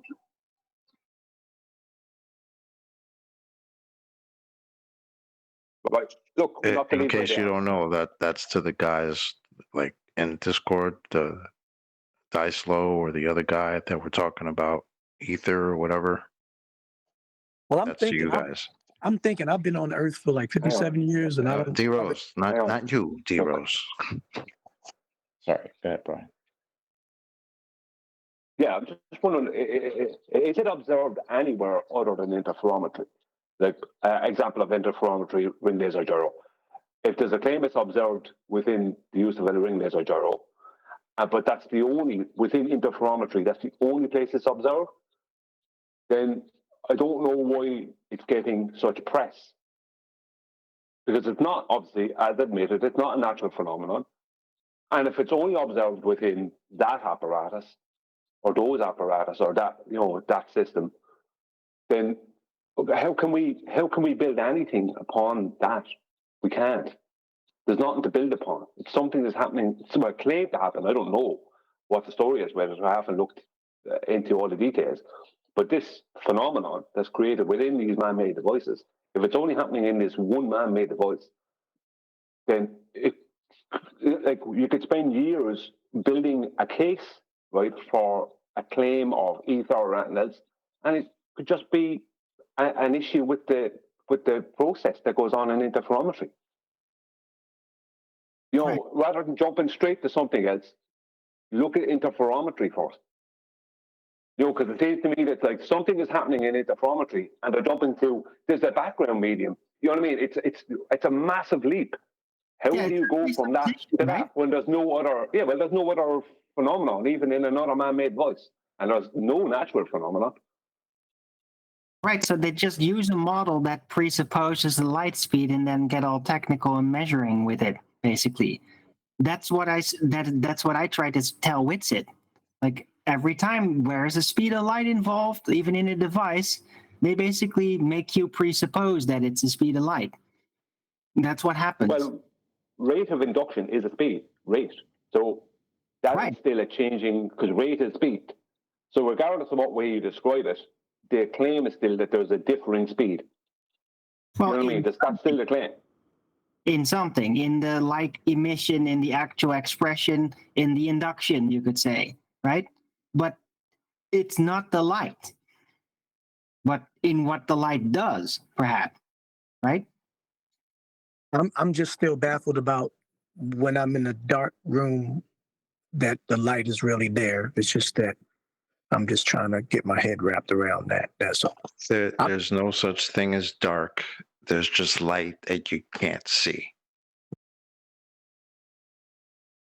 They just got some freaking Listen, verbal skills. I what wouldn't take a chance. What was important today is not all this personal shit. It was the fact that there were certain aspects that Witsit clearly said that Jaren was wrong. Oh, I heard it. And that's what we've been saying. Why is one faction saying one thing and the other saying the other thing? And why is nobody consistent? Why are you guys not calling each other out? Now, if Witsit goes back and tells Jaren that he was wrong about certain things, that yes, you can prove science, that you can prove things with science, then I think that was productive. Did you say did it? Along with I don't think all the personal. I don't think all the. I understand the anger, but I'm 100% with Chocolate. There was no production in getting lost in who in continually repeating that someone, like what happened here today was like basically you couldn't make it much better. Hold on, that's what I meant when I said you got to be foolish to come in. Oh my God! And then Neil right back. Neil, you're going to have to contain yourself.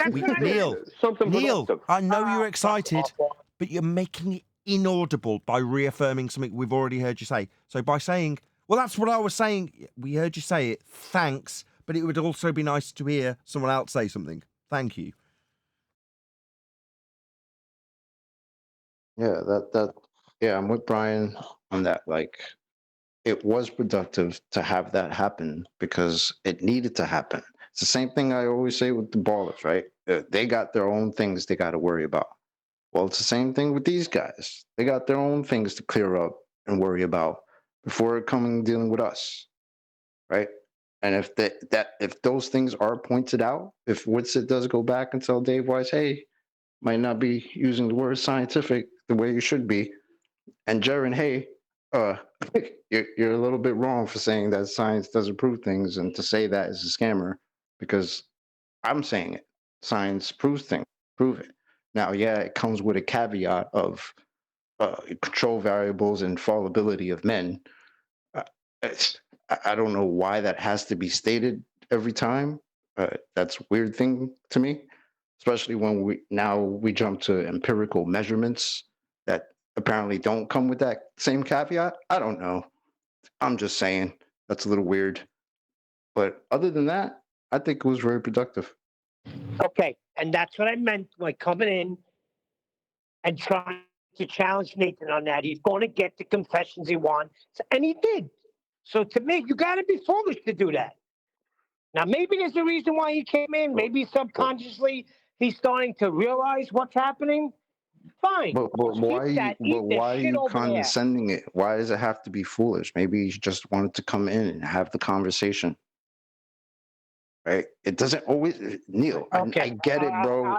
You my dude, bro. But it doesn't always have to go to the emotion, man. When are you going to start to pay attention to what's going on? You really think that's going to make a freaking difference? We don't pay attention? Is that what it is? Video, what Jaren said. Have you even heard any of that? Doesn't make a difference what happens here. They're going to say the same shit. They're backstabbing low-life piece of shit that deserve what they're getting. And watch what they're going to get. You're going to see. Okay, Neil, let me ask you something. Right, I understand your anger. I get it, right? I totally get it, because remember who was saying that there's a problem with the Globebuster many years ago. But that's what the way you're dealing with it will never progress anything. You would never have gotten what you got today, which was Nathan. Witsit said, no, Jaren was wrong to say that Nathan was a scammer because Nathan says science proves things because science does. Right? Just that alone was massive progress because that might never have happened. And if Witsit came in and Nathan started screaming and shouting at him, and now I didn't hear the start because I wasn't there for the start, but if Witsit came in and you were dealing with Witsit, it would have been a shout fest, and Witsit and you would have said, go fuck ourselves, sorry for the language, and Witsit would have left. You know what I mean? I understand your anger. I would not have said that. First of all, I did not say that when he first came in. It's when he gets carried away. If it was you in place of Nathan, if you took Nathan's place, what would have happened? An argument. Oh, I don't have the verbal skills Nathan has. I wouldn't even try to do that. Yeah, but the point I'm making is, I'm trying to get you to see that, oh yeah, your passion, yeah, I understand your passion, I understand that you're upset, but look at what's productive on a live show. I said that from the beginning. It was great because you got the concessions he needed. I mean, you got to be really foolish to do that. Nathan was saying it all along. Oh, this is great. Okay, fair enough. We got it. Thank you, Neil. I'll freak you too, Nathan. No, I'm saying thank you. It's overexcited, Neil. It's kind of disruptive. No, it's not. You got to admire Neil's passion. Fucking disruptive what? I said 5 words the whole freaking show.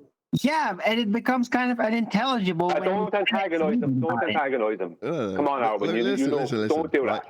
It's good. Oh, Neil's excitement directly echoes the audience's excitement on a general scale.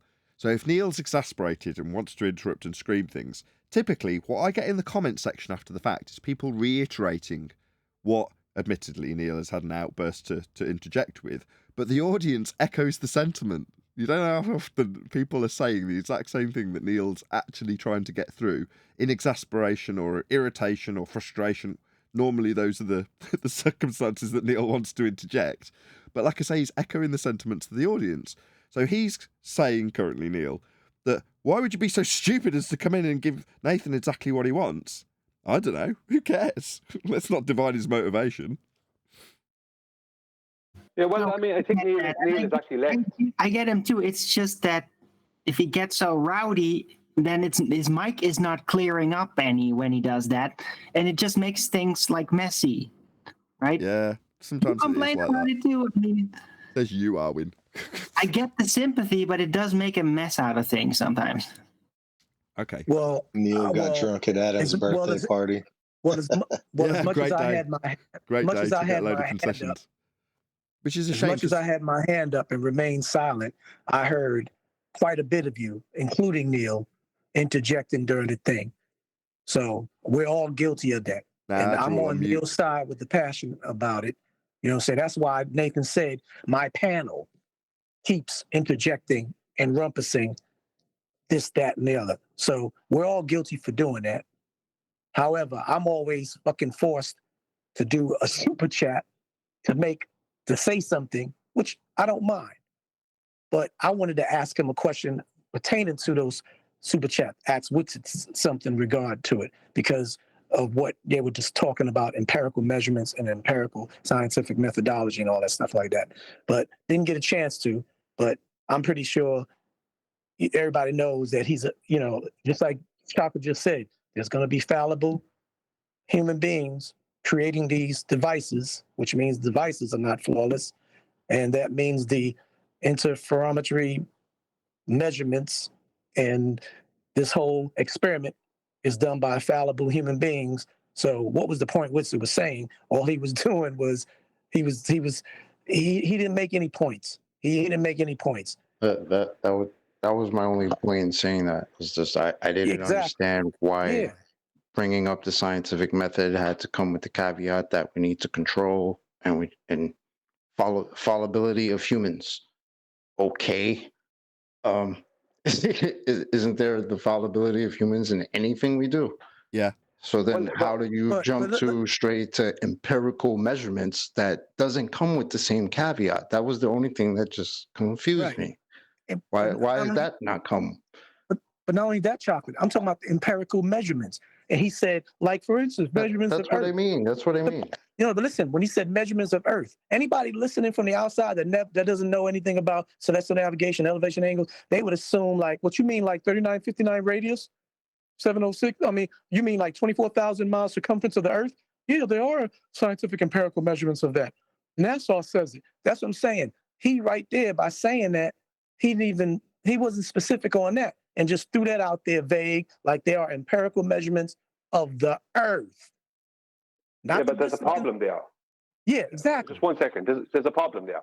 The scientific method is formulated in such a logical way. It's logically formulated to take the fallibility of man out of it. That's the point. Exactly. When you follow the steps, then there can't be fallibility of man. That's the point of it. And then if there is fallibility, not everybody is going to have that same level of fallibility. That's why you have the systematic experimentation. You do it again and again, and then you hand it off to your man, and he does it, and then somebody else does it, and then everybody does it. Right? That's how you get the empiricism. Yeah, it's just weird that it has to come with that caveat, because other than that caveat, again, we're in agreement. Science proves things. Yes, thanks.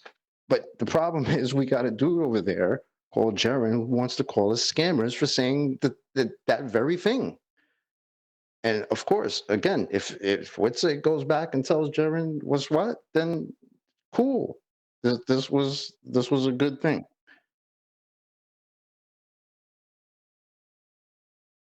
Well, that's where I kind of see it, where Neil's coming from, though, because I feel like Jaren has already pivoted away from the science proving things makes Nathan a scammer position, and he's, on all these other reasons why Nathan's a scammer. So I can kind of feel why Neil feels like it's hopeless. Yeah, but Jaren hasn't retracted it yet. Let's see what happens now.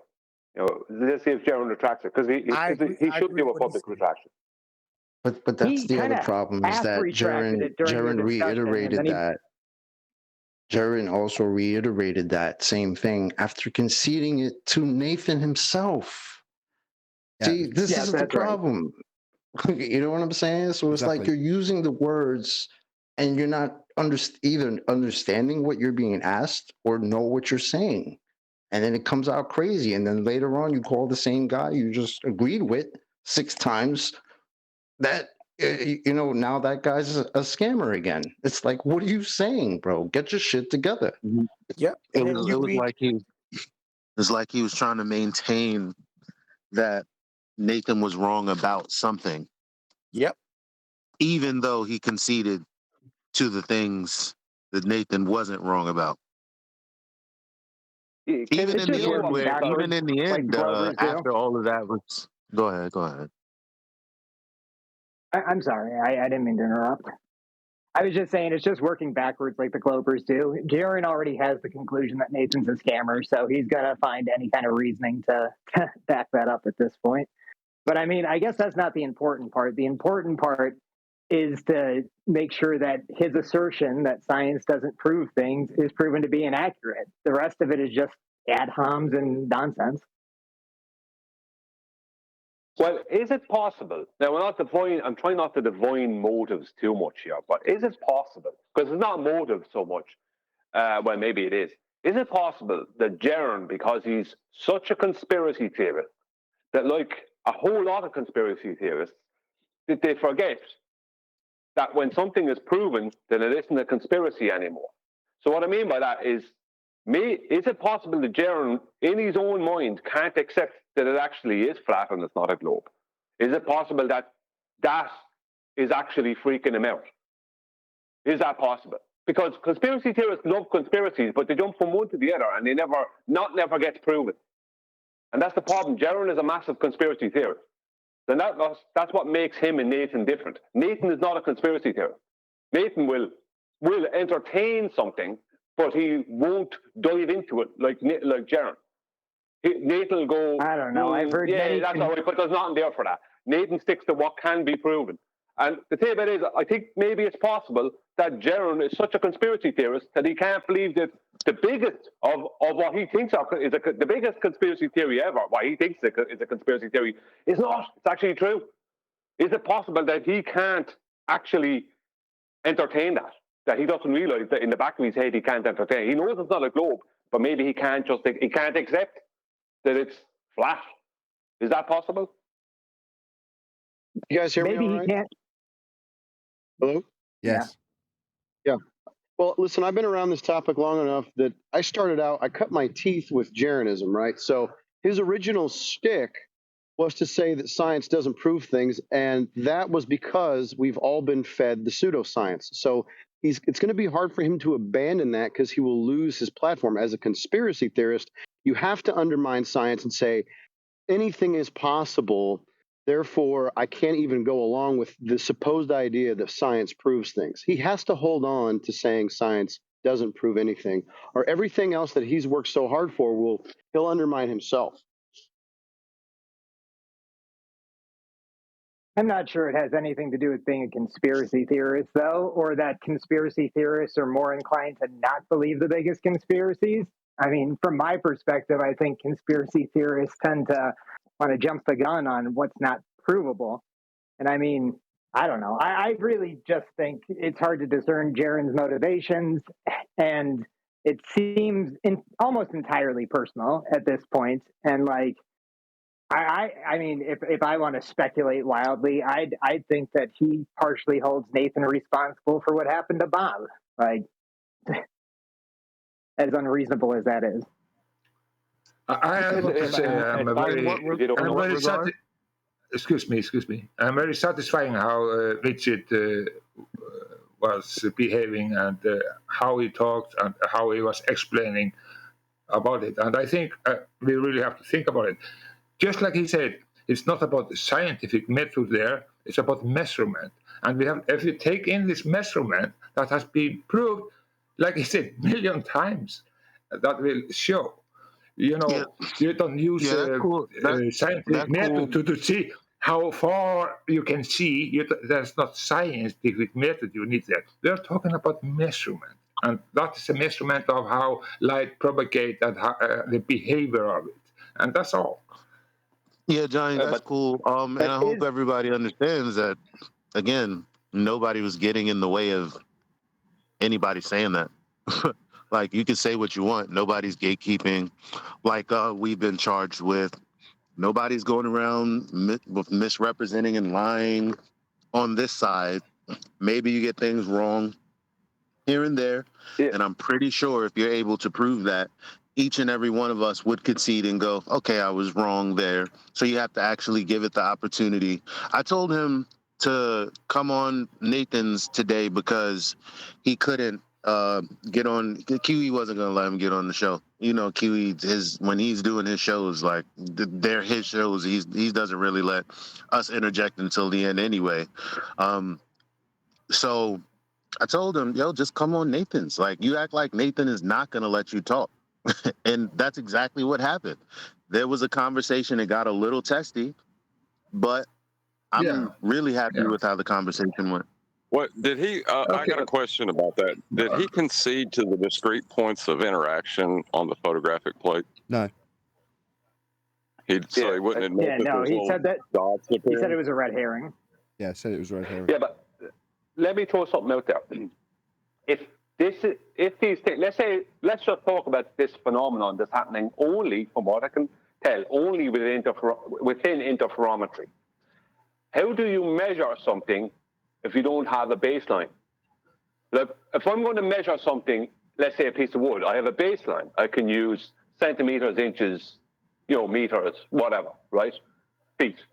What is the baseline for the measurement with the interferometry? It's time, isn't it? How much time? That's what it has to be. So what is the baseline that's been used? Is it not the two-way calculation? The point Witsit wouldn't address was what we were measuring. What was irrelevant. It was a straw man.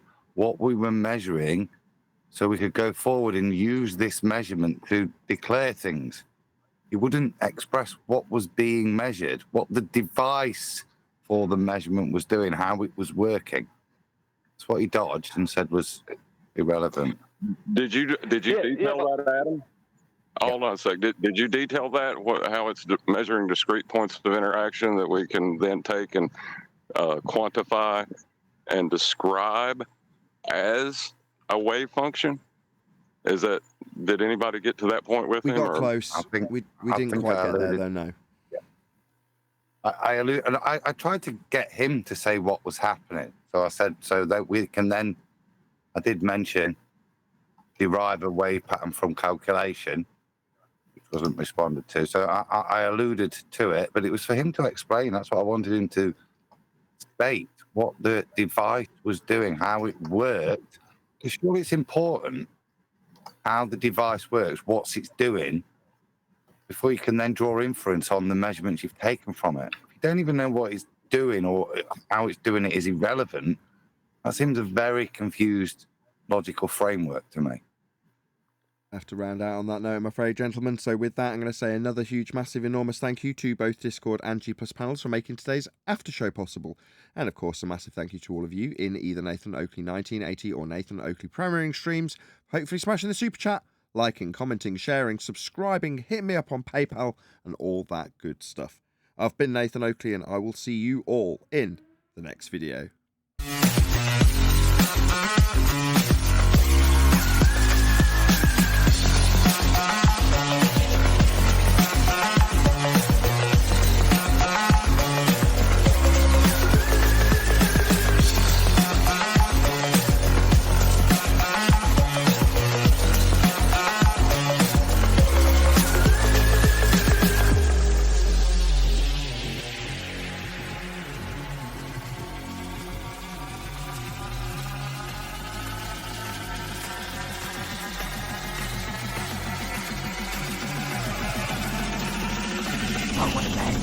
What a lovely day!